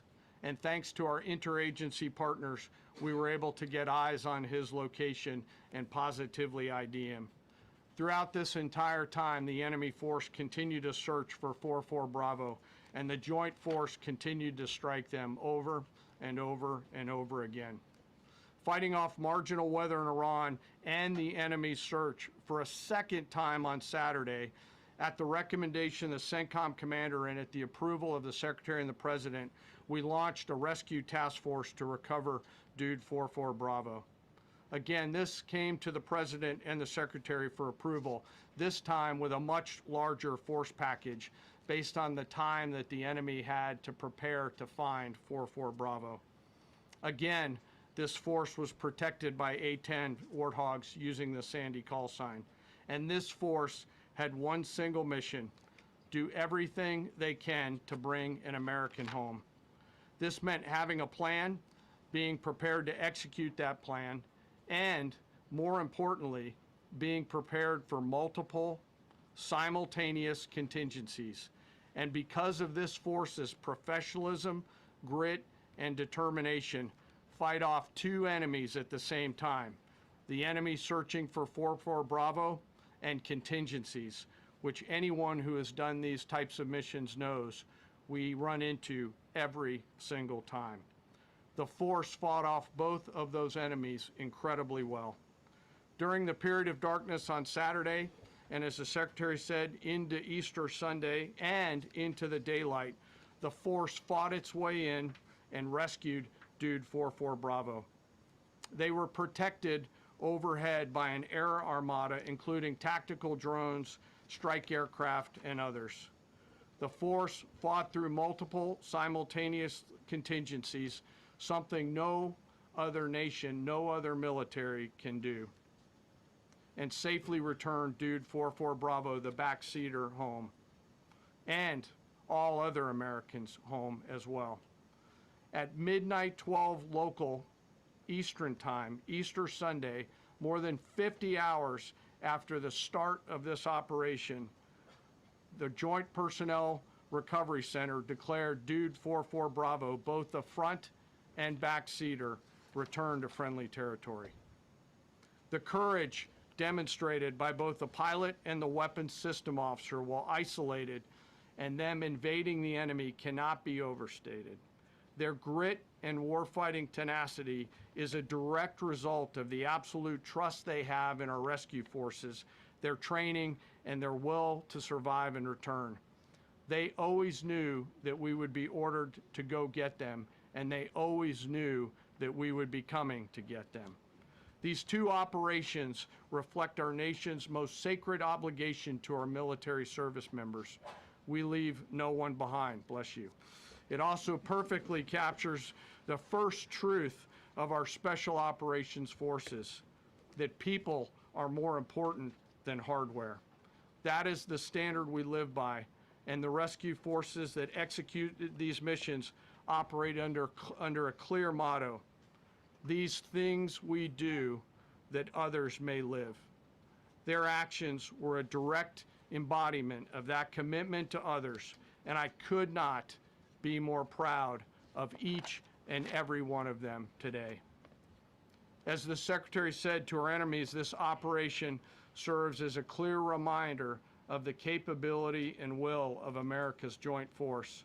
The United States of America will recover our warfighters anywhere in the world, under any conditions, when we want to.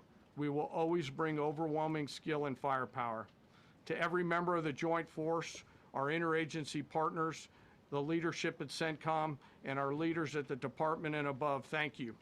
I'm proud of each and every one of you and thankful to our deployed forces and their families. And lastly, and most importantly, to Dude 44, welcome home. Job well done. Thank you.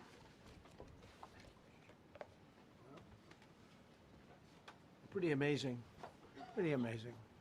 And these two gentlemen have been, from day one, they've been perfecto. You know, I got to know General Kane in my first term because he was able to take out ISIS in 4 weeks instead of the 4-year projection that was given to me by other much lesser generals. And I said, you know, if I ever do this again, that's going to be the head of my Joint Chiefs of Staff. And we worked it that way, didn't we? It's amazing. He took out ISIS. We defeated ISIS in 4 weeks. I was told it would take 4 years. I flew to Iraq to find out with the greatest equipment in the world, why would it take 4 years? And he told me, sir, it won't. It'll take 4 weeks and you'll have time left over. And that's exactly what happened. So he's great. And Pete, all I can say is that he was treated very unfairly. And now those same people that treated him unfairly, that fought against him, they called me up saying, what a great choice he was. They said, well, what happened during his nomination? What happened to you?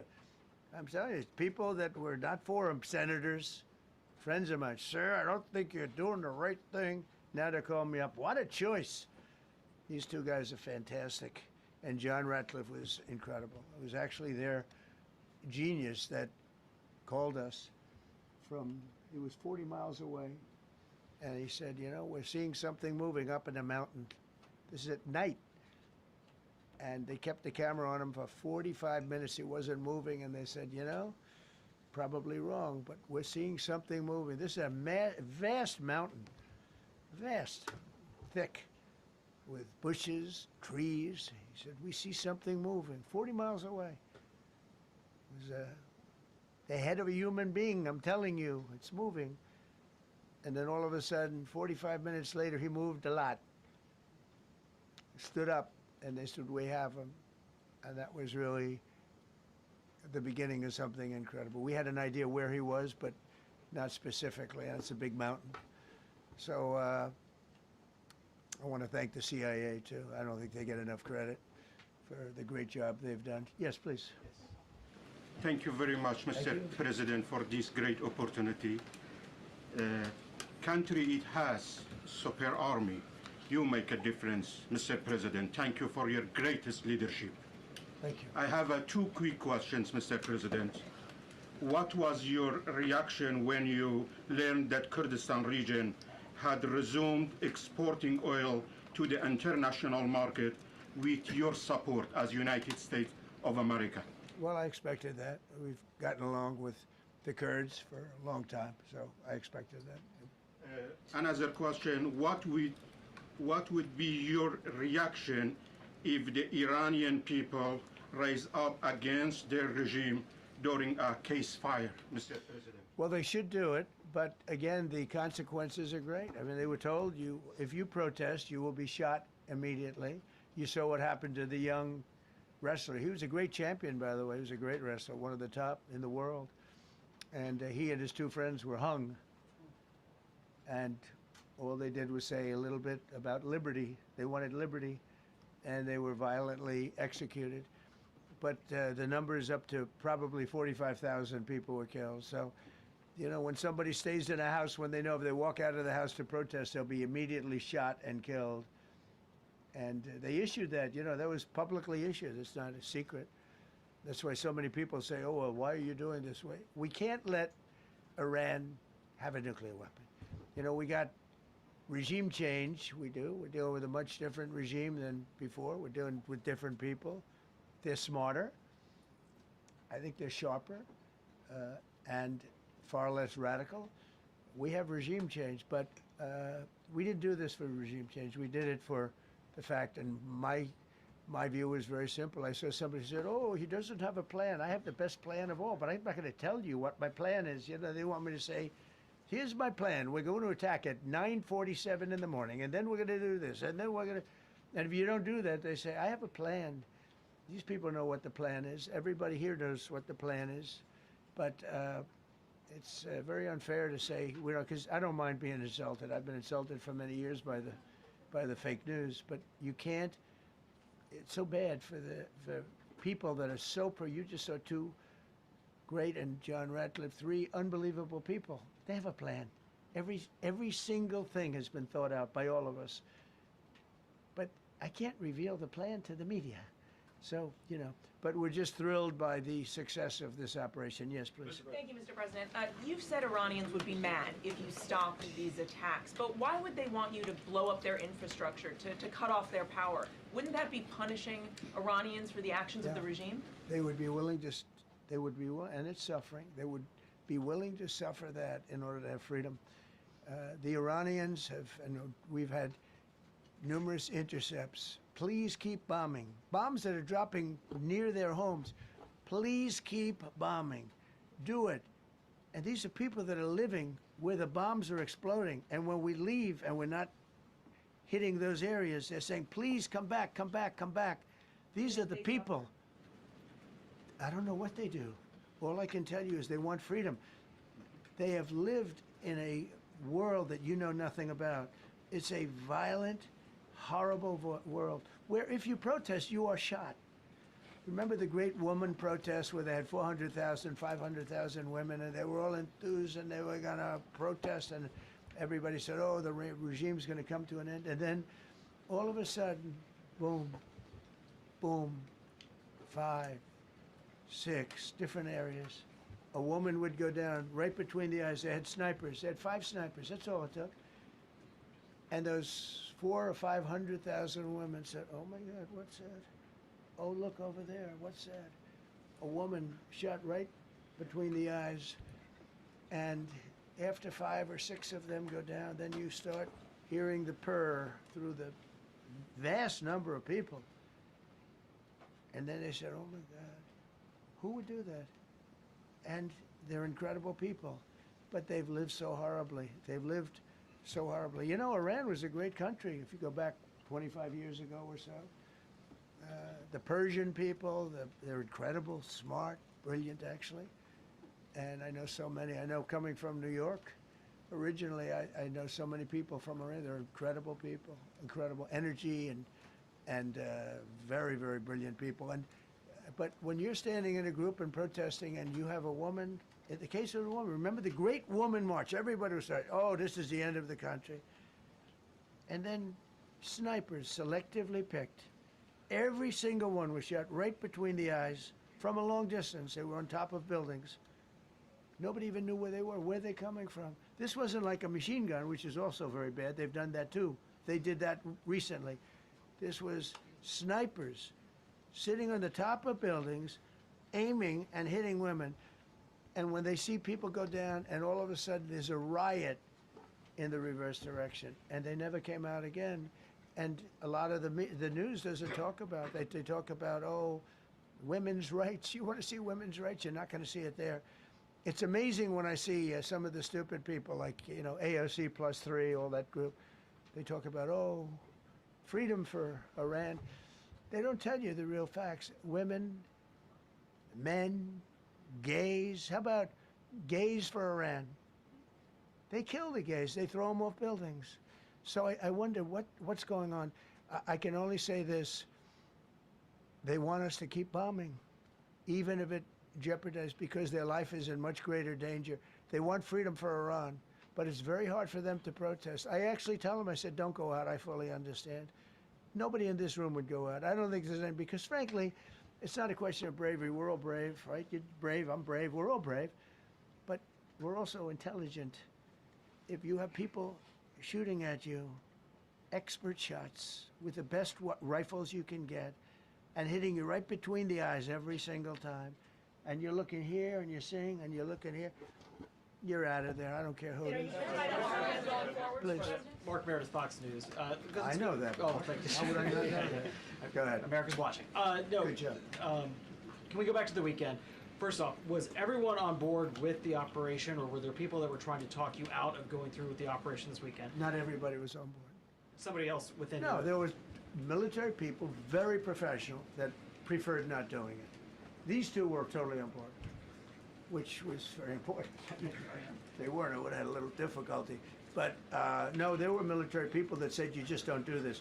You don't go into the heart of a very powerful military. You know, this is, hey, you have countries and countries. You have some countries where military is not their strong suit. This whole thing is militarized like nobody's ever seen before. Half the people are wearing uniforms.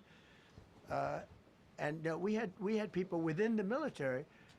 Usually it's not done. That's one of the reasons. You know, I was surprised. Somebody said it's the only time it's ever been done. I said, that's not possible. But it is possible. Because you're going into hundreds of thousands of soldiers along the path. I mean, look at some of the helicopters, how they got hit. So, yeah, there were people within the military that said it's a wise. And don't forget, how many men did you send altogether, approximately, for the operation? I'd love to keep that a secret. Okay, well, we are. But I will tell you, the number, I'll keep it a secret, but it was hundreds. And hundreds of these people, that's pretty good. Is he central casting? But hundreds of people went into this journey. Hundreds of people could have been killed. Forget about the equipment, a lot of equipment, nobody cares. Hundreds of people could have been killed. So we had people that were within the military that said this is not a wise, and I understood that, but I decided to do it. Was there a point that they were that you were thinking there's too much on the line, and somebody was saying maybe we abort this now and wait? I mean, given the resource like the general said, it seemed like there was so much on the line here. You must have been thinking, well, this could have completely changed. So the first one, which was in many ways as dangerous as the second, I guess it gets, because we're flying over daylight. You know, we're the best at the world at night. We have goggles that nobody. We have goggles. I've tried them. They're unbelievable. I see better with the goggles at night than I see without them during daylight. I mean, daylight today, we have a beautiful day. You see just as well with goggles. In many ways, it's enhanced. So we have the best in the world. So it's much safer for us to do it at night, whereas other people, no other country has that capability. They don't have that particular piece of equipment like we do. But when I was told flying and in daylight, I think we flew 7 hours over Iran, and that's a long time, over unbelievably hostile territory, where they have nothing but weapons. We took out their anti-aircraft, which is great. We took out their radar, which is great. We took out a lot, but they still have, you know, what hit this one was a handheld shoulder missile, heat-seeking missile. So it's not like, you know, they're totally whatever. And they had probably a little luck, because you got to get lucky. But they shot it, and it got sucked in right by the engine. But these guys were out of there. They were great. Their timing was great. But no, I was told that this is a very dangerous mission. I understand. They didn't say it's a foolish mission. They said, you know, we're going to be sacrificing hundreds of people do this. This is, I mean, you have tankers that are flying over this area so that the flight was so long they had to refuel. It's a very dangerous mission. I just felt it was worth it. If you would have told me that we would have been successful, gotten both, and nobody was even essentially injured, I would have said that would be impossible. Yeah, please. Mr. President, thank you very much. Thank you, sir. Well, I'll come back to you. Okay, thank you. Given that you are now dealing, you say, with a more reasonable, less extreme leadership in Iran, what does that mean for the protesters, for the human rights movement in that country after this conflict? Well, I What's think your positive. expectation? Yeah, if they assume control, if we do something and they assume control, I think it's very positive, a big step. I don't think you'd see the radicalization that you have seen in the last. Look what happened. I mean, women are being executed because they're not properly clothed, they say. They're not properly clothed, and they execute the women. They shoot them right on the street. No, you have a much different group of people. Now, I'm not saying we are dealing with them. Essentially, they have till 8 o'clock tomorrow night, Eastern Time. But we are dealing with them. I think it's going well. Mr. Witkoff is here, and JD's involved in the dealing. Mr. Witkoff is sitting right here, and I think it's going fine, but we'll have to see. You have to understand, we've been dealing with these people for 47 years. I'm standing here with a much more powerful Iran as of a month ago, not anymore. Right now, they are decapitated. But I'm standing here a month ago with a much more powerful Iran than it was at any point during 47 years. This should have been handled by 7 presidents, a lot of presidents. And those presidents are saying now, every one of them to their friends, we should have done this a long time ago. So it's not something I like doing. It's very dangerous, and we're getting them at the height of their strength. If I didn't terminate the Barack Hussein Obama Iran nuclear deal, they would have had a, don't forget, that was a path to a nuclear weapon. Remember this. He chose Iran over Israel, pure and simple. How Israel can vote for a Democrat is if you're Jewish in New York City or any place else in this country, and how you can vote for a Democrat is unbelievable, because he chose Iran, a very hostile Iran. Remember when he filled up a 757 with cash, billions of dollars of cash, and he sent it over to them. Then they gave them tens of billions of dollars. He chose Iran over Israel, and really the Arab world, if you look, because, you know, the other, Saudi Arabia, Qatar, UAE, I mean, you take a look. I mean, I can add Kuwait, and I can add Bahrain, and you can add others. He chose such an unlikely candidate. Nobody could believe it. Frankly, if you're going to choose between Iraq and Iran, he should have befriended Iraq. He went in the exact opposite direction of all thinking, and he made a terrible mistake. But that was a road to a nuclear weapon. And when I terminated that, everyone said, oh, he terminated it. It was one of the best things we ever did, because he had a road to a nuclear weapon. And it was a very short-term deal. You know, countries don't do 10-year deals. Countries do hundreds of years. You don't do a 10-year deal. For a country, you need, this isn't, you're a landlord and you're renting a store on a certain street, and you give somebody a 5-year or a 10-year lease. This is a country. It was a short-term deal. It was ready to expire. I terminated it before it expired. Took a lot of heat, and it was one of the best things I ever did, because he would have had a nuclear weapon. Then he would have had another nuclear weapon, had those beautiful B-2 bombers not gone in 8 months ago and obliterated that site. And by the way, the word is obliteration. CNN said, well, maybe it wasn't complete. It was so complete that they still haven't been able to get it. It was obliteration. But if we didn't hit them, that was a courageous decision too, because we had all those planes flying in at night with very little cover, unbelievable stealth planes, and they were able to do their job.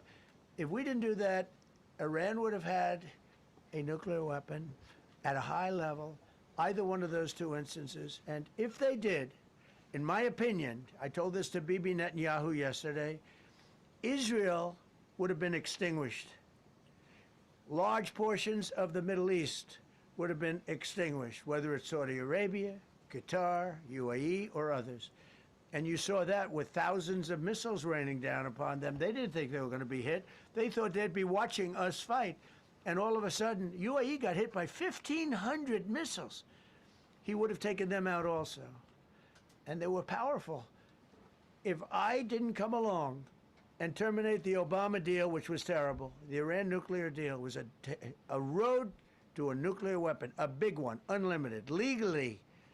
I terminated it without even much thought. It was so easy. I terminated that, and then the B-2 bombers.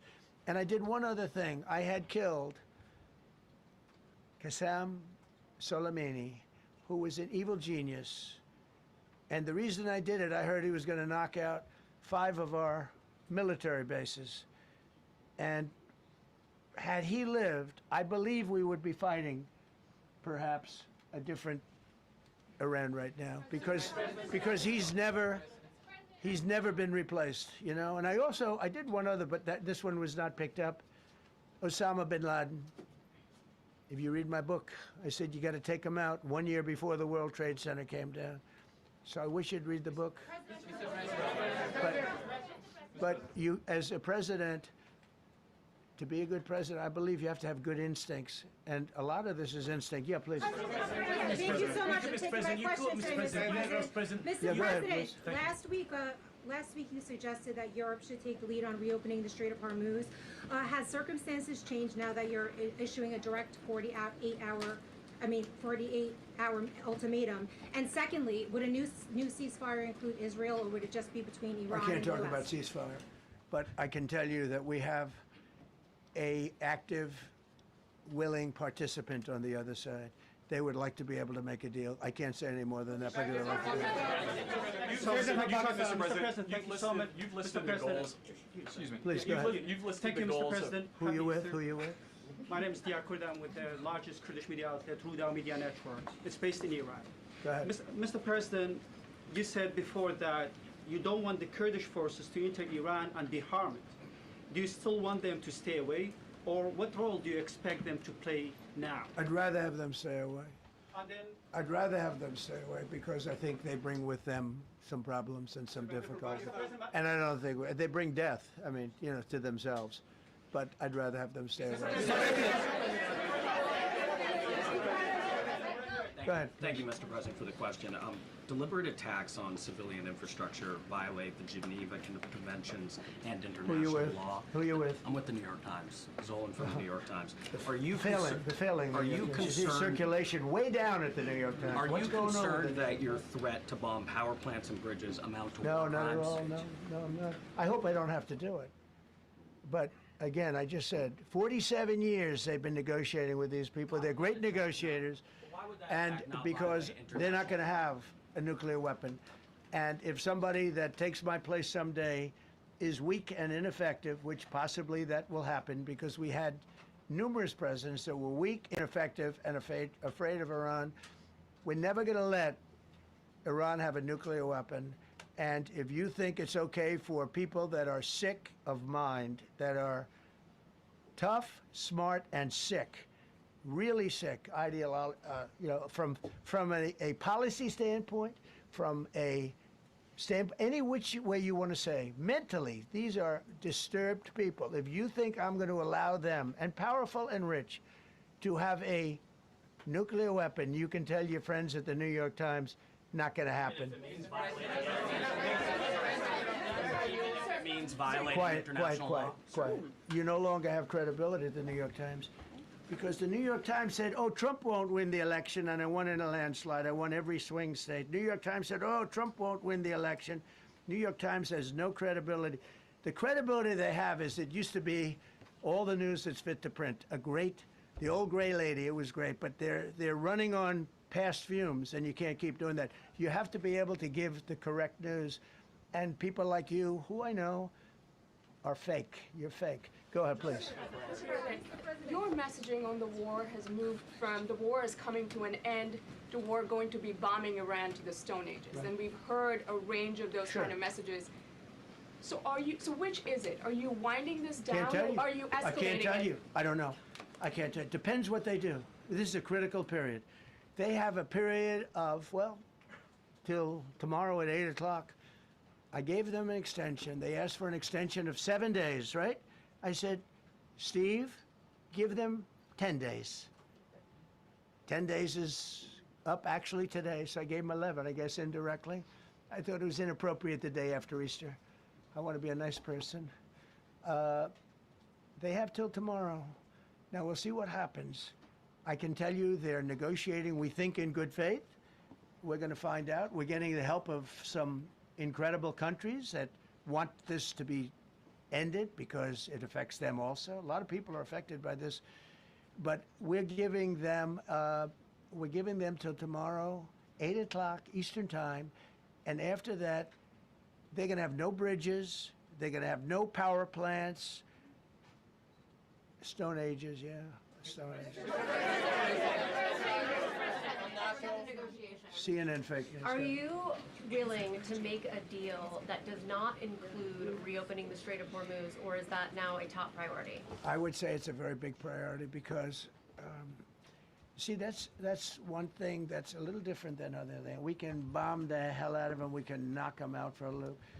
But to close the strait, all you need is one terrorist that somehow has a truck loaded with, because you can carry them in trucks, large trucks, a water mine, drop them in the water, and now you tell people that own ships that cost $1 billion to don't worry about the mine. You can do that even just by saying we put mines in the water. So it's not like the rest. We can knock out their military. We already have. We've knocked out their Navy. We've knocked out their Air Force completely. We've knocked out 158 ships in 3 days. We've knocked out even their mine droppers. They don't have any mine droppers anymore, but they put them on other boats, and they could drop them. I'm not even sure they have any mines there, by the way. I'm not sure. I'm personally, they say there might be 8. I don't know. I think there might be none because they're very good bullshit artists. That's why for 47 years they've been bullshitting other presidents, and they haven't done the job.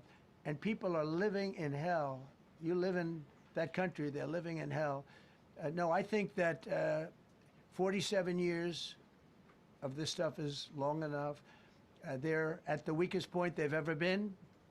They have no Navy, they have no Air Force, they have no anti-aircraft weaponry, they have no radar, they have no communication. In fact, the biggest problem we have in our negotiation is that they can't communicate. I said to Steve, what are they saying? Sir, they can't communicate. They have no method of communication. So we're communicating like they used to communicate 2,000 years ago with children, bringing a note back and forth. They have no communication. But all I want to see is I want to have a safe world, and you're not going to have a safe world. Israel will be gone. The Middle East will be gone. And then they're coming for Europe. And I have to tell you, I'm very disappointed in NATO, very. I think that NATO, I think it's a mark on NATO that will never disappear in my mind. You know, they're coming to see me on Wednesday. They're going to say, oh, we'll do this, we'll do that. Now they all of a sudden want to send things, you know. But they said it loud and clear at the beginning when I spoke to UK of all. I would have said they would have been the first because they're the oldest. And I say, yeah, I'd love to have a little help. He said, no, sir, we'd rather wait till you win. I said, I don't need help after we win. They have 2 old broken aircraft carriers, barely work. I said, I guess we can use them. Who the hell knows? I called the general. He didn't even want them. He said, we don't really need them. We got the SS Abraham Lincoln, sir. We don't need them. You know, we have, in terms of technology, we had one day 101 missiles going at 2,700 miles an hour, aimed at the Abraham Lincoln. 101 missiles. Out of 101 missiles, 101 missiles were shot down. Unbelievable technology. 10 years ago, 5 years ago, I don't know if that would have been possible, but 10 years ago, that wouldn't have been possible. 101 missiles heading to a ship that's not that far off the coast. And out of the 101 missiles, we shot down all 101. We have weaponry. The Patriots are unbelievable. We have weaponry that's unbelievable, yeah. Go ahead, please. Yes. Thank you, Mr. President. You said earlier today during the egg roll that you would like to take Iran's oil, but Americans want U.S. forces home. Correct. What's that trade-off? If I had my choice, Does it take if I had my choice, yeah, because I'm a businessman first. With Venezuela, as you know, the war was over in about 45 minutes. And we have great people running Venezuela, very good people. I mean, the relationship is good. And we are a partner with Venezuela. And we've taken hundreds of millions of barrels, hundreds of millions. Over 100 million barrels already is in Houston, refined and out. And paid for that war many, many times over, many times over. You know, the old days, to the victim, okay? You know that. To the winner belong the spoils, go the spoils. And I've said, why don't we use it? To the victor, go the spoils. And we don't have that. We haven't had that in this country probably in 100 years, because even the Second World War, you look at the Second World War, We didn't have it with the Second World. We helped rebuild all those countries. We rebuilt Germany. How about Germany telling us that, well, it's not their war. We had nothing to do with it. They wanted me to go and tell them everything I was doing. We didn't know anything about it. Well, if I would have told them, they would have leaked it, and we wouldn't have been nearly as successful, possibly, right? But to the victor belong the spoils. So we haven't heard that in, I think, maybe hundreds of years. Now with Venezuela, and we, just so you understand, the people of Venezuela, they say if I ran for president of Venezuela, I'm polling higher than anybody has ever polled in Venezuela. So after I'm finished with this, I can go to Venezuela. I will quickly learn Spanish. It won't take too long. I'm good at language. And I will go to Venezuela. I'm going to run for president. But we're very happy with the president-elect that we have right now, the people that are running it. If you remember Bush with Iraq, they fired the generals, they fired the police, they fired the people that worked in their equivalent of the White House. They fired everybody. And you know what they had? They had a mess. And you know what happened? ISIS formed. Those generals and those soldiers got together, the police got together, they all got together, they formed ISIS. Not going to happen with us.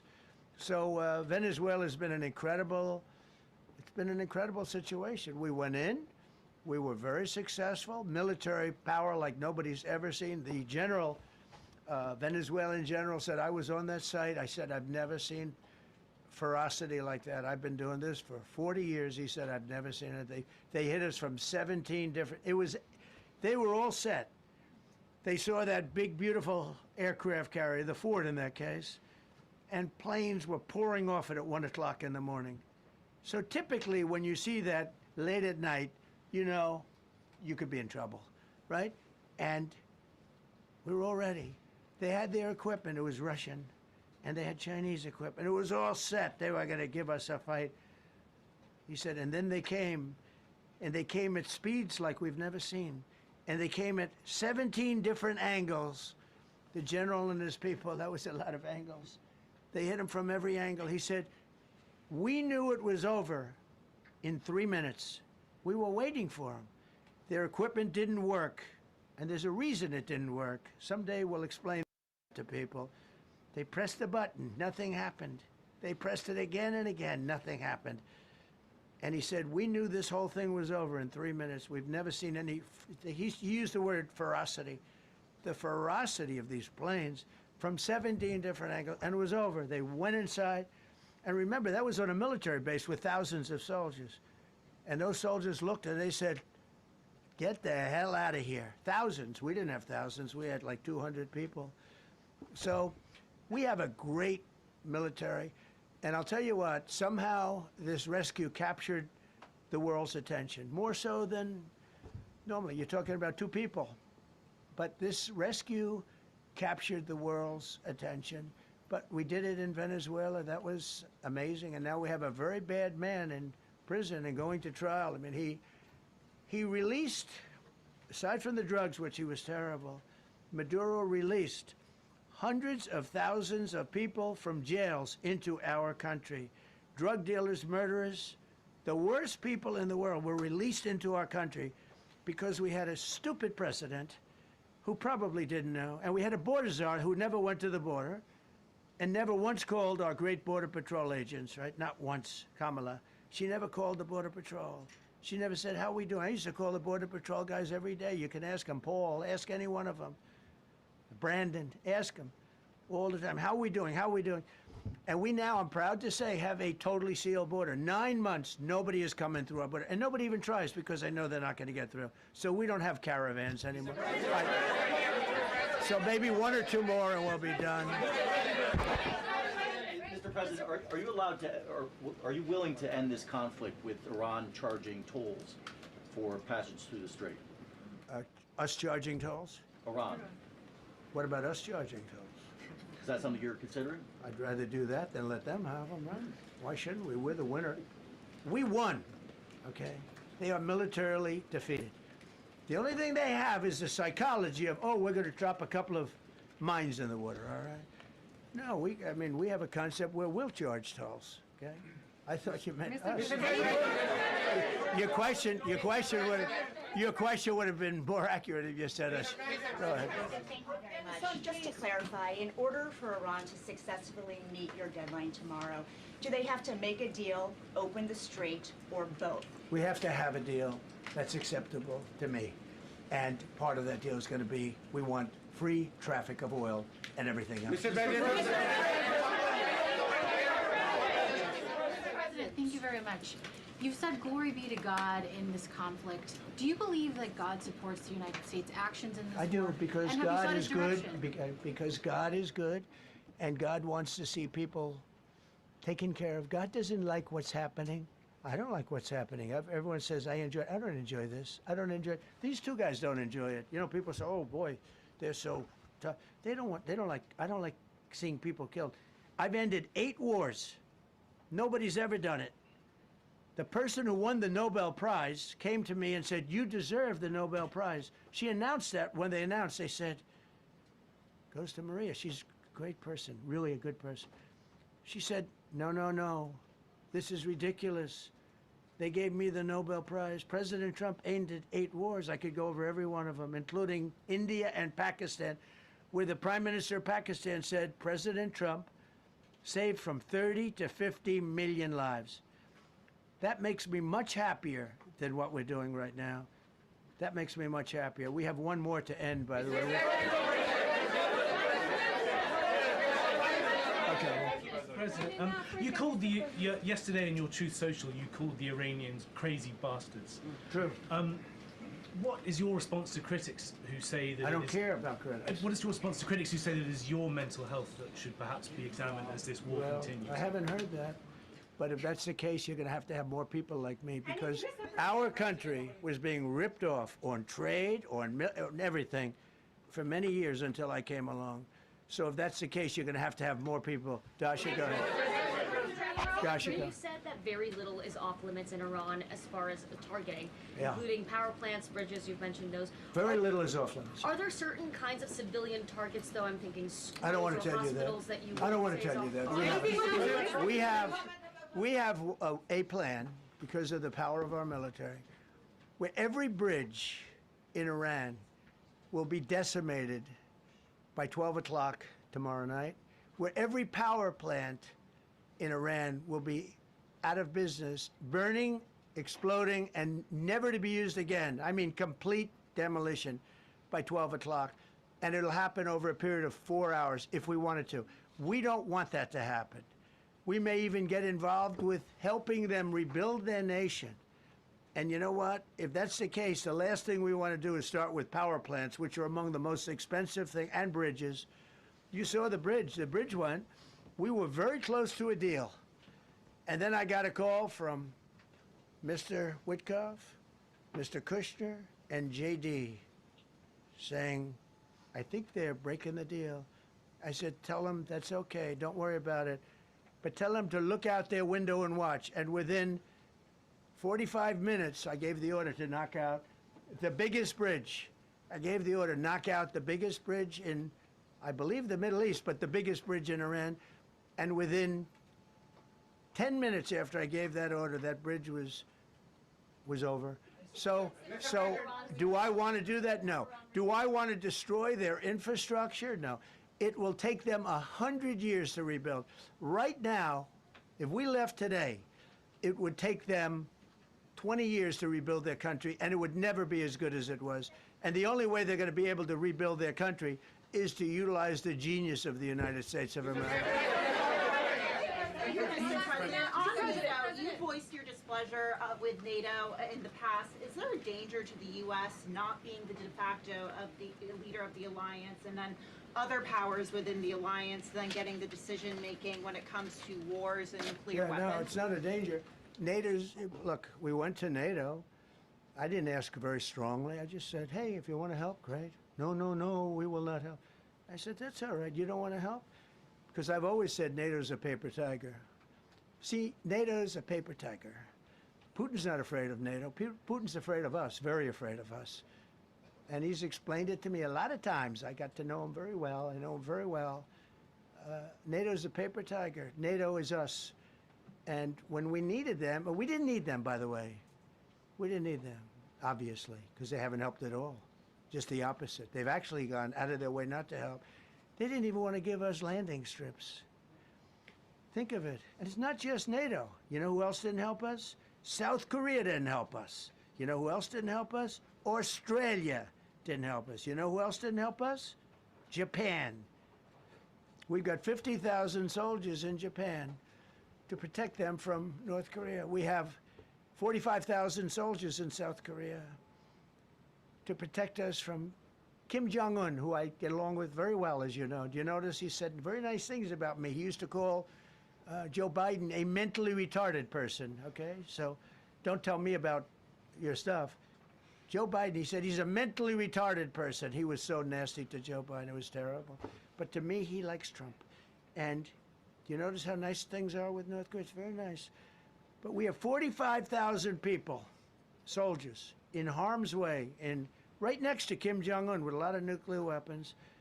45, which should have never happened if a certain president, I'm not going to mention this president because I happen to like him, believe it or not, but if a certain president did his job, Kim Jong-un would not have nuclear weapons right now. But they're all afraid to do their job properly. But just to conclude and just to finish, Japan didn't help us, Australia didn't help us, South Korea didn't help us, and then you get to NATO, NATO didn't help us. There were some countries that did. Now, countries that have been good, now you could also say they're got to be a little bit more involved because they're in the territory, but Saudi Arabia has been excellent, Qatar has been excellent, UAE has been excellent, Bahrain, Kuwait. I mean, Kuwait did shoot down 3 of our planes. The only planes, really, that we lost with friendly fire, they call it. I call it unfriendly fire. They unfortunately didn't know how to use our great Patriots. The pilot said, what kind of a missile's coming at us? Patriot. Boom, they got out. Because they know a Patriot never misses. So they had beautiful Patriots. There were planes heading in their direction. Unfortunately, they decided to shoot those planes. They were our planes. So, no, NATO is a paper tiger. Now, he's coming to see me on Wednesday, as you know. He's a wonderful guy. Secretary General is great. And Mark Rutte, he's a great person, but he's got, and you know, it all began with, if you want to know the truth, Greenland. We want Greenland. They don't want to give it to us, and I said, bye-bye. Okay, thank you very much, everybody. Thank you.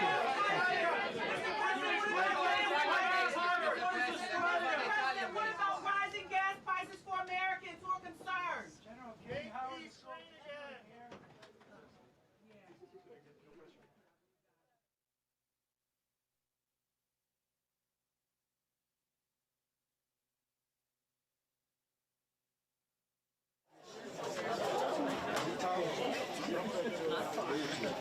Heads up.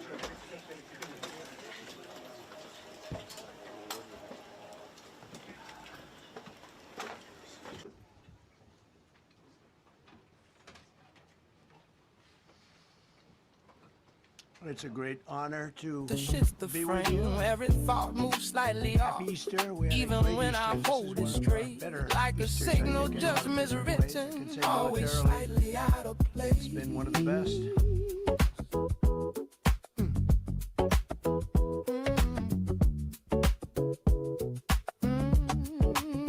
You felt like something nearly stable, but it never held its form.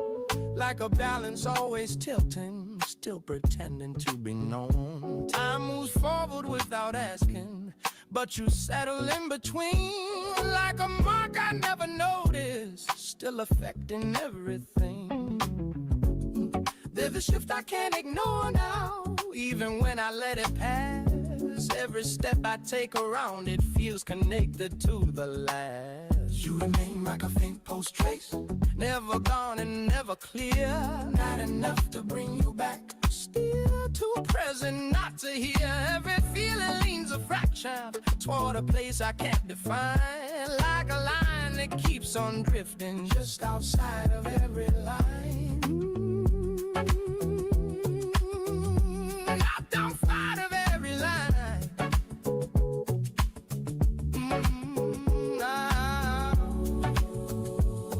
I don't fight, no.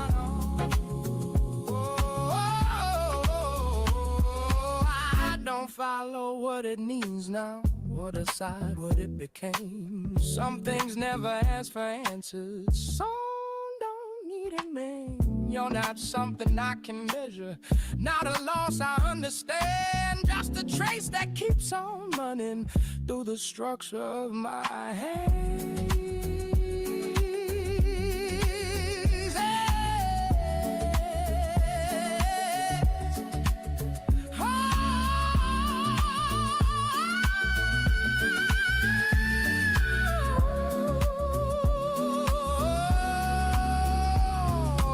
Quiet in the movement that I never chose to keep. Still it settles in the rhythm of the way I think and breathe.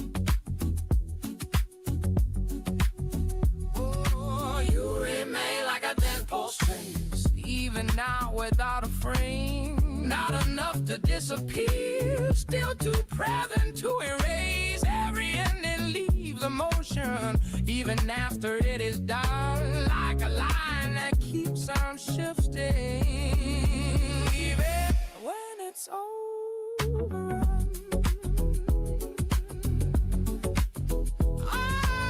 That's over.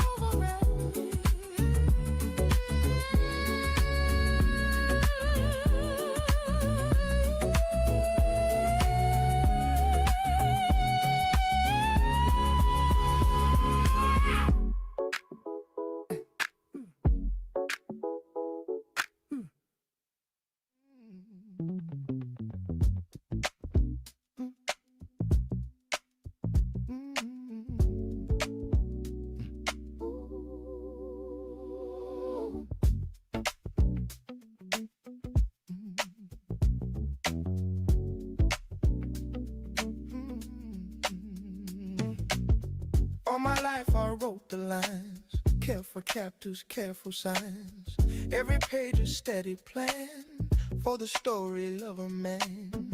Thought the meaning waited there, at the ending somewhere clear, like a lesson neatly placed at the rear.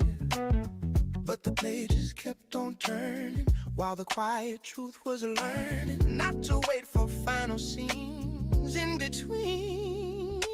Life is written in the afterword, things you understand too late.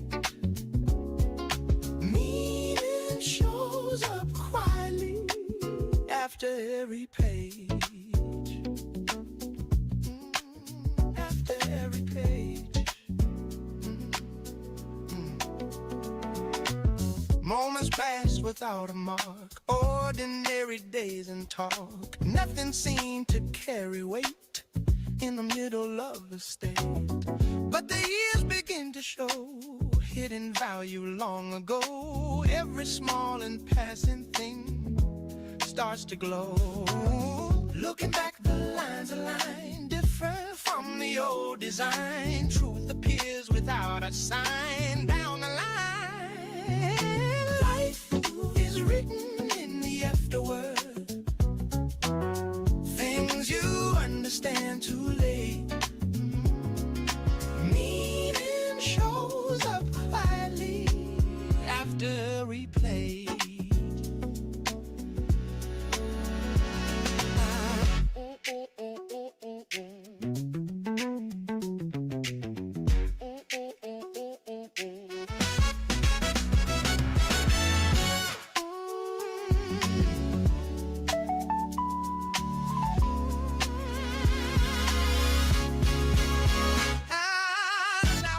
With lighter hands, less control to where it lands. Every day I'm never lying, without force in any sign. Maybe stories never close, maybe wisdom simply grows while we walk and look behind. Now and then, every year a different sight, every thought a softer light, turning what we thought we knew into view. Is written in the afterword, things you understand today. It shows up quietly after every page.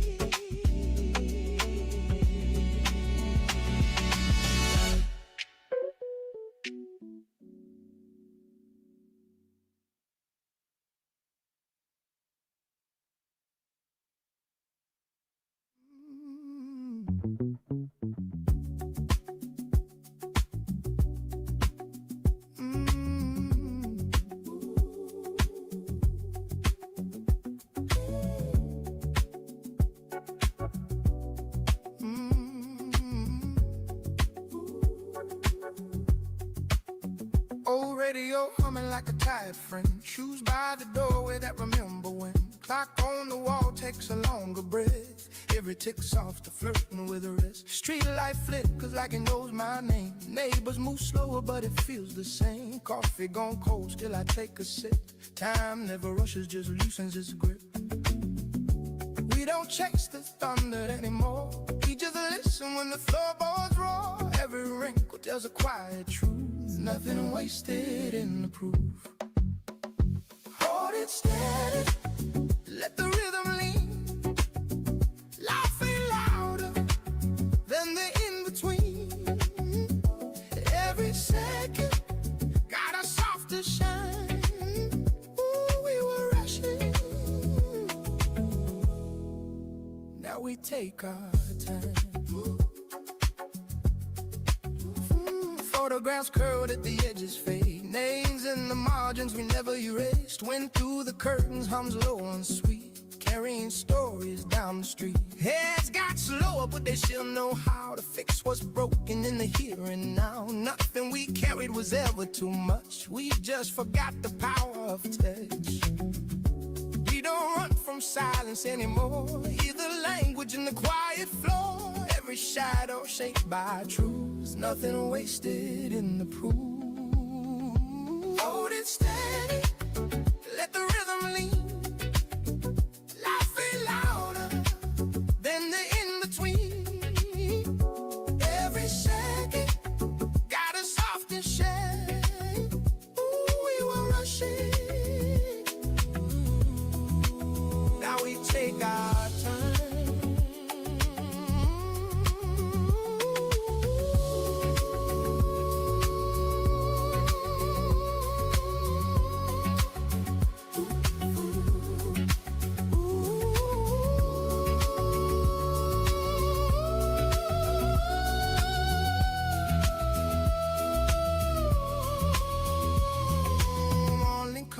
Without a fight, gentle blow instead of blinding light. We don't measure what we miss, just trace the outlines with a twist. Steps are fewer, but they land just right. No need racing towards the night. All the noise we left behind. Now it's peace we finally find. We don't chase the thunder anymore. Just feel the weight beneath the flow. Every breath a living truth. Nothing wasted in the proof. Hold it steady, let the rhythm lead. Life is louder than the in-between. Every second got a softer shine. We were rushing. Now we take our time.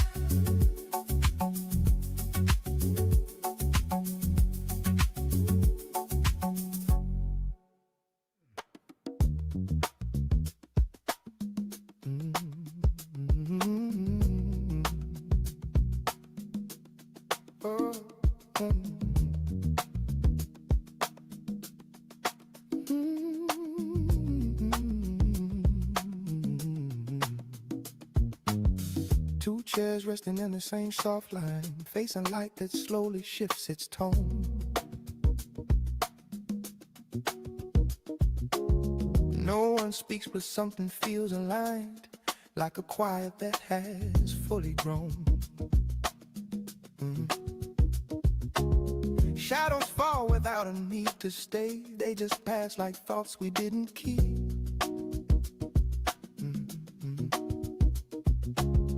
Every moment finds a gentler way to settle in, to sink in deep. What was said no longer needs a sound. It remains in how it moves around.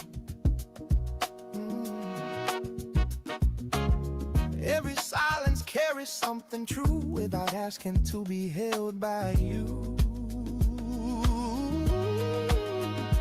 We don't speak, but it still stays in the space between the days. Not a word, not something new, just a quiet passing through.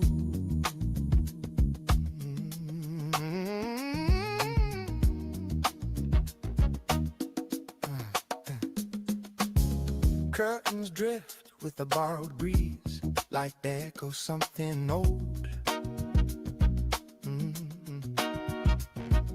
Walls lean in with a subtle ease, holding stories never told. There's a warmth that doesn't show in my way. A fire might burn, it's a soul kind of glow in the things that don't return.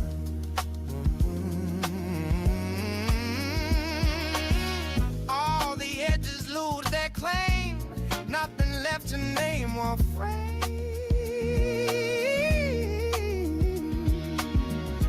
Still it lingers all the same, without reason, without aim.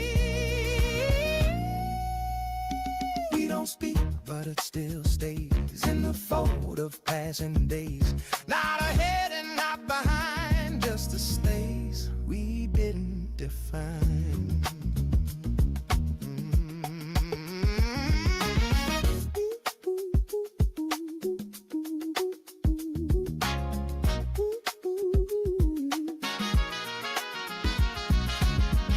Evening leans without a sound, like dissolved along the wall. Nothing asked to turn around, nothing asked to rise or fall. Hairs grow still, they're not alone in the calm that slowly spreads. Everything we've ever known lies in what was never said.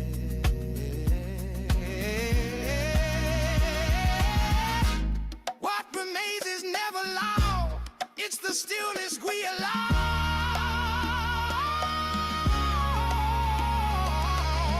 Like a shape without a line, still somehow it feels defined.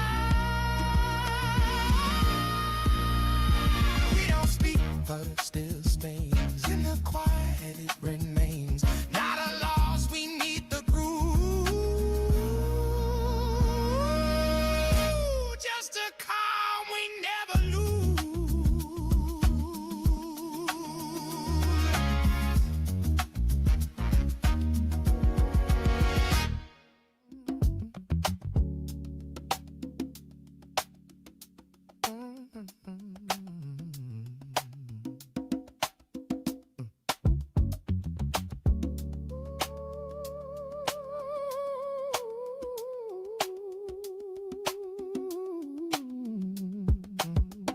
A thin layer of dust on your shoulder, like petals forgot how to fall. Your voice lingers under the table when no one is speaking at all. The glass holds a quieter version of every word we didn't say. It trembles without any reason, then slowly lets them drift away. The air turns soft around your absence, like fabric left out in the rain. Every sound begins to scatter, then gathers back your name. Your name settles in the quiet, like dust on a forgotten frame. It doesn't ask to be remembered, still it never leaves the same. Every room begins to echo with something I can't explain. Not a voice, not even silence. It's just the outline of your name.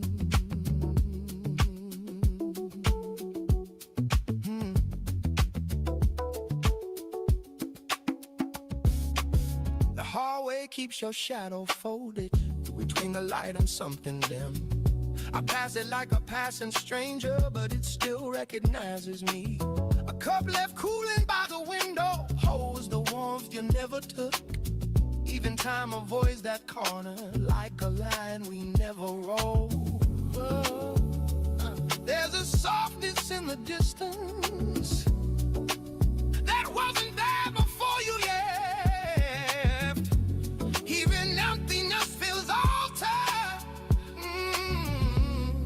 like it's holding something else. Your name drifts across the surface like light that cannot decide whether to stay inside the moment or disappear outside.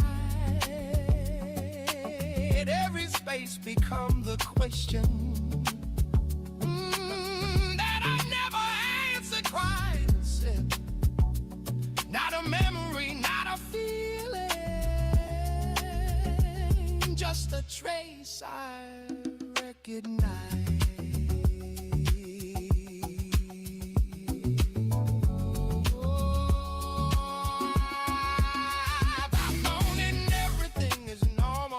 Something doesn't quite return. Like a page I spent half a race, still remembering how to burn. I don't reach for what is missing, I don't follow where you went, but your absence moves around me like a quiet accident. It's a space that keeps expanding, even when I stay the same. Every step I take around it still circles back.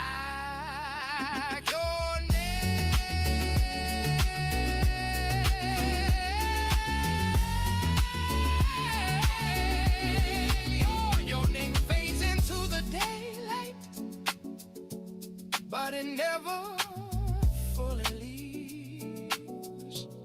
It becomes the way the silence settles differently on me. Every heartbeat feels unfinished, in a way I can't explain. Not a voice, not even absence, just a shape you left behind me.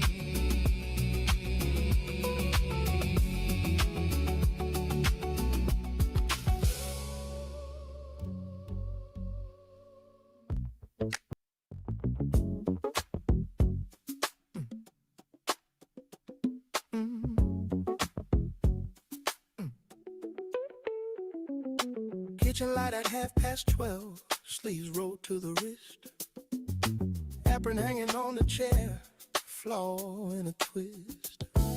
Fridge hum keeping steady time, towel cool on my feet, wooden spoon against the bowl, soft and sweet. Pinch of salt, a turn of spice, taste and then adjust. Years have taught my careful hands patience over rush.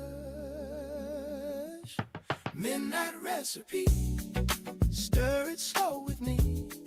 Seasoned by experience, measure perfectly. Midnight recipe, no one else can see all the little secrets simmering in me.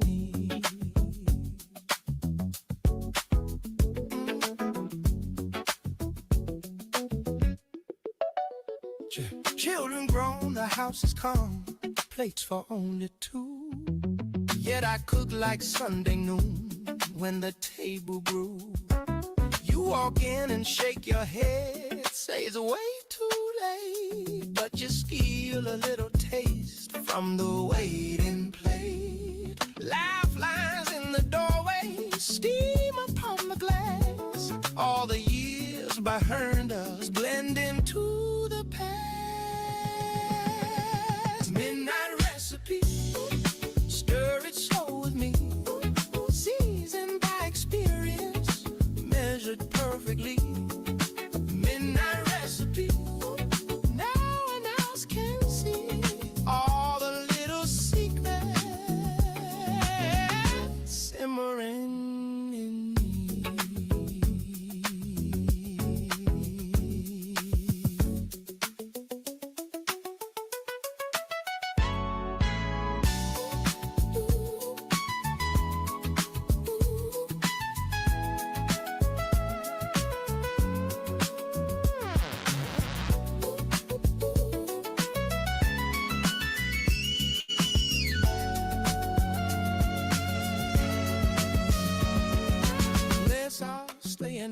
night peeks around the wall. Ask me why I cook so late. Tell him that's my call. Life is like the heavy pot, needs a steady flame. Too much heat will spoil the broth, too little does the same. Stirring slow, breathing deep, let the knowing rise. Every wrinkle in my hands holds a new surprise. Midnight recipe, stir it slow with me. Season my experience, leisure perfectly. Midnight recipe, no one else can see all the little secrets simmering.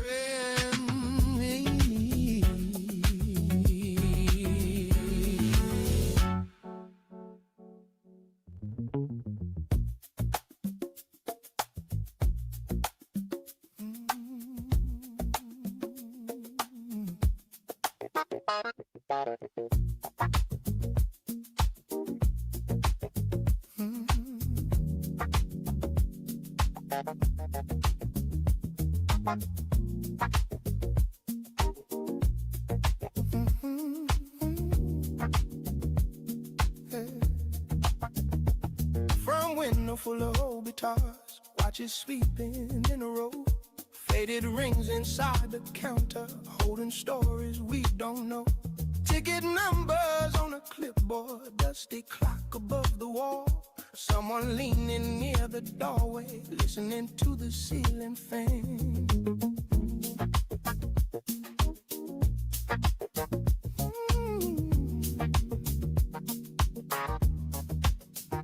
Loose guitar across the speaker, rose chords hanging in the air.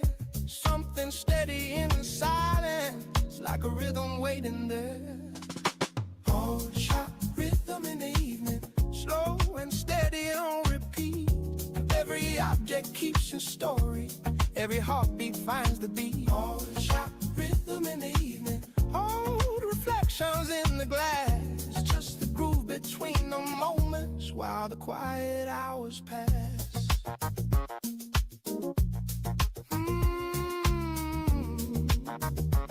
Says it. Silver locket near the register, photographs we never see. Typewriter beside a suitcase, holding someone's history. Clavinet taps from the corner, bassline walking through the room. Someone flipping through the pages of a half-forgotten tune. Doorbell ringing soft and hollow, footsteps calcium wooden lines. Every second keeps repeating like a clock without a time. Hard, sharp rhythm in the evening, slow-mo and steady on repeat. Every object keeps a story, every heartbeat finds the beat. Hard, sharp rhythm in the evening, old reflections in the blast. Just the groove between the moments while the quiet hours pass.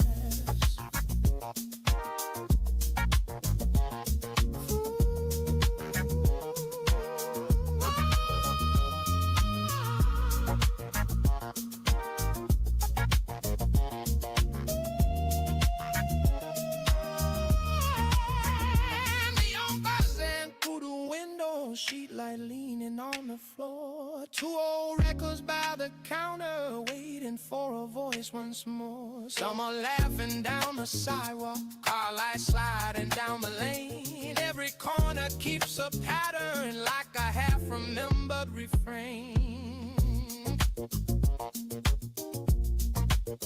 Door swings open to the evening, cool air moving through the room. Every art that keeps a rhythm like a slow, familiar tune. On sharp rhythm in the evening, slow and steady on repeat. Every object keeps a story, every heartbeat finds the beat. On sharp rhythm in the evening, old affections in the back. It's just the groove between the moments, all the quiet hours pass.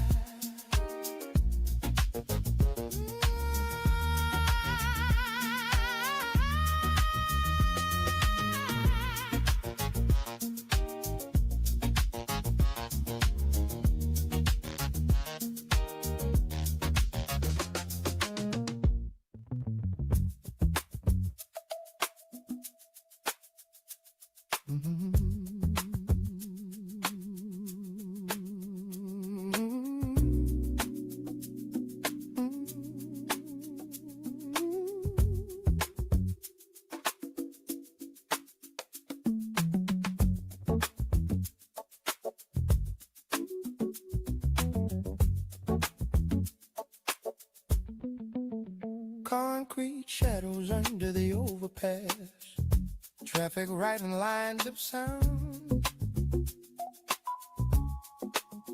oil stains marking quiet patterns where the headlights circle round.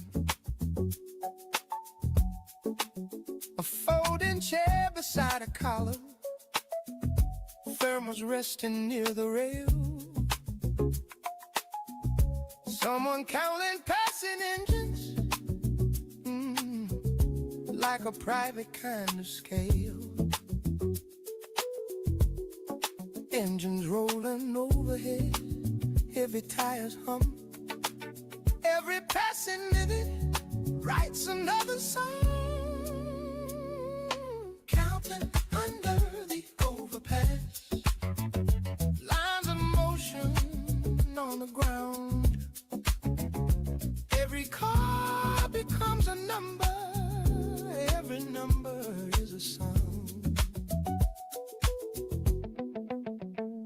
Receipt paper in a small notebook, columns drawn in pencil lead, time recorded by the highway instead of clocks instead. Brake lights blinking distant codes, signals fading into black.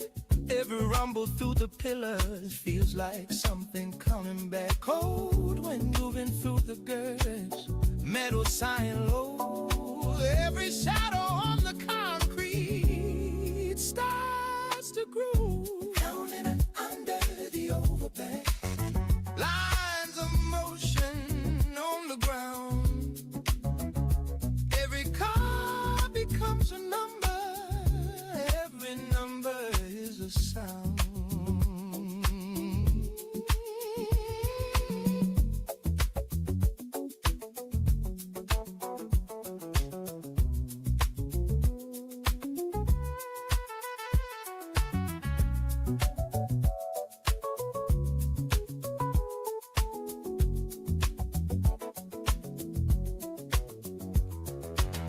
Morning leaning on the skyline, engines thinning out their roar. Loose pages in the small notebook slide into the floor. The folding chair left by the pillar, empty in the grave. All the numbers in the ledger drifting far away. First trucks milling through the daylight, heavy times roll. Another quiet midnight added to the tone. Counting under the overpass, lines of motion on the ground. Every car becomes a number, every number is a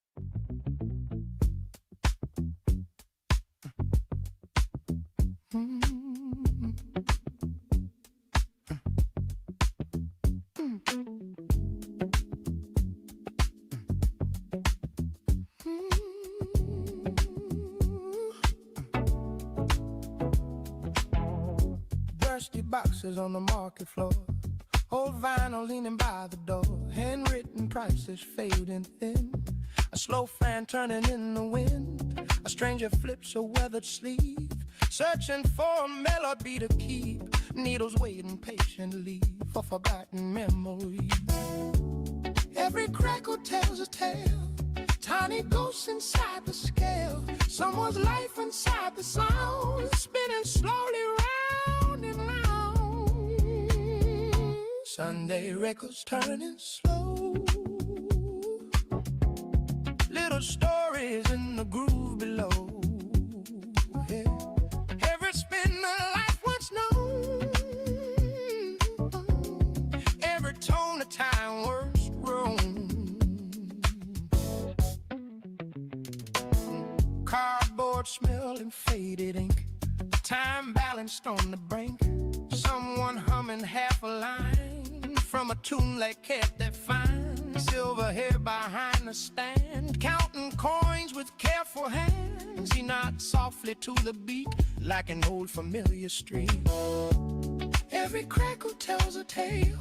Tiny ghosts inside the scale. Someone's life inside the sound. Spinning slowly round and round. Sunday wacko turning snow. Little stories in the groove below. Every spin the left watch known. And every tone the time was blown.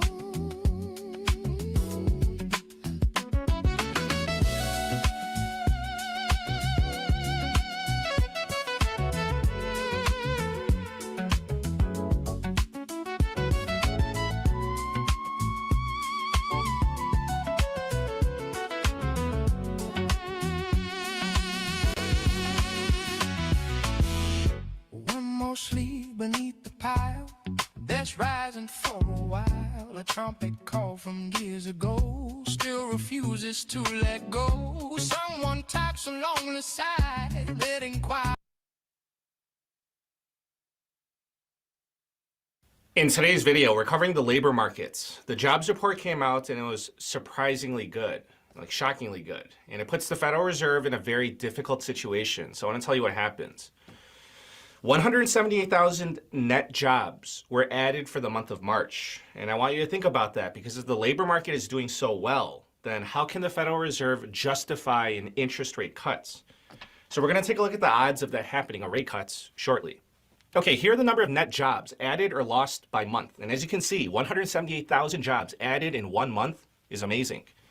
That's better than any month that we had in 2025 and also so far in 2026. However, there's something that I want to bring to your attention. If we look back 1 month to the previous jobs report in March for the month of February, when they released the jobs report, the government said that the labor market lost 92,000 jobs. So that was the initial report. However, it's now been, as expected, revised downward. Now they're saying that the U.S. labor market didn't lose 92,000 jobs in February. They revised it downward to 133,000 jobs lost. So what did I tell you last month? I mean, this was expected. So for this whole 178,000 jobs added in March, I'm just letting you know that it's important for you to maintain a healthy level of skepticism. Anyways, if you take a look at the labor market from a high-level overview, I mean, it's clearly a choppy labor market with every report's a surprise now. An alleged 178,000 jobs gained in March, 133,000 jobs lost in February, 160,000 jobs added in January, 140,000 lost in October. I mean, it's all over the place. It's swinging wildly. Now, for March, I just want you to know that it was the number of jobs added, it was boosted by the fact that healthcare workers came back from strike and added approximately 70,000 jobs. So for the healthcare sector, that was responsible for 76,000 jobs added. Construction added 26,000 jobs. Transportation and warehousing added 21,000 jobs. Federal jobs lost were 18,000. Now, it's very important that you pay close attention to this data point. Because, okay, the reason why I'm saying that is because the Federal Reserve has repeatedly said that this data point, the unemployment rate, is the most important for them for making their decisions. For the month of March, the unemployment rate has now fallen to 4.3%. That's an improvement from 4.4% in February and 4.6% in November. So from the perspective of the Federal Reserve, if the unemployment rate is rising, then that's incentive for them to cut interest rates to save the labor markets. But because it's not rising, I mean, they have no reason to cut interest rates, at least not a good one. And here, I want to show you the wage growth. So this is not a pretty picture. For the month of March, wage growth plummeted to 3.5% from 3.8% in February. So this is not good. You can clearly see the trend. Wages are growing at a slower pace. And in my previous video, I showed you the money supply is growing at a rate of greater than 10%. And here we are with wages growing at a rate of 3.5%. So this just means more erosion in our purchasing power. Now, I want to show you the Challenger report, and this was released a few days ago in April, covering the month of March. And I found this very interesting as it shows that job cuts in March are up by 25% compared to February. US-based employers announced 60,620 job cuts in March. And the leading reason for job cuts is now artificial intelligence, so AI. In March, AI was the leading cause for job cuts at 15,341. Then came store closings at 13,931, restructurings at 8,726, and market and economic conditions at 6,597. But I just want to point out the fact that this is wild. 25% of job cuts were due to AI. In 2023, it was 1% of all job cuts. In 2024, it was responsible for 2%. In 2025, 5%. And here we are in March, AI being the reason for 25% of job cuts. So I'm telling you, like I said this before, this is just going to become more disruptive for the labor market. Now, I want to show you this, and it's going to be easier for you to just see it for yourself. So you see how in 2022, there were so many jobs being added each month. Like 200,000 jobs a month was nothing special. Some months were 400,000 jobs added, 700,000 jobs, 800,000 jobs. And then, as you can see, it started to really taper off in 2023 and 2024. Each month, jobs added of 100,000 to 200,000 became the new norm, which is still great, with some months being slightly more or less. And then 2025 and 2026, like in this time frame, we don't even know if we're going to have jobs added or jobs lost for the month. So clearly, in terms of jobs added, the labor market is facing more difficulties. And then we compare that jobs growth to job openings. And this is what we see. This is data from the JOLTS reports. It covers the past 25 years or so. And our focus is here over the past 4 years. And as you can see, in terms of job openings, it peaked in 2022. And then we see a steady decline in 2023 and 2024, and was still on a downward trend in 2025. And of course, we're so early into 2026. But yes, of course, the data is corresponding, fewer job openings and slower job growth. All right, now let's take a look at the odds of an interest rate cut after the release of this jobs reports. And this is coming from the CME Fed Watch tool. And this is for the upcoming meeting on April 29th. Okay, so a month ago, there was an 11% chance that the Federal Reserve would cut interest rates by 1/4 points at this upcoming meeting. Today, the odds of an interest rate cut now stand at 0%. As a matter of fact, it's a 99.5% chance that the Federal Reserve just maintains rates like they don't do anything, and a 0.5% chance that they actually raise interest rates. Okay, so what happens? Why did the odds change so dramatically over the past month? It's because of the rising energy prices, which is expected to increase the rate of inflation, which is not good for the Federal Reserve. And because of a really good jobs report, allegedly, and the falling unemployment rates. So I want you to think about that, because if inflation is above targets and increasing, then how can they cut interest rates? Because if they cut interest rates, that's inflationary. And then they would just be adding more fuel to the inflationary fire. And if the labor market is not suffering, then again, they can't cut interest rates. They would only cut interest rates to rescue deteriorating labor markets. And well, from what we see, there's no deterioration. Now let's take a look at the subsequent meeting on June 17th. There's a 97.5% chance that the Federal Reserve just maintains rates here and remains at a Fed funds interest rate of 3.75%. There's a 2% chance that the Federal Reserve cuts interest rates by 1/4 point, and there's a 0.5% chance that the Federal Reserve raises interest rates by 1/4 point. And let me show you the next meeting on July 29th. So funny enough, the probabilities are the same as the June meeting. 97.5% chance that they keep rates the same, 2% chance that they cut interest rates, and a 0.5% chance that they raise interest rates. And this is the last meeting that I want to show you. This is the meeting on September 16th. So this is more than 6 months out. And it's a 92.2% chance that the rates are the same by then. A 1.9% chance that they cut interest rates by 1/4 point by that meeting, and a 5.9% chance that they actually raise interest rates by 1/4 points by then. But as you can see, the overwhelming expectation is that we're not going to see an interest rate cut for a while. Okay, here's where it gets really tricky for President Trump and for the Federal Reserve. President Trump has nominated Kevin Warsh to be the next Fed chair. If approved by the Senate, then Kevin Warsh is going to become the new Fed chair in mid-May. And as you know, President Trump demands lower interest rates. And I suspect, along with many other people, that Trump only considered candidates that would lower interest rates. But again, how can Kevin Warsh lower interest rates in this environment with a rising rate of inflation and a labor market that does not need rescuing? So ultimately, what I'm trying to say is, do you see the problem here? President Trump put in the new Fed chair to cut interest rates, but how can he cut interest rates? That's going to be a very interesting dialogue between them. Let's see what happens. And if Warsh doesn't cut interest rates anytime soon, I'd say probably at the first meeting, then you know that President Trump's going to be so upset. Anyways, the Senate Banking Committee is going to hold their nomination hearing for Kevin Warsh on April 16th. So that's the labor market for you. And if you ask me for my opinion, I'll tell you this.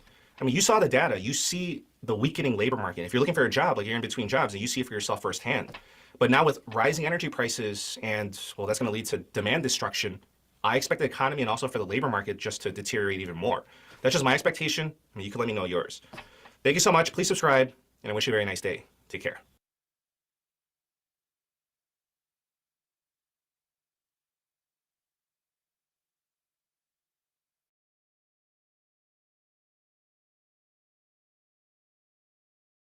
The Federal Reserve is printing money again, and inflation is accelerating. I want to show you how bad the situation is right now before things even get worse. So let's begin with the money printing. If you want to see this information for yourself, it's all public. You just go to the Federal Reserve's website. This is the bulk of the Federal Reserve's balance sheet. It's around 90. In a quiet room. Soft keys waiting for a simple move. 2 short lines written and erased. Words I never let you face. Some reading back out loud. Another thought just shutting down. Nighttime meaning on the hand. Nothing clear and nothing plain.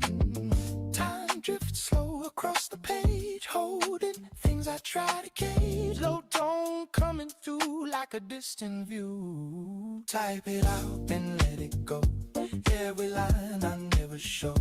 Hands decide what stays unseen. Caught between what might have been. Simple words I rearrange. Trying hard to make them change. Every phrase begins to fade. Meaning slipping as it's made. Midnight sitting in my chest. Every doubt put to the test. Nothing more, I need to cruise. Still I hesitate to move. Little cracks in every line. Still I read them one more time. Every truth comes through. Something new. Crest the lead and watch it fade. All the things I never say. Feet stay still, I never go. Holding back what I should show.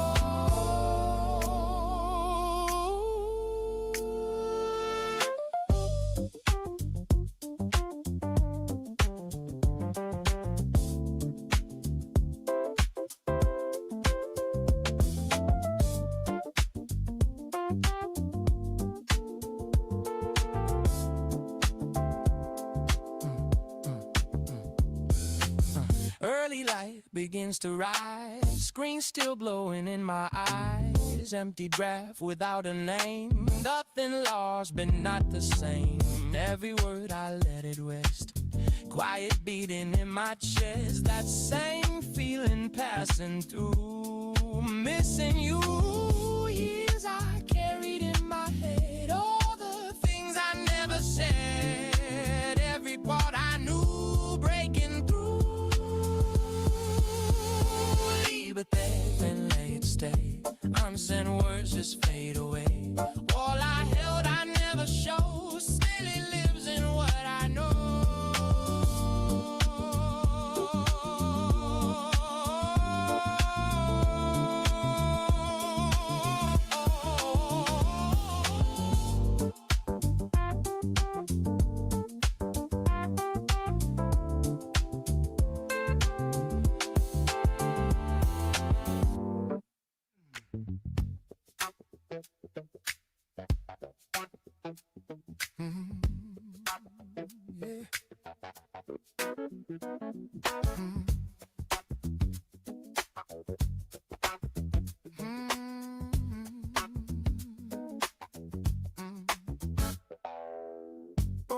Turn up slow again.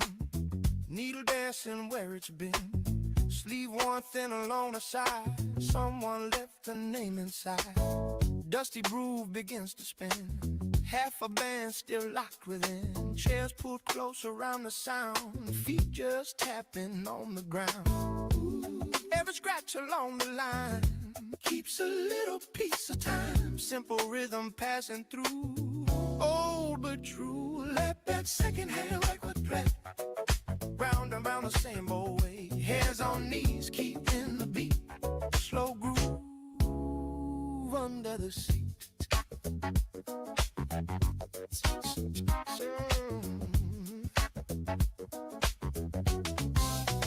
Someone says he knows this band, played it once in someone's van. Singer leaning half a tone, like he never sang alone. Bass still walking steady ground, drums just holding one small sound. Room B is the night along, following the song. Old grooves never really fade, even when the years have laid layer after layer through what we knew. Let that second-hand record cake round and round the same old way. Hands on knees, keeping the beat. Slow groove under the sea.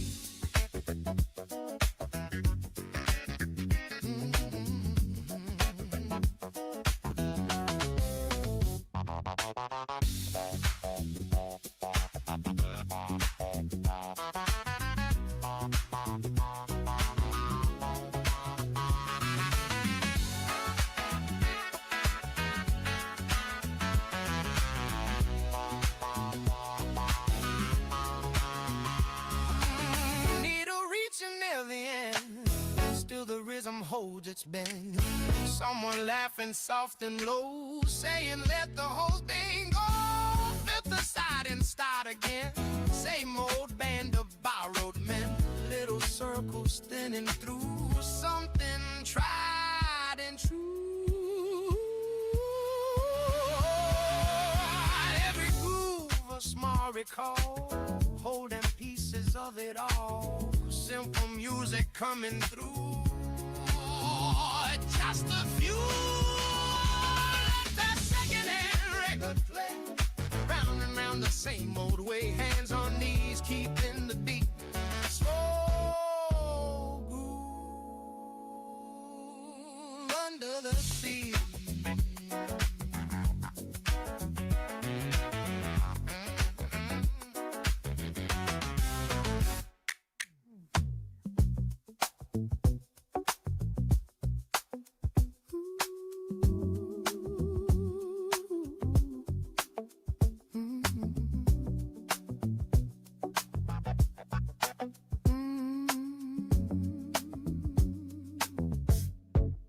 Dashboard glowing soft and steady.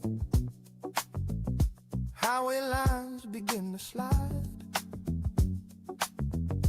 Radio between two stations. Quiet, static in the ride. Passing diners, empty parking. Fluorescent circles on the ground.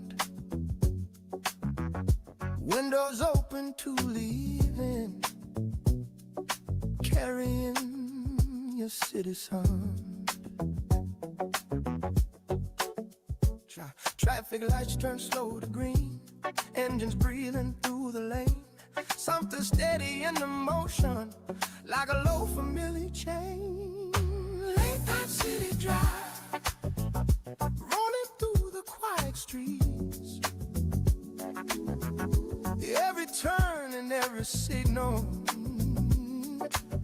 moves the rhythm through the seat. Late night city drive, nothing rushing where we roam. Oh, just the road and distant headlights, leading slowly toward home. Gas station under pale lighting, someone counting folded bills. Old sedan beside the corner, engine humming soft and still. Roach calls drifting from the speakers, loose and easy in the air. Driver tapping quiet patterns with a finger on the wheel.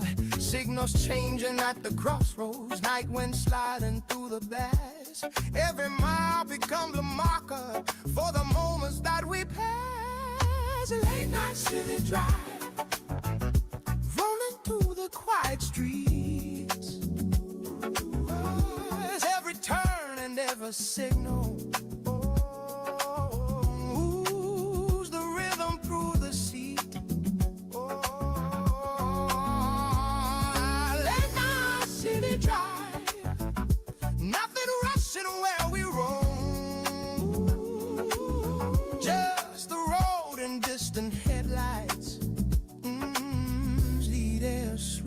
slowly toward home.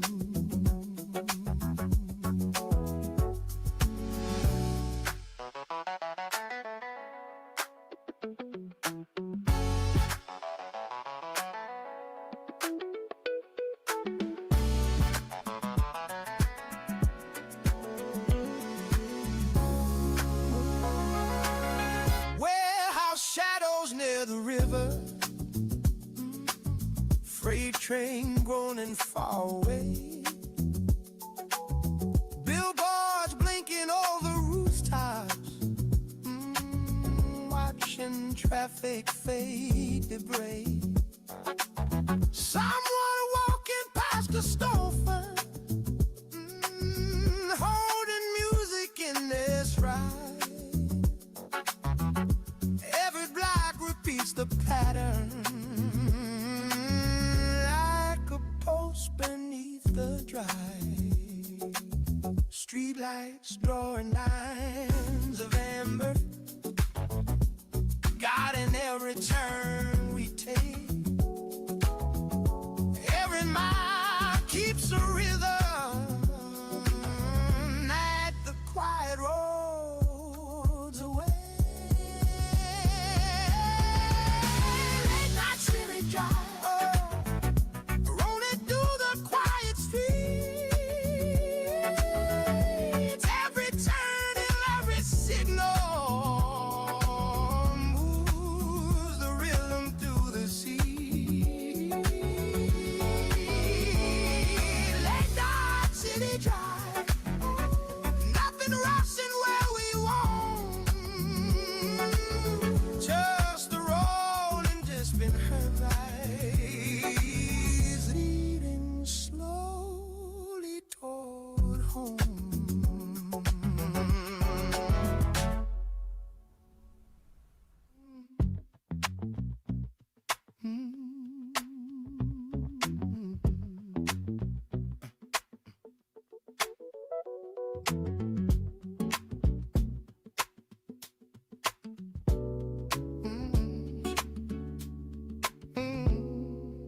I kept a map of where I went, lines I drew with confidence. Thought I knew the proper road, every mile and every code. But the roads began to bend, past the places I had planned. Somewhere past a certain sign, nothing matched the line. Every turn I called a loss, and every step I thought I crossed led me somewhere I could see later on was me. All the wrong turns on my map weren't as wrong as I believed. They were roads I couldn't read until they carried me. Some roads closed without a sign, some just slowly changed their line. Plans I held with steady hands quietly left where they began. I remember standing there thinking life was unfair, but the road kept moving on long after the wrong. Looking back, the path is clear from a distance through the years. Pieces start to rearrange, interchange. All the wrong turns on my map aren't as wrong as I believed. They were roads I couldn't read until they carried me.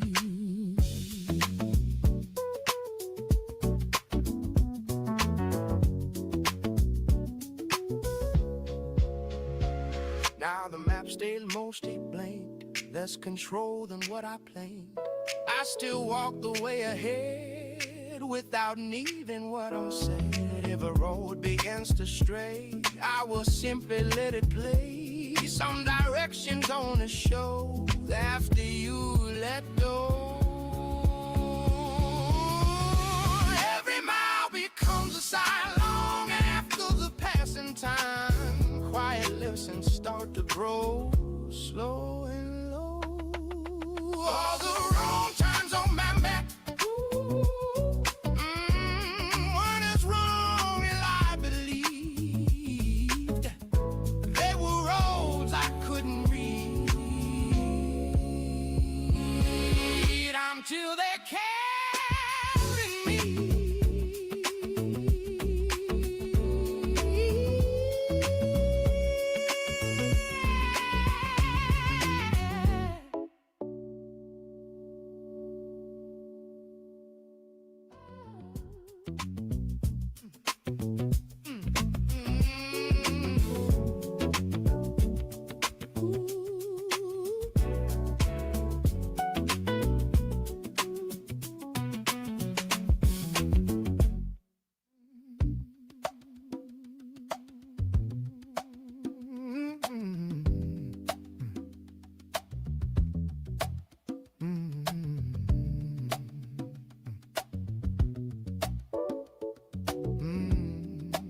There's a chair by the window where the sunlight slowly leans, like it's waiting for a story it has heard 1,000 times before.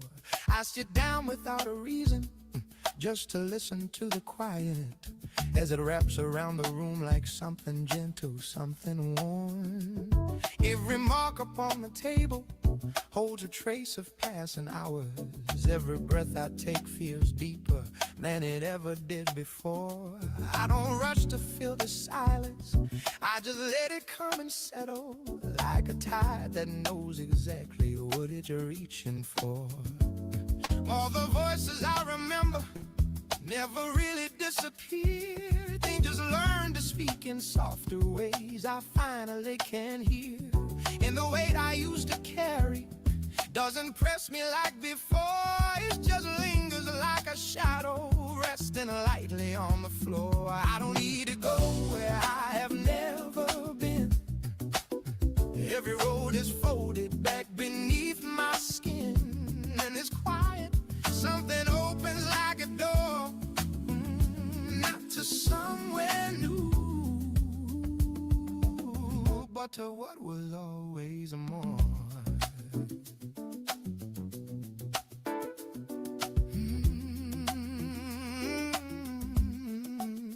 Photographs inside a drawer I rarely open anymore, still contain a certain feeling I can recognize at once.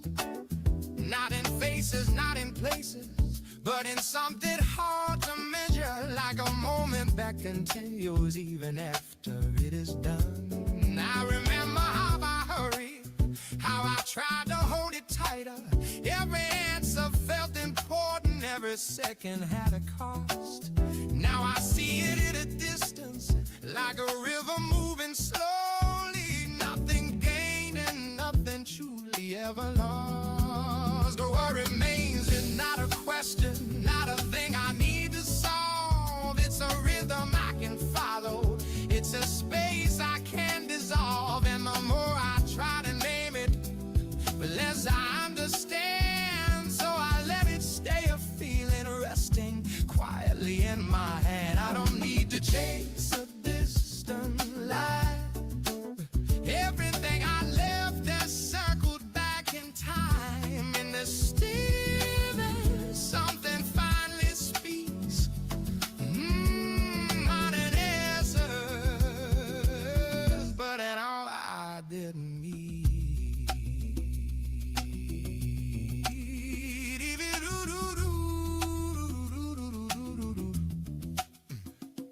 Even now the evening finds me in the same familiar space, where the light begins to soften and the edges disappear. I don't measure what is left or what I might have left behind me. There's a calm in knowing everything has brought me here. Every year had left a layer, like a cry, a kind of language written out in words, but in the way I choose to stay. I don't look for something greater, I don't wait for something different. I just listen as it slowly fades to gray. There's a peace I never noticed when I tried to move too fast. Now it finds me in the stillness, now it finally can last. Not a moment, not a memory, not a place I have to find, just a quiet understanding resting easy in my mind. I don't need to reach beyond this room. Every silence carries more than I assumed. In the ending, something gently grows. Not an answer, just a feeling that I know.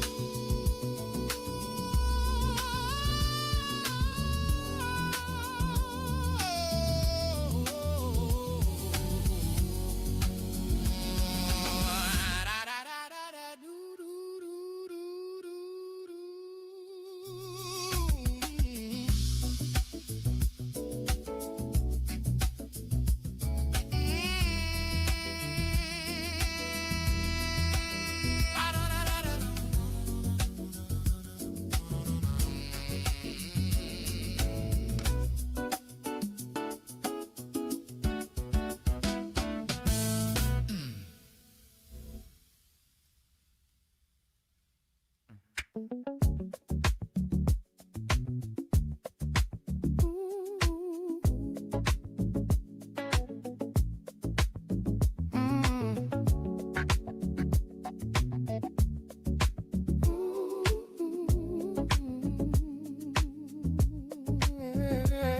traffic murmurs under dim apartments. A radio hum leaks from an open window. Old sneakers tapping against loose pavement. A quiet rhythm nobody notices. Your shadow moves across the railing slowly. A glass of something amber in your fingers. The night is thick with drifting conversations. I watch the rhythm hiding in your silence. The city breeze between the streetlights. Footsteps falling into steady time. I feel the pulse behind your stillness. Something moving under calm. Stay a little longer on this balcony. Let the midnight rhythm circle slowly. Every quiet second pulling closer, like a groove that never breaks. Taxi headlights sliding down my corners. Someone laughing 2 floors underneath.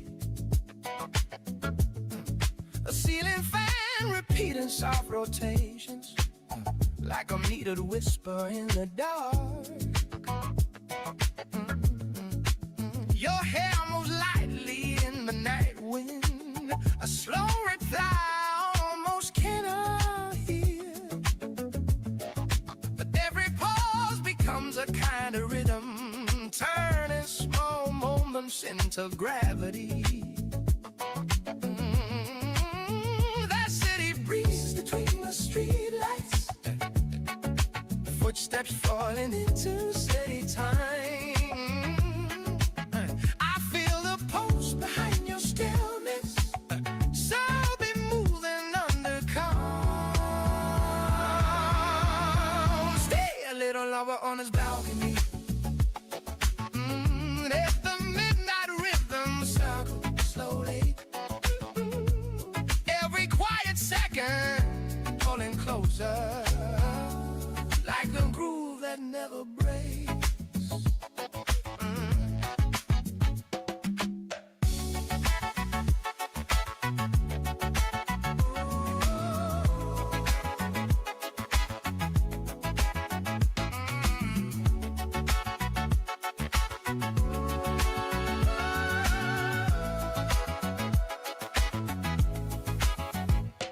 Morning buses waiting far below us. Street sweepers hum along the curb. Your quiet smile breaks through the stillness, like a secret nobody heard. I trace the garden of the traffic. You lean against the cane and rail. And somewhere deep inside the silence, the rhythm says we should remain. The city breeze between the streetlights. Footsteps falling into steady time. I feel the pulse behind your stillness. Something moving under calm. Stay a little longer on this balcony. Ooh, let the midnight rhythm circle slowly. Every quiet second putting closer, like the groove that never breaks.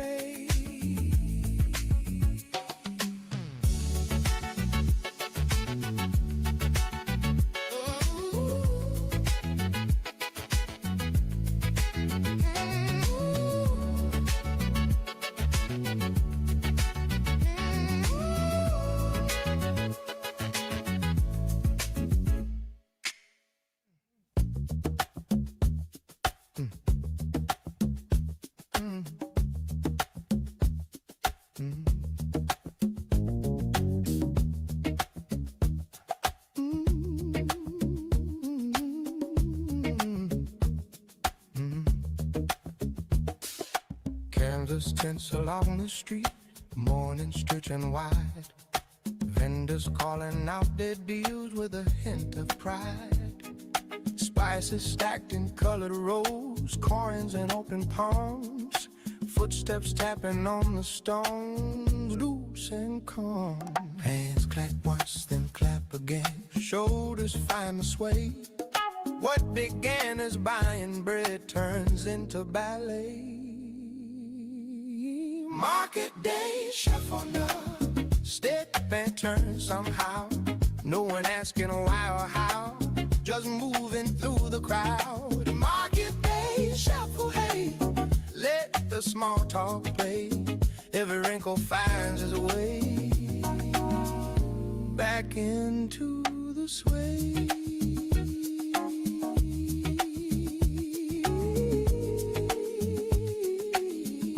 Back into the sway.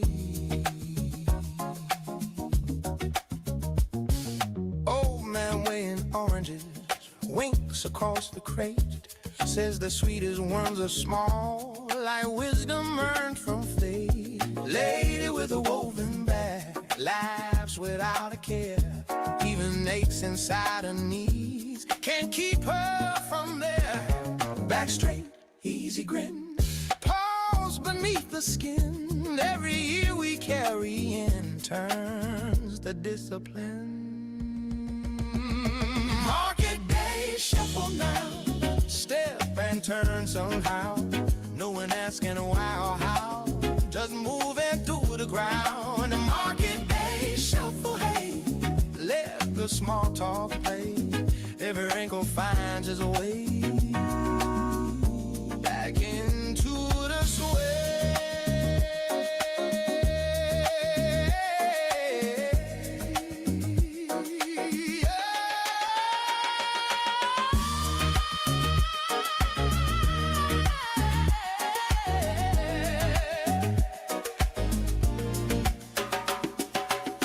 Grandchild tugging at my sleeve wants a sugar treat. I say first you learn to step, then you earn the sweet. We spend once beside the stall, laughter spilling free. Life is not a distant thing, it's right here within me.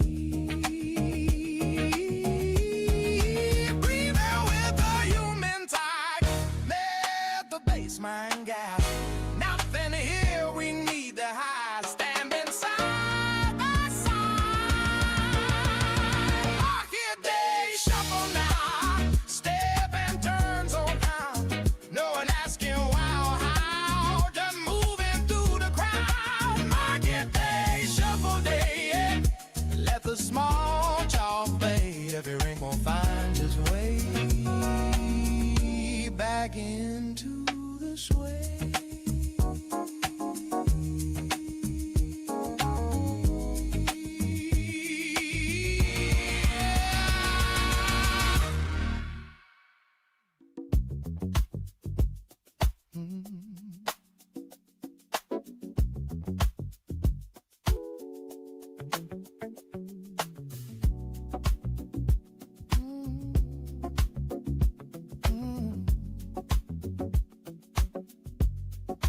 Dashboard blowing soft and steady, highway lines begin to slide. Radio between two stations, quiet static in the ride. Passing diners, empty parking, fluorescent circle on the ground. Windows open to the evening, carrying the city sound. Traffic lights turn slow to green, and engines breathing through the lane. Something steady in the motion, like a low familiar chain. A late night city drive, rolling through the quiet streets. Every turn and every signal moves the rhythm through the sea.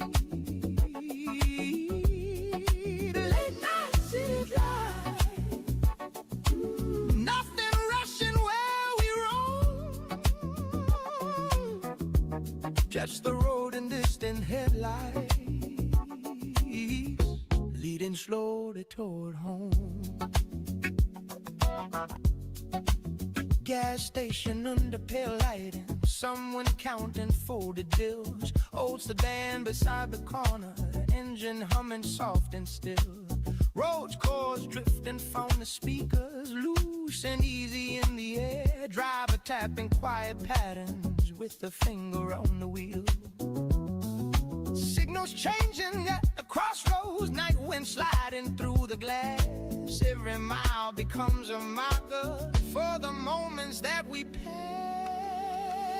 Late night city drive, rolling through the quiet streets. Every turn and every signal moves the rhythm through the sea.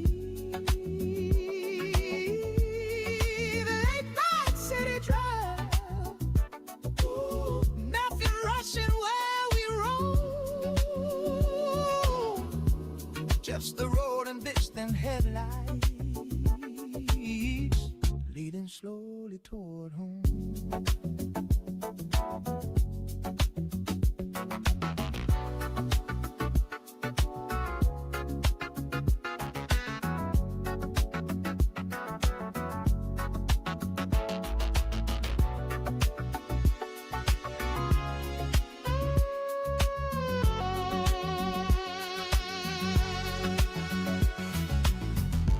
Shadows near the river, freight train rolling far away.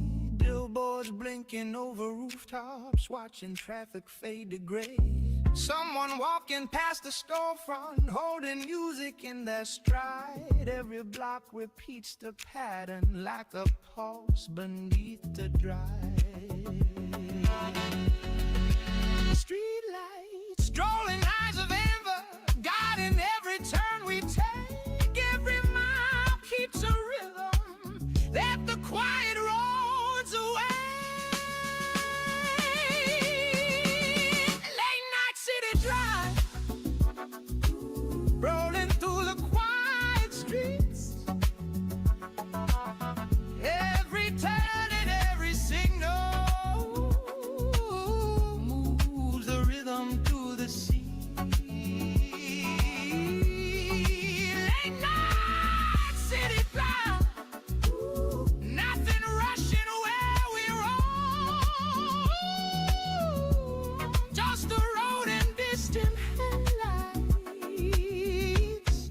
Slowly toward home.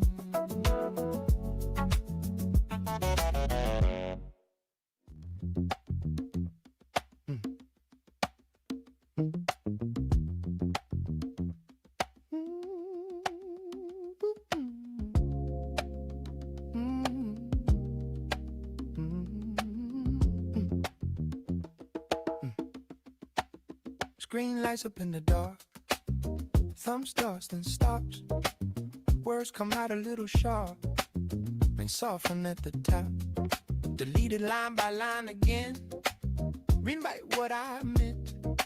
Every version feels too much, or not enough to send. Cursor blinking like it knows I won't press it through. Everything I almost say just stays blue. Type it, pause, erase, repeat. Backspace on the beat. Little things I try to keep. Fall between the keys. Not sent, not gone. Just there, hanging in the air. All the words I almost shared. Nowhere, but still here. Autocorrect don't understand what I'm trying to say. Changes something small again, takes the tone away. I lean back and read it twice, like it's someone else. Trying not to sound casual, but it don't sit well. Too late now, too early still, never feels like right. Every message finds a way to miss, and I type it, pause, erase, repeat. Back mistakes on the beat, that little things I try to keep fall between the keys. Not said, not gone, just there, hanging in the air. All the words I almost shared, nowhere but still here.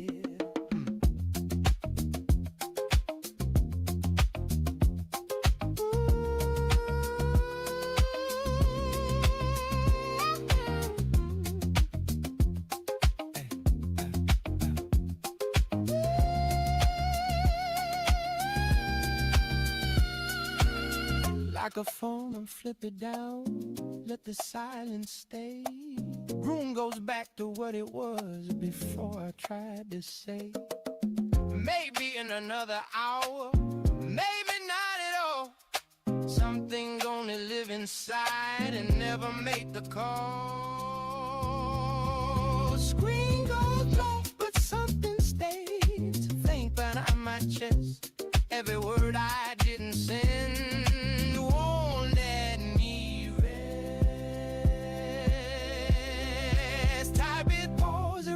Repeat, backspace on the beat. Little things I try to keep fall between the keys. Not said, not gone, just there, hanging in the air. All the words I almost shared, nowhere but still here.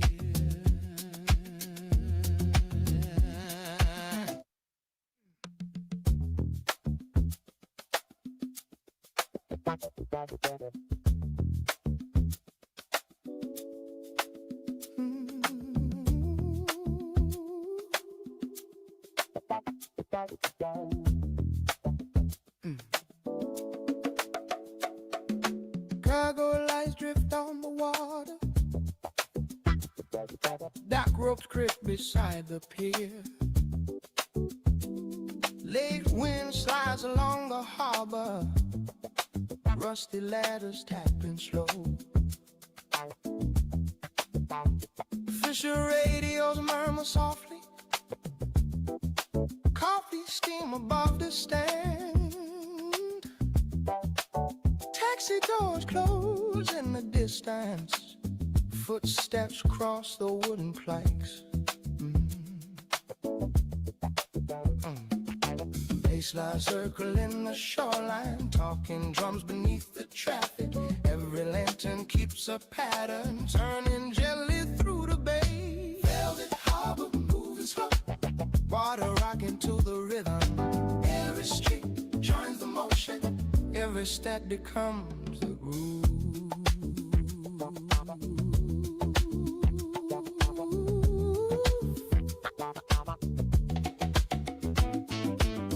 Bar shutters start closing. Bottle glass against the sink. Faded jukebox hums a memory. Low bass leaking through the wall. Two old sailors trade their stories. Hands tapping on the counter. Engines resting near the channel.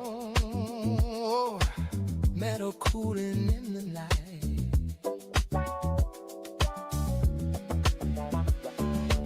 Hot lights blinking, patient signals. Low drums rolling underwater. Every wave repeats the rhythm like a wheel beneath the tide. Velvet harbor moving slow, water rocking to the rhythm. Every street joins the motion, every step becomes the groove.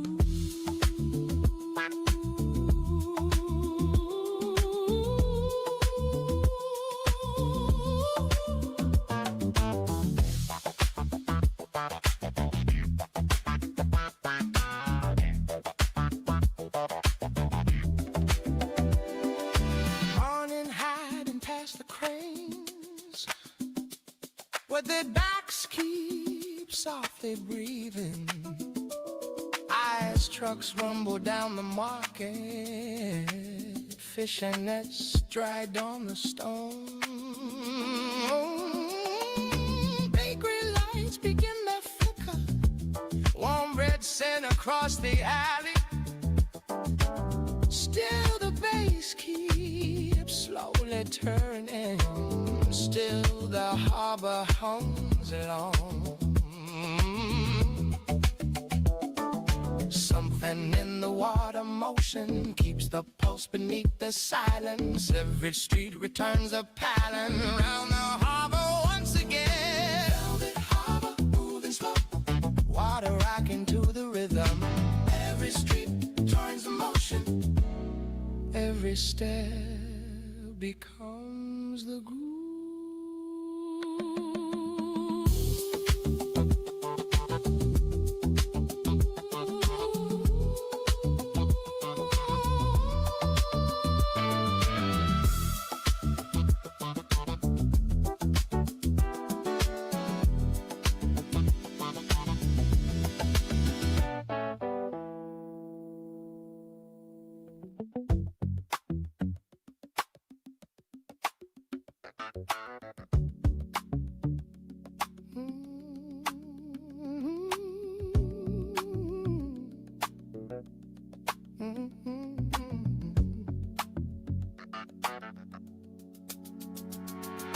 Muted bass circles slowly,